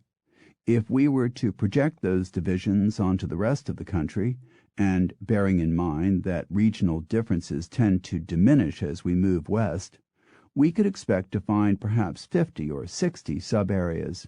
But it may be that a really thorough study would show that there are hundreds, even thousands of regional speech divisions. We have really only just begun to look at the matter seriously.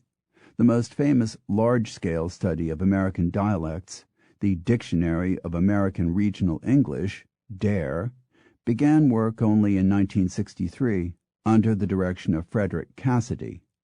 100 field workers, armed with stacks of questionnaires, were sent to 1,000 carefully selected communities to interview 2,777 informants. Each questionnaire contained 1,847 questions divided into 41 categories designed to tease out local or regional names for practically everything, from household utensils to feelings of affection to slang words for passing gas. The researchers collected a phenomenal 2.5 million items. They found more than 100,000 variations in terminology and pronunciation throughout the country, including 79 names for dragonfly, 130 names for oak trees, and 176 names for dust balls under the bed. We just called them dust balls under the bed. Something of the colossal scale of the undertaking is indicated by the fact that nearly a century elapsed between the books being proposed and the publication of Volume 1, A to C, in 1985, which itself takes up 1,056 pages. 5 volumes altogether are planned. It seems churlish to say it when so many years of dedicated work have gone into Dare, but it is hard to escape the conclusion that it is not truly comprehensive. In Iowa, not one informant was from Des Moines, the state capital, and not one was black. Yet the speech patterns and vocabulary of people raised in Des Moines are quite distinct from those of people brought up in rural areas of the state, and this division is almost certainly even more pronounced among black people. However, a more exhaustive approach would not necessarily guarantee a more accurate survey. Since 1931, diligent scholars have been collecting data for the much more thorough Linguistic Atlas of the United States and Canada, but they are not finished yet. In 1939, the first volume, the Linguistic Atlas of New England, was produced, and the work has been proceeding westward ever since. The problem is that by the time the westernmost states are dealt with, more than a half a century will have elapsed, and the early volumes will be largely out of date. Why do we have all these regional variations? Why do people in Boston and New York call white coffee regular when everywhere else regular coffee is black? Why do people in Texas say arn for iron? Why do so many people in New York say dog for dog, uoff for off, kiab for cab, thoid for third, erster for oyster?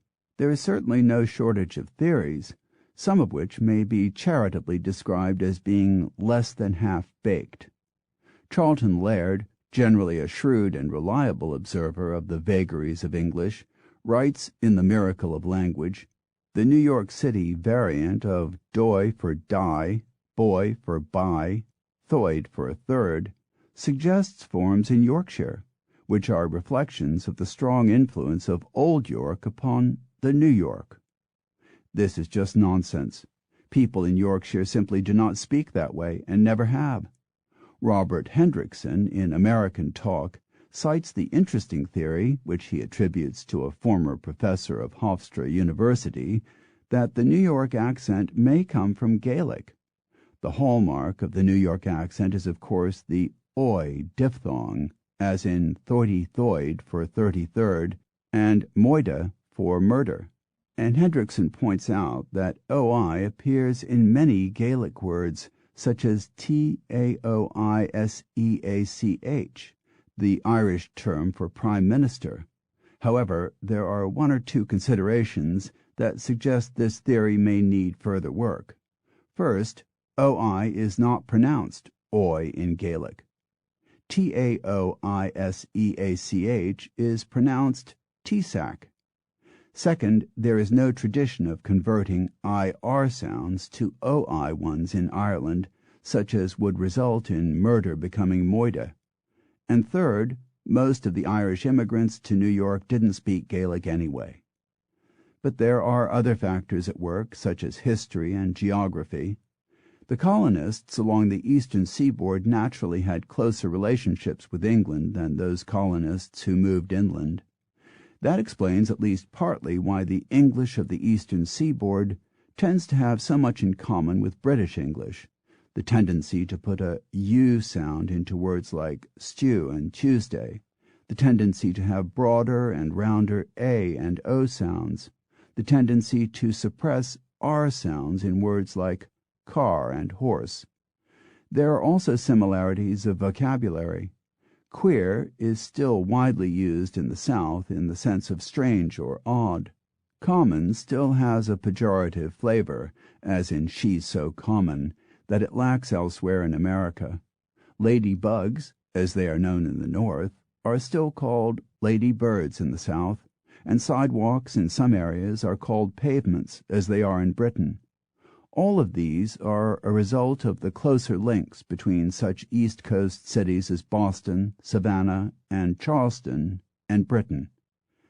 Fashion comes into it, too. When the custom arose in 18th century Britain of pronouncing words like bath and path with a broad A rather than a flat one, the practice was imitated along the eastern seaboard, but not farther inland, where people were clearly less susceptible to considerations of what fashionable society thought of them.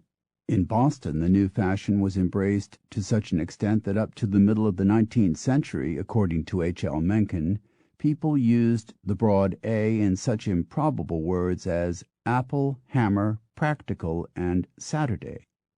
Related to all these factors is probably the most important and certainly the least understood factor of all, social bonding, as revealed in a study by William Laboff of the University of Pennsylvania, probably America's leading dialectologist.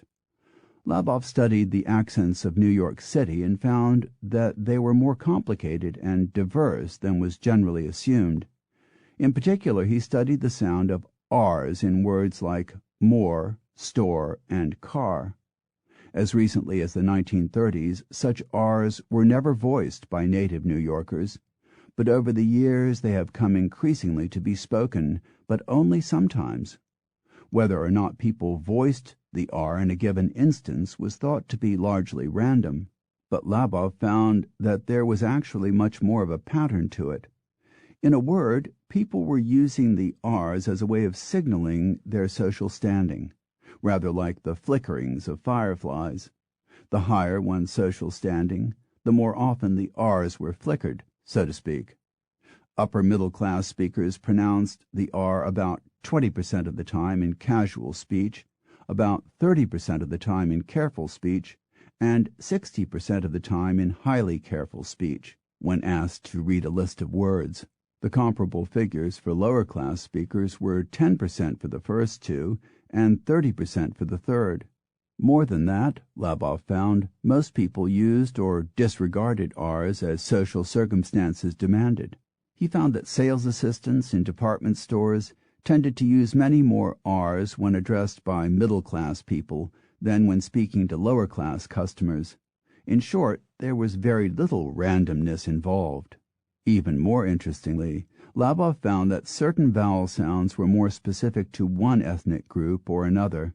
For instance, the tendency to turn bag into something more like biag and bad into biad was more frequent among second-generation Italians, while the tendency, and I should stress that it was no more than that, among lower-class Jewish speakers was to drawl certain O sounds, turning dog into dog, coffee into coffee.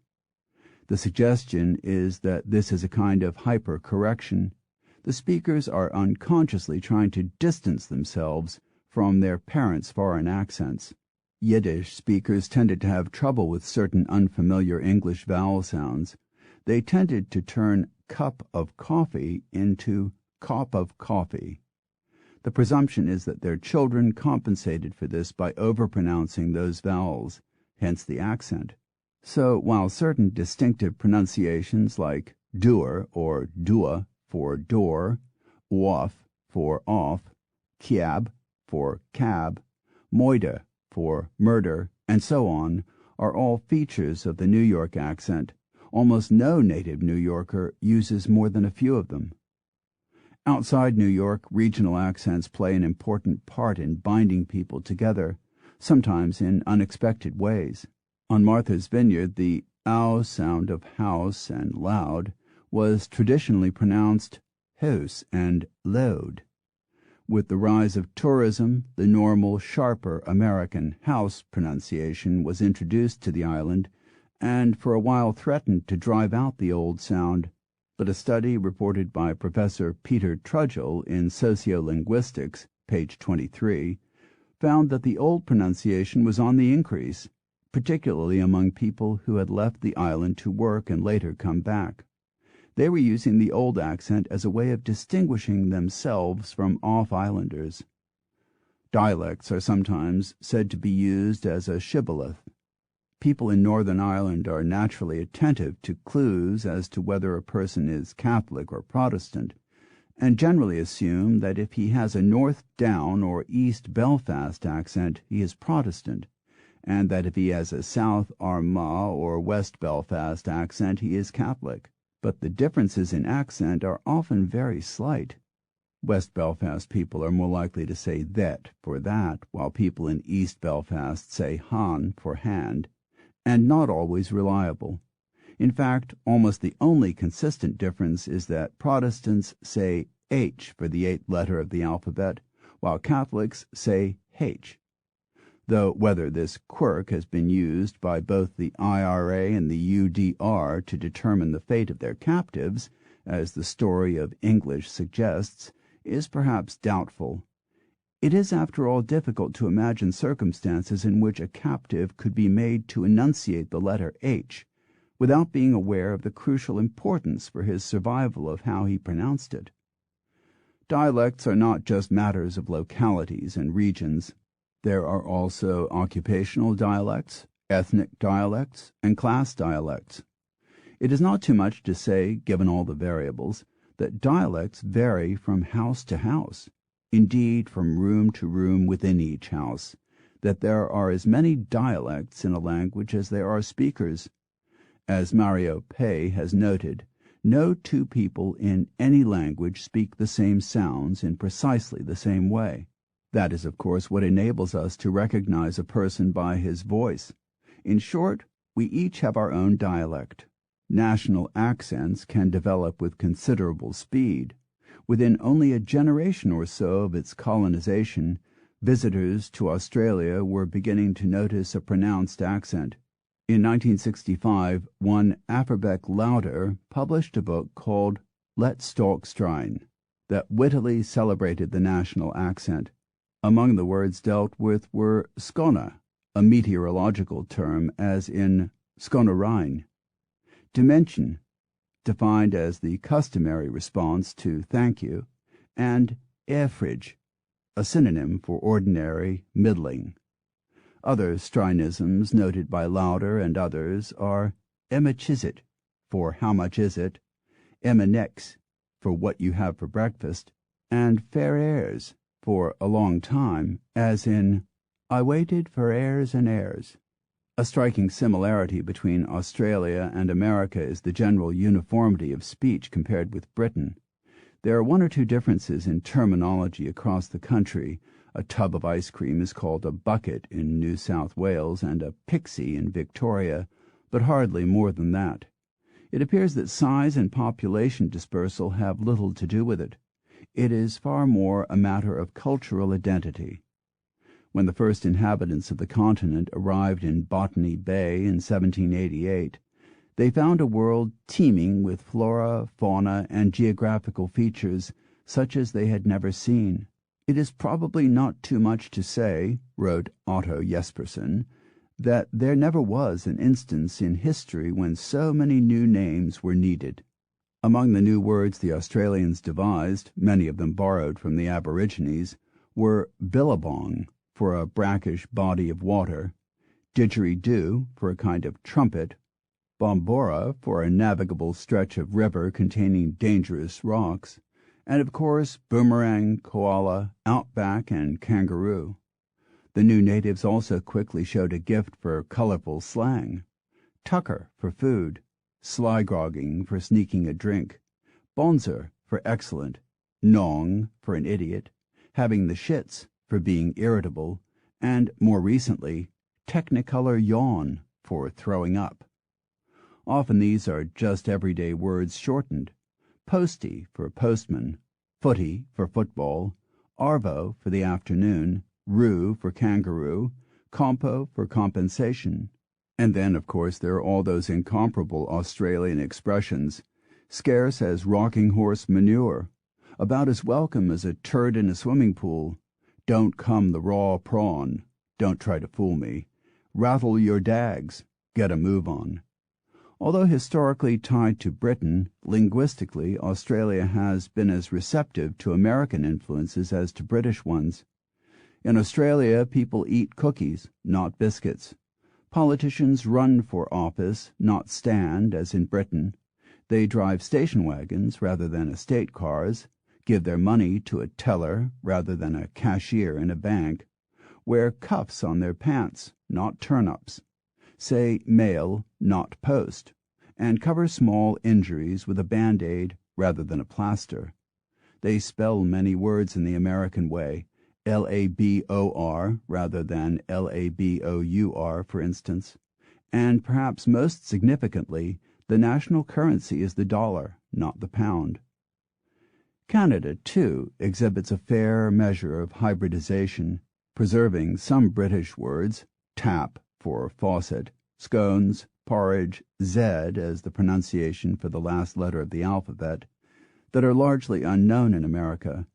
At least one term, riding, for a political constituency, is now pretty well unknown even in Britain.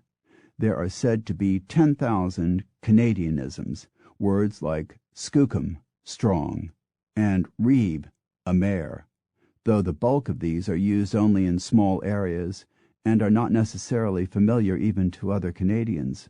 No place in the English-speaking world is more breathtakingly replete with dialects than Great Britain. According to Robert Claiborne, in Our Marvelous Native Tongue, there are no less than 13 separate dialects in Britain.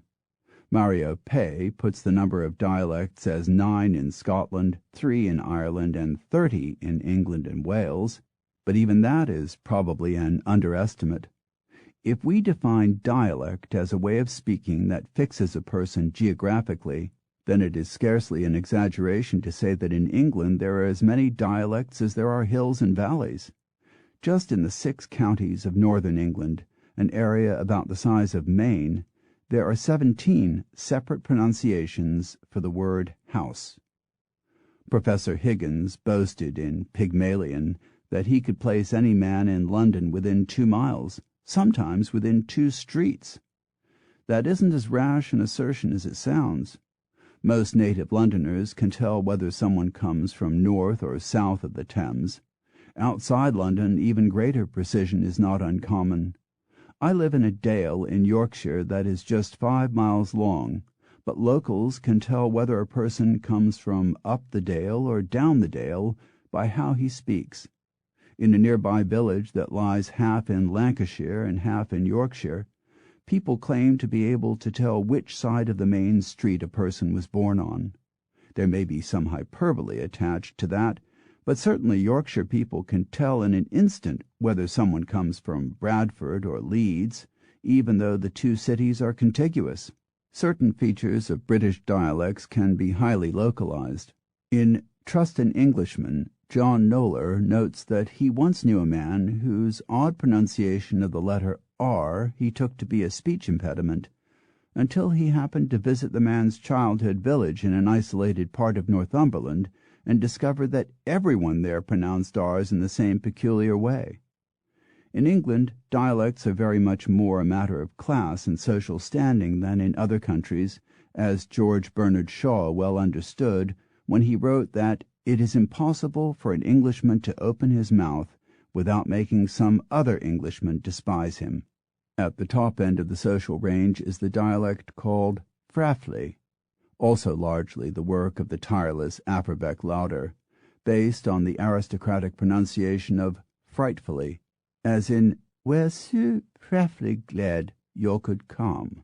We're so frightfully glad you could come. The main distinguishing characteristic of the speech is the ability to talk without moving the lips. Prince Charles is an ace at this. Other examples of frafley, or hyperlect, as it has also been called, include "I'm going to the house now." I'm going to the house now. Good God, is that the time? Good God, is that the time? And how very kind of you. How very kind of you. At the other extreme is Cockney, the working-class speech of London, which has never been more painstakingly recorded than by Shaw in the opening pages of Pygmalion. A brief sampling. "Oh, he's your son, is he? Well, if you done your duty, bombs a mother should. He'd know better'n to spoil a poor girl's flowers and then ran away without paying." This translates as, "Oh, he's your son, is he? Well, if you'd done your duty by him as a mother should, he'd know better than to spoil a poor girl's flowers, then run away without paying." Even Shaw could keep this up for no more than a few pages, and reverted to normal English spelling for the flower girl with the parenthetical remark, "Here, with apologies, this desperate attempt to represent her dialect without a phonetic alphabet must be abandoned as unintelligible outside London." In England, as in America, the systematic study of dialects is a recent phenomenon, so no one can say just how many rich and varied forms of speech died before anyone got around to recording them. One of the first persons to think to do so was, perhaps somewhat surprisingly, J.R.R. Tolkien, later to become famous as the author of the Hobbit trilogy, but at the time a professor of English at the University of Leeds. His idea was to try to record, in a comprehensive and systematic way, the dialect words of England before they disappeared forever. Tolkien moved on to Oxford before the work got under way, but he was succeeded by another enthusiast, Harold Orton, who continued the painstaking work. Field workers were sent to 313 mainly rural areas to interview people who were elderly, illiterate, and locally born, i.e., not contaminated by too much travel or culture, in an effort to record the everyday terms for practically everything. The work took from 1948 to 1961 before the Linguistic Atlas of England was produced. The research turned up many surprising anomalies. The Berkshire villages of Kintbury, Boxford, and Coldash are within about 8 miles of each other, yet in each they call the outer garment of clothing by a different name, respectively greatcoat, topcoat, and overcoat. In the whole of the north, topcoat is the usual word, but in Shropshire there is one small and inexplicable island of overcoat wearers. In Oxfordshire, meanwhile, there is a lozenge-shaped linguistic island where people don't drink their drinks, they sup them. Sup is the northern word for drink. Why it should end up being used in an area of a few square miles in a southern county by people who employ no other northern expressions is a mystery to which there is no logical answer. No less mysterious is the way the terms 21 and 1 and 20 move up the country in alternating bands. In London, people say 21, but if you move 40 miles to the north, they say 1 and 20. 40 miles north of that, and they say 21 again. And so it goes right the way up to Scotland, changing from one to the other every 40 miles or so. Just to complicate things, in the Lincolnshire town of Boston they say that a person is 21 years old, but that he has 1 and 20 marbles, while 20 miles away in Louth they say the very opposite. Sometimes relatively obscure English dialect words have been carried overseas, where they have unexpectedly prospered. The usual American word for stealing a look, peek, was originally a dialect word in England. The English say either peep or squint. Peek exists only in 3 pockets of East Anglia, but that was the area from which many of the first immigrants came. In the same way, the word in England for the cylinder around which thread is wound is either reel or bobbin.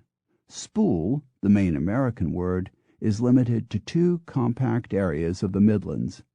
The casual affirmative word yeah was also until fairly recently a quaint localism confined to small areas of Kent, Surrey, and South London. The rest of Britain would say yes, I, or are. Much the same thing seems to have happened elsewhere in the British Empire. 3 of the most pervasive Australianisms, fair dinkum, cobber, and no worries, appear to have their roots in English dialectal expressions. Some idea of the isolation and antiquity of certain dialects is shown in the fact that in the Craven district of Yorkshire, until well into the 20th century, shepherds still counted their sheep with Celtic numbers that predated the Roman occupation of the islands. Even today it is possible to hear people using expressions that have changed little from the Middle Ages. The Yorkshire query, "Wie taban," meaning "where are you going?" is a direct contraction of "where art thou bound?" and its considerable age is indicated by the absence of a D on ban. In South Yorkshire, around Barnsley, people still use thee and thou as they did in Shakespeare's day, though the latter has been transformed over the centuries into the. Complex unwritten rules govern the use of these words both grammatically and socially. The is used familiarly and is equivalent to the French tu. The is used in the objective case. Thus a Barnsley youngster might say to his brother, "Thou sure up, or I'll thump thee," which translates as, "You shut up or I'll punch you." The and thee have sprouted the further forms this'n and mis'n, which are equivalent to yourself and myself. These forms are used all the time, but only in well-defined situations. Parents and other elders use them with children, but children never use them with their parents or elders, only with other children, while teenagers use them among their own sex, but not with the opposite sex. With all their grammatical intricacies and deviations from standard vocabulary, dialects can sometimes become almost like separate languages. Indeed, a case is sometimes made that certain varieties are separate languages. A leading contender in this category is Scots, the variety of English used in the lowlands of Scotland, and not to be confused with Scottish Gaelic, which really is a separate language. As evidence, its supporters point out that it has its own dictionary, the Concise Scots Dictionary, as well as its own body of literature, most notably the poems of Robert Burns, and it is full of words that would leave most other English speakers darkly baffled. Swithering for hesitating, shuggle for shake, niffle-naffle for wasting time, gontram niddles for a cry of joy, and countless others. Although Scots, or Lowlands, as it is sometimes also called, is clearly based on English, it is often all but incomprehensible to other English speakers. A few lines from Burns' poem To a Haggis may give some idea of its majestic unfathomability.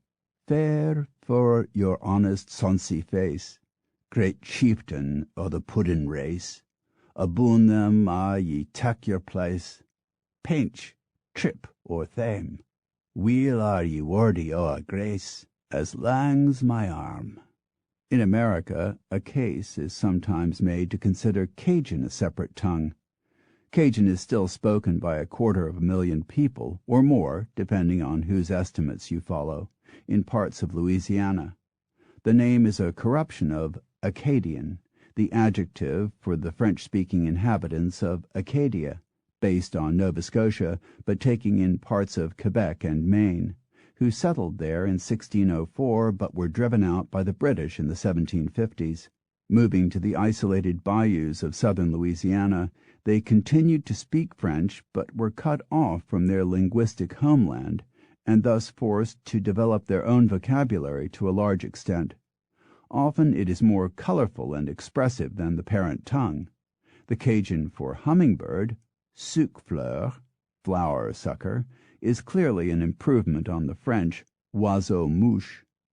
Other Cajun terms are rat du bois, rat of the woods, for a possum, and sac à lait, sack of milk, for a type of fish. The Cajun term for the language they speak is bougali or yats, short for where yat. Their speech is also peppered with common French words and phrases: merci, adieu, c'est vrai, it's true, qu'est-ce que c'est, what is it, and many others.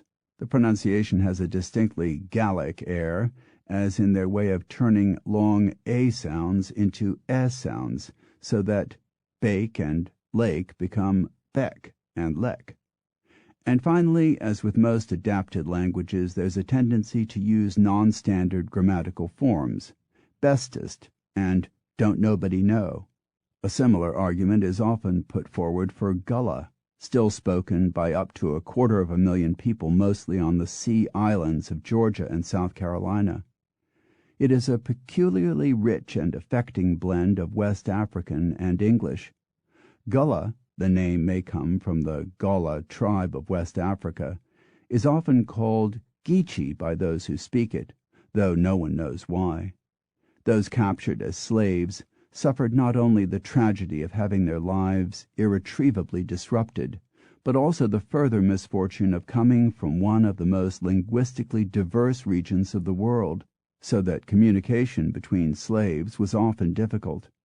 If you can imagine yourself torn from your family, shackled to some Hungarians, Russians, Swedes, and Poles, taken halfway around the world, dumped in a strange land, worked like a dog, and shorn forever of the tiniest shred of personal liberty and dignity, then you can perhaps conceive the background against which Creoles like Gullah arose. Gullah itself is a blend of 28 separate African tongues, so it is hardly surprising if at first glance such languages seem rudimentary and unrefined.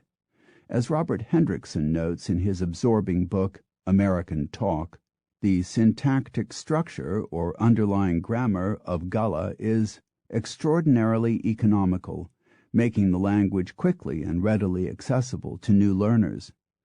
But although it is simple, it is not without subtlety.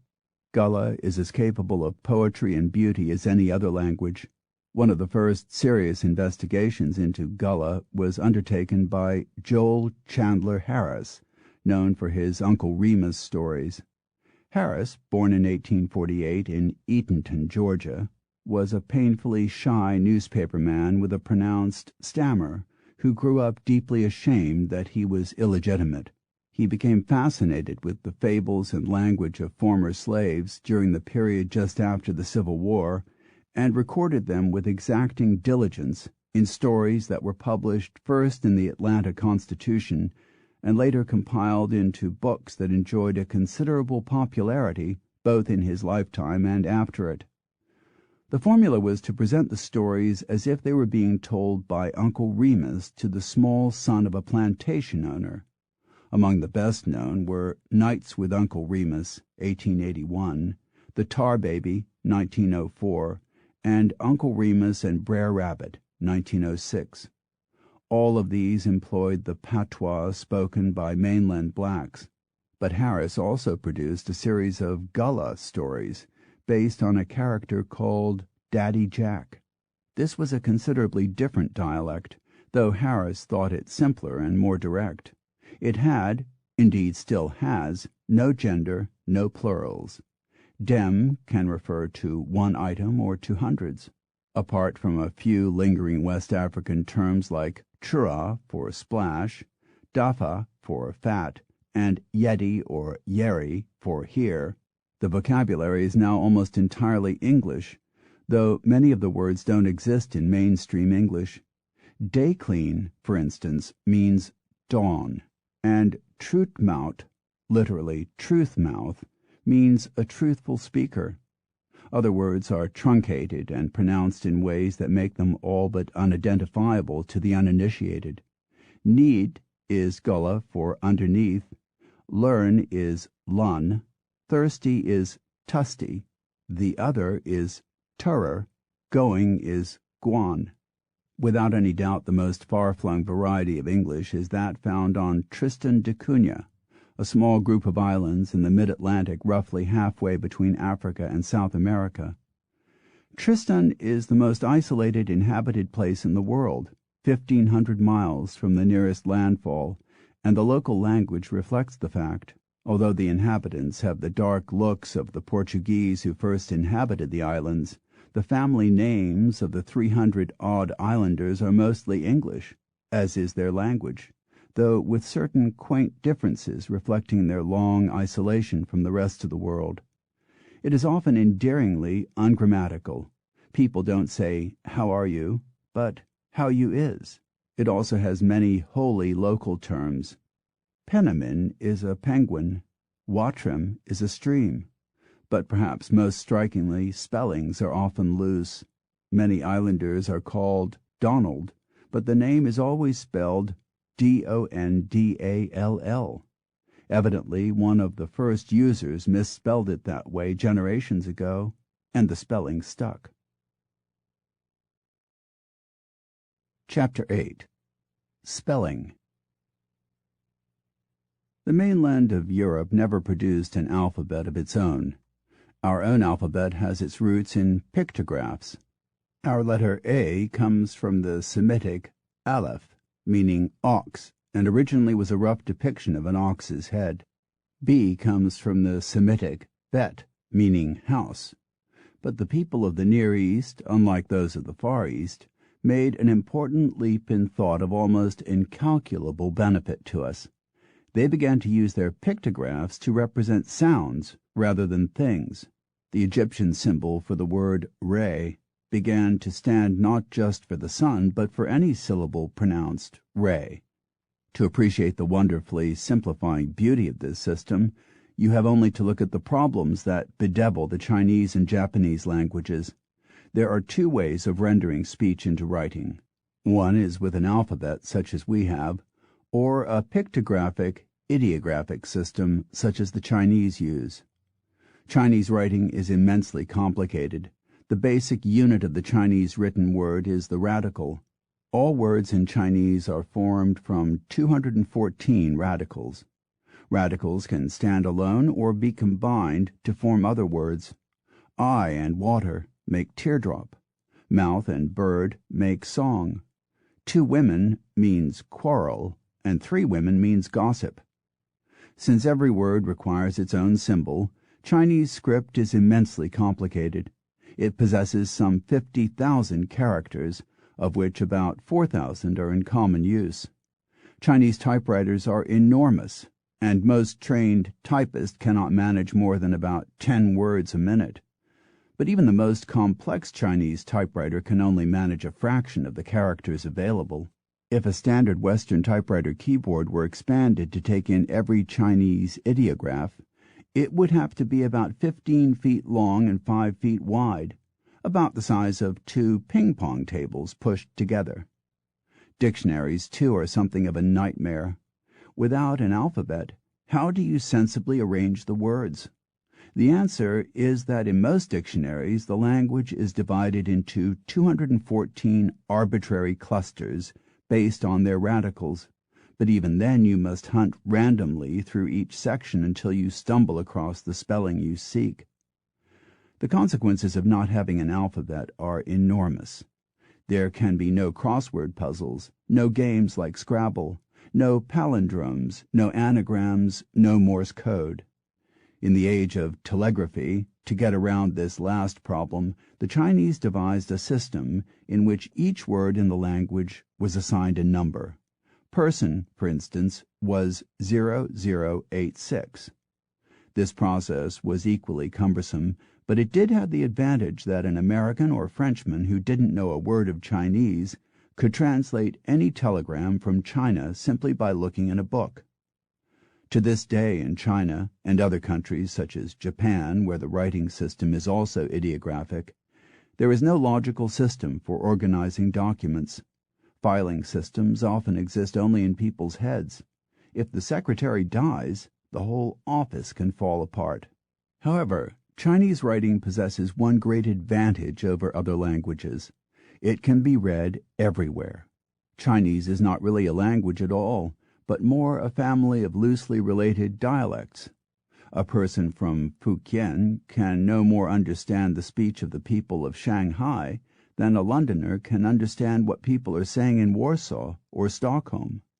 In some places one dialect is spoken over a very wide area, but in other parts of the country, particularly in the deep south, the dialects can change every 2 or 3 miles. Yet although the person from Fujian couldn't talk to anyone from Canton, he could read their newspapers because the written language is the same everywhere. The ideographs are pronounced differently in different areas but read the same, rather in the way that 1, 2, 3 means the same to us as it does to a French person, even though we see it as 1, 2, 3 while they see it as 1, 2, 3. An equally useful advantage of written Chinese is that people can read the literature of 2,500 years ago as easily as yesterday's newspapers, even though the spoken language has changed beyond recognition. If Confucius were to come back to life today, no one apart from scholars would understand what he was saying, but if he scribbled a message, people could read it as easily as they could a shopping list. Even more complicated is Japanese, which is a blend of 3 systems, a pictographic system of 7,000 characters called kanji, and 2 separate syllabic alphabets, each consisting of 48 characters. One of these alphabets, katakana, sometimes shortened to kana, is used to render words and names, such as Dunkin' Donuts and Egg McMuffin, that the ancient devisers of kanji failed to foresee. Since many of the kanji characters have several pronunciations and meanings, the word ka alone has 214 separate meanings, a second syllabic alphabet was devised. Called hiragana and written as small symbols above the main text, it tells the reader which of the many possible interpretations of the kanji characters is intended. All this is so immensely complicated that until the mid-1980s, most Japanese had to learn English or some other Western language in order to use a personal computer. The Japanese have now managed to get around the pictographic problem by using a keyboard employing katakana syllables which are converted on the screen into kanji characters, rather as if we were to write 20% by striking 3 keys, 20, per, and cent, and then seeing on the screen one symbol. Despite this advance, the Japanese still suffer 2 considerable problems. First, they have no tradition of keyboard writing, so that typing is a bewildering new skill to many of them.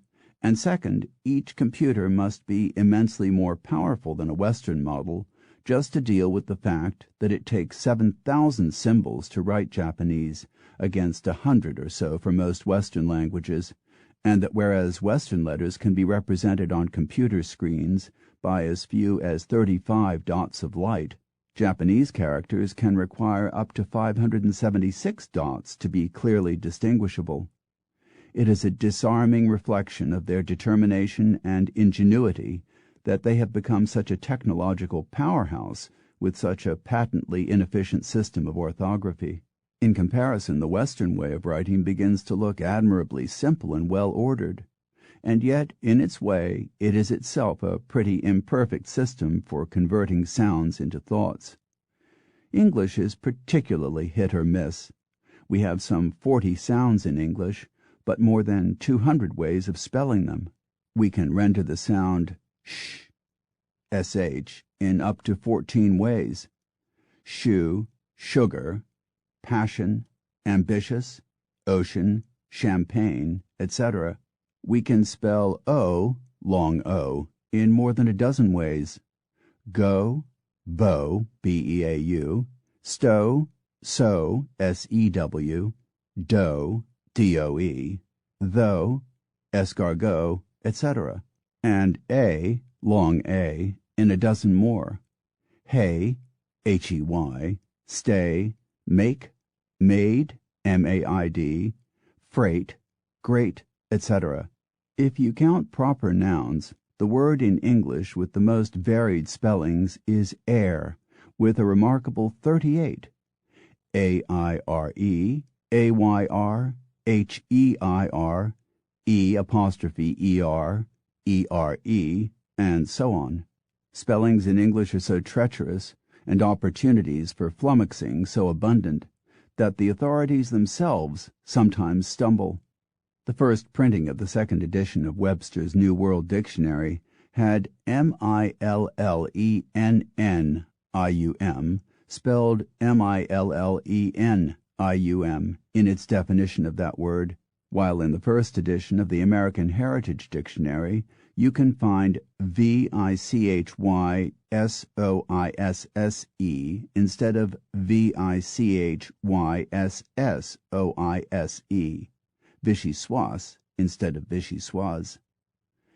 In the English language, page 91, Robert Birchfield, called by William Safire the world's most influential lexicographer, talks about grammatical prescriptivists who regard innovation as dangerous or at any rate resistible, R-E-S-I-S-T-A-B-L-E.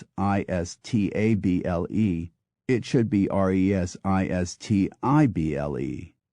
In The Story of Language, Mario Pei writes F-L-E-C-T-I-O-N-A-L on page 114 and F-L-E-X-I-O-N-A-L just 4 pages later. And in The Treasure of Our Tongue, Lincoln Barnett laments the decline of spelling by noting, an English examination at New Jersey's Fairleigh Dickinson University disclosed that less than 1/4 of the freshmen, F-R-E-S-H-M-E-N class, could spell professor correctly. I wonder for my part how many of them could spell freshman class. Some people contend that English orthography is not as bad as all that it even has some strengths. Simeon Potter believed that English spelling possessed 3 distinguishing features that offset its other shortcomings. The consonants are fairly regular in their pronunciation. The language is blessedly free of the diacritical marks that complicate other languages, the umlauts, cedillas, and circumflexes, and so on. And above all, English preserves the spelling of borrowed words, so that people of many nations are immediately aware of the meanings of thousands of words which would be unrecognizable if written phonetically. We might dare to quibble with the first of these observations. Potter evidently was not thinking of the C in block, race, and church, or the S in house, houses, and mission, or the T in think, tinker, and mention, or the H in host, hour, thread, and cough, or the 2 G's in garage and gauge, or indeed most of the other consonants, when he praised their regularity of pronunciation. On the other hand, English does benefit from the absence of diacritical marks. These vary from language to language, but in some they play a crucial and often confusing role. In Hungarian, for instance, TOKE with a double acute over the O means capital, but with an umlaut over the O means testicles. SZAR with an acute accent over the A means stem, but take away the accent and it becomes the sort of word you say when you hit your thumb with a hammer. David Crystal, in the English language, observes that there are only 400 or so irregular spellings in English. Only? And rather more persuasively, notes that 84% of English spellings conform to a general pattern, e.g. purse, nurse, curse, patch, catch, latch, while only 3% of our words are spelled in a really unpredictable way. A mere 3% of our words may be orthographically troublesome, but they include some doozies, as we used to say. Almost any argument in defense of English spelling begins to look a trifle flimsy when you consider such anomalies as kernel, a word that clearly contains no R, and yet proceeds as if it did, or ache, A-C-H-E, bury, B-U-R-Y, and pretty, P-R-E-T-T-Y, all of which are pronounced in ways that pay the scantest regard to their spellings, or 4 and 40, one of which clearly has a U, and the other of which just as clearly doesn't. In fact, all the 4 words, 4, 4th, 14, 24, and so on, are spelled with a U until we get to 40, when suddenly the U disappears. Why? As with most things in life, there are any number of reasons for all of these. Sometimes our curious spellings are simply a matter of carelessness. That is why, for instance, abdomen has an E, but abdominal doesn't. why hearken has an E but hark doesn't. Colonel is perhaps the classic example of this orthographic waywardness. The word comes from the Old French coronel, C-O-R-O-N-E-L-L-E,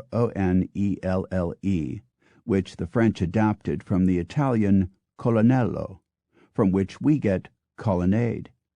When the word first came into English in the mid-16th century, it was spelled with an R, but gradually the Italian spelling and pronunciation began to challenge it. For a century or more both spellings and pronunciations were commonly used, until finally, with inimitable illogic, we settled on the French pronunciation and the Italian spelling. The matter of the vanishing U from 40 is more problematic. Chaucer spelled it with a U, as indeed did most people until the end of the 17th century, and some for a half-century or so after that. But then, as if by universal decree, it just quietly vanished. No one seems to have remarked on it at the time. Bernstein suggests, in Do's, Don'ts, and Maybes of English Usage, page 87, that it may have reflected a slight change in pronunciation. To this day many people aspirate 4 and 40 in slightly different ways, but this begs the question of why the pronunciation changed for the first word and not for the second.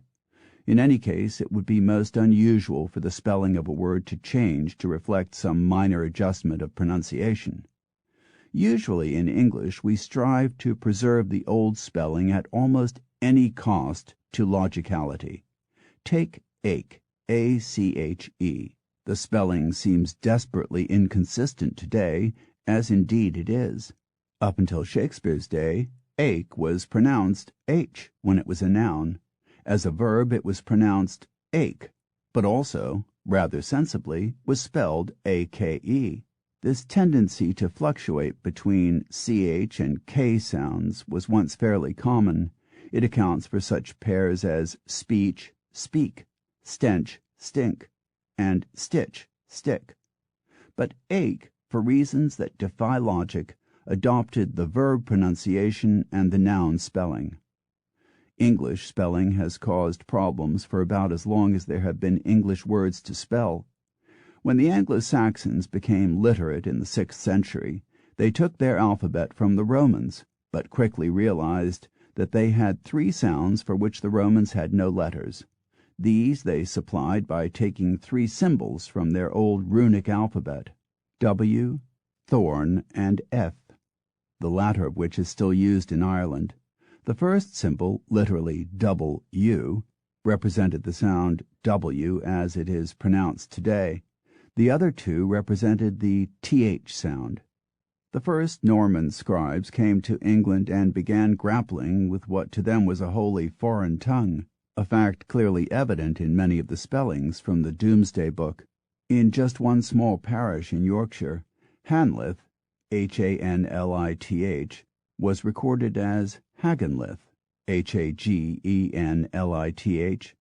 Malham, Malham, as Malgham, Malgham, and Colton, Calton, as Colton, Colton, all spellings that were probably never used locally. Many such errors can be attributed to carelessness and unfamiliarity, but others clearly reflect Norman orthographic preferences. The Normans certainly did not hesitate to introduce changes they felt more comfortable with, such as substituting QU for CW. Had William the Conqueror been turned back at Hastings, we would spell Queen as CWENE. The letters Z and G were introduced, and the Old English F and V were phased out. The Normans also helped to regularize such sounds as CH and SH, which in Anglo-Saxon could be rendered in a variety of ways. They substituted O for U in certain words such as come and one, and they introduced the OU spelling as in house and mouse. These changes made things more orderly and logical for Norman scribes, but not necessarily for later native speakers of English. As we have seen elsewhere, the absence of a central authority for the English language for 3 centuries meant that dialects prospered and multiplied. When at last French died out and the English words rushed in to take their place in official and literary use, it sometimes happened that people adopted the spelling used in one part of the country and the pronunciation used in another. That is why we use the Western England spellings for busy and bury, but give the first the London pronunciation busy and the second the Kentish pronunciation berry. Similarly, if you've ever wondered how on earth a word spelled O-N-E could be pronounced one and O-N-C-E could be once, the answer in both cases is that Southern pronunciations attached themselves to East Midland spellings. Once they were pronounced more or less as spelled, i.e. un and uns. Even without the intervention of the Normans, there is every reason to suppose that English spelling would have been a trifle erratic. Largely this is because for the longest time people seemed emphatically indifferent to matters of consistency in spelling. There were exceptions.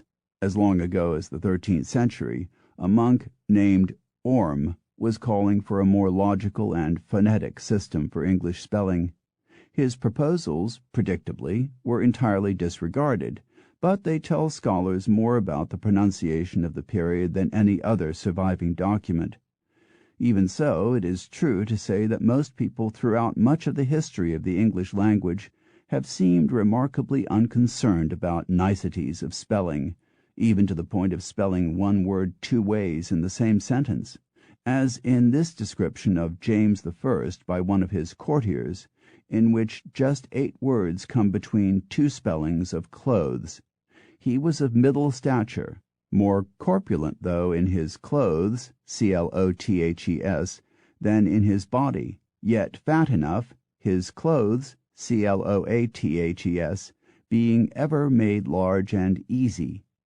Even more remarkably, perhaps, a table alphabetical of hard words by Robert Cawdry, published in 1604, and often called the first English dictionary, spelled words 2 ways on the title page, cited by Crystal, The English Language, page 204. Throughout this period you can find names and words spelled in many ways. Where, W-H-E-R-E, for instance, has been variously recorded as W-H-E-R, W-H-A-I-R, W-A-I-R, W-H-E-A-R-E, W-E-R-E, W-H-E-A-R, and so on. People were even casual about their names. More than 80 spellings of Shakespeare's name have been found, among them S-H-A-G-S-P-E-A-R-E, S-H-A-K-S-P-E-R-E, and even S-H-A-K-E-S-T-A-F-F-E, Shakestaff. Shakespeare himself did not spell the name the same way twice in any of his 6 known signatures, and even spelled it 2 ways on one document, his will, which he signed S-H-A-K-S-P-E-R-E in one place and S-H-A-K-S-P-E-A-R-E in another. Curiously, the one spelling he never seemed to use himself was S-H-A-K-E-S-P-E-A-R-E. Much is often made of all this, but a moment's reflection should persuade us that a person's signature, whether he be an Elizabethan playwright or a modern orthodontist, is about the least reliable way of determining how he spells his name. Many people scrawl their signatures, and Shakespeare was certainly one of history's scrawlers. In any case, whether he used the spelling himself or not, S-H-A-K-E-S-P-E-A-R-E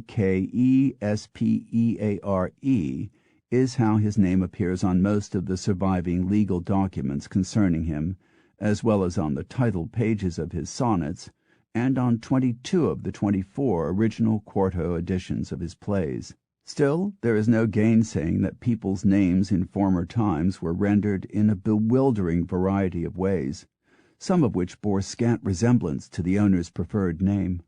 Christopher Marlowe was sometimes referred to by his contemporaries as Marley. The foremost printer of the Elizabethan age variously signed himself in print John D-A-Y or D-A-Y-E or D-A-I-E. Charlton Laird in The Word cites the man of the period whose name is variously recorded as Waddington, Wadigton,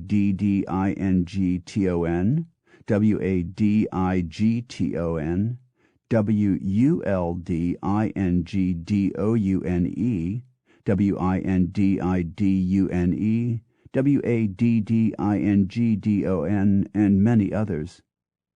An odd fact of spelling from earlier times is that although writing must have been a laborious affair, there was little inclination to compress words or simplify spellings. Indeed, by all evidence, the opposite was the case.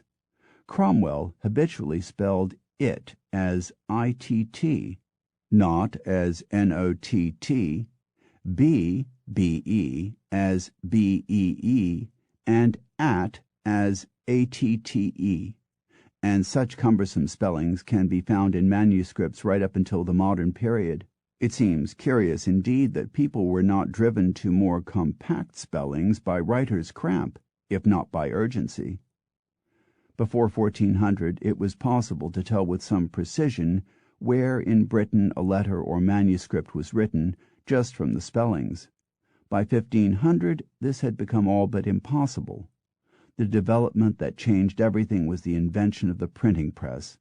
This brought a much-needed measure of uniformity to English spelling, but at the same time guaranteed that we would inherit one of the most bewilderingly inconsistent spelling systems in the world. The printing press, as every school child knows, was invented by Johann Gutenberg. In fact, history may have given Gutenberg more credit than he deserves. There's reason to believe that movable type was actually invented by a Dutchman named Lorenz Janszoon Koster, and that Gutenberg, about whom we know precious little, learned of the process only when one of Koster's apprentices ran off to Mainz in Germany with some of Koster's blocks, and the two struck up a friendship. Certainly it seems odd that a man who had for the first 40 years of his life been an obscure stonemason and mirror polisher should suddenly have taken some blocks of wood and a wine press and made them into an invention that would transform the world. What is certain is that the process took off with astonishing speed. Between 1455, when Gutenberg's first Bible was published, and 1500, more than 35,000 books were published in Europe. None of this benefited Gutenberg a great deal. He had to sell his presses to one Johann Fust to pay his debts, and died in straitened circumstances in 1468. But it did attract the attention of an expatriate Englishman living in northern Belgium. William Caxton, 1422–91, was a rich and erudite English businessman living in Bruges, then one of the great trading cities of Europe. In the late 15th century, intrigued by the recent development of printing in Germany, and sensing that there might be money in it, Caxton set up his own publishing house in his adopted city, and there in 1475 he published Recueil of the Histories of Troy. So, a little ironically, the oldest publication in English was not printed in England, but in Flanders. Returning to England and setting himself up in the precincts of Westminster Abbey in London, which explains incidentally why printing unions to this day use such quaint terms as chapel for union branch and father for the head of the chapel, Caxton began to issue a torrent of books of all types, histories, philosophies, the works of Chaucer and Malory, and much else, and became richer still. The possibilities for quick and easy wealth led others to set up presses in competition. By 1640, according to Bow and Cable, more than 20,000 titles were available in Britain. That's not simply books, but titles. With the rise of printing, there was suddenly a huge push toward regularized spelling. London's spellings became increasingly fixed, though differences in regional vocabulary remained for some time, indeed exist to this day to quite a large extent. But just as a Yorkshireman or a Scottish Highlander of today must use London English when he reads, So in the 16th century, the English of the capital became increasingly dominant in printed material of all types, although many irregularities persisted for some time, and Caxton himself could note in his famous aforenoted anecdote that a Londoner seeking eggs in nearby Kent could scarcely make himself understood. The trend was clearly toward standardization, which was effectively achieved by about 1650.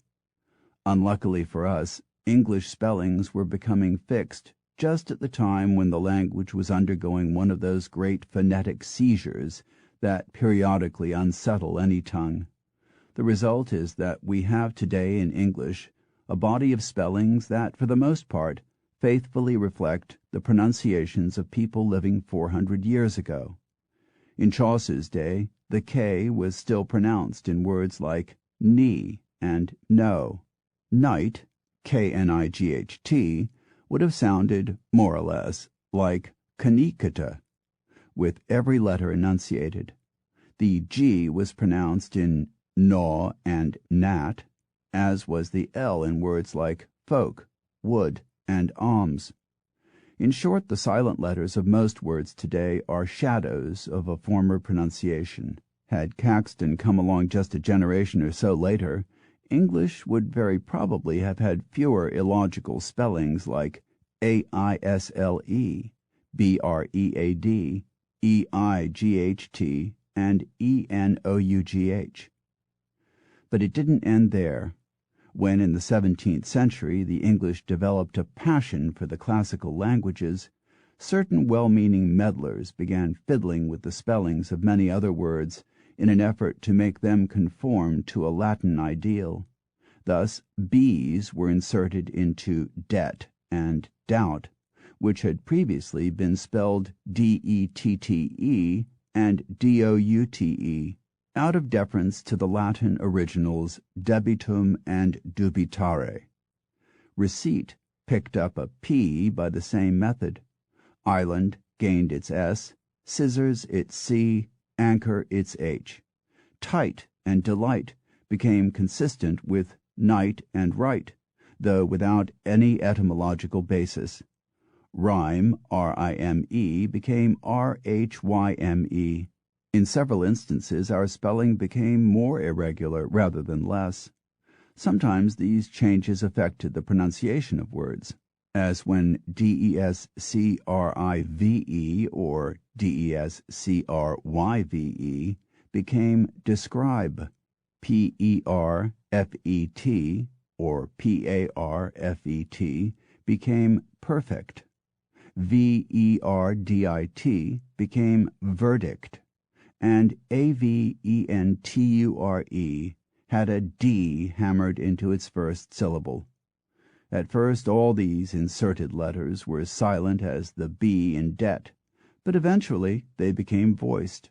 A final factor in the seeming randomness of English spelling is that we not only freely adopt words from other cultures, but also tend to preserve their spellings. Unlike other borrowing tongues, we are generally content to leave foreign words as they are.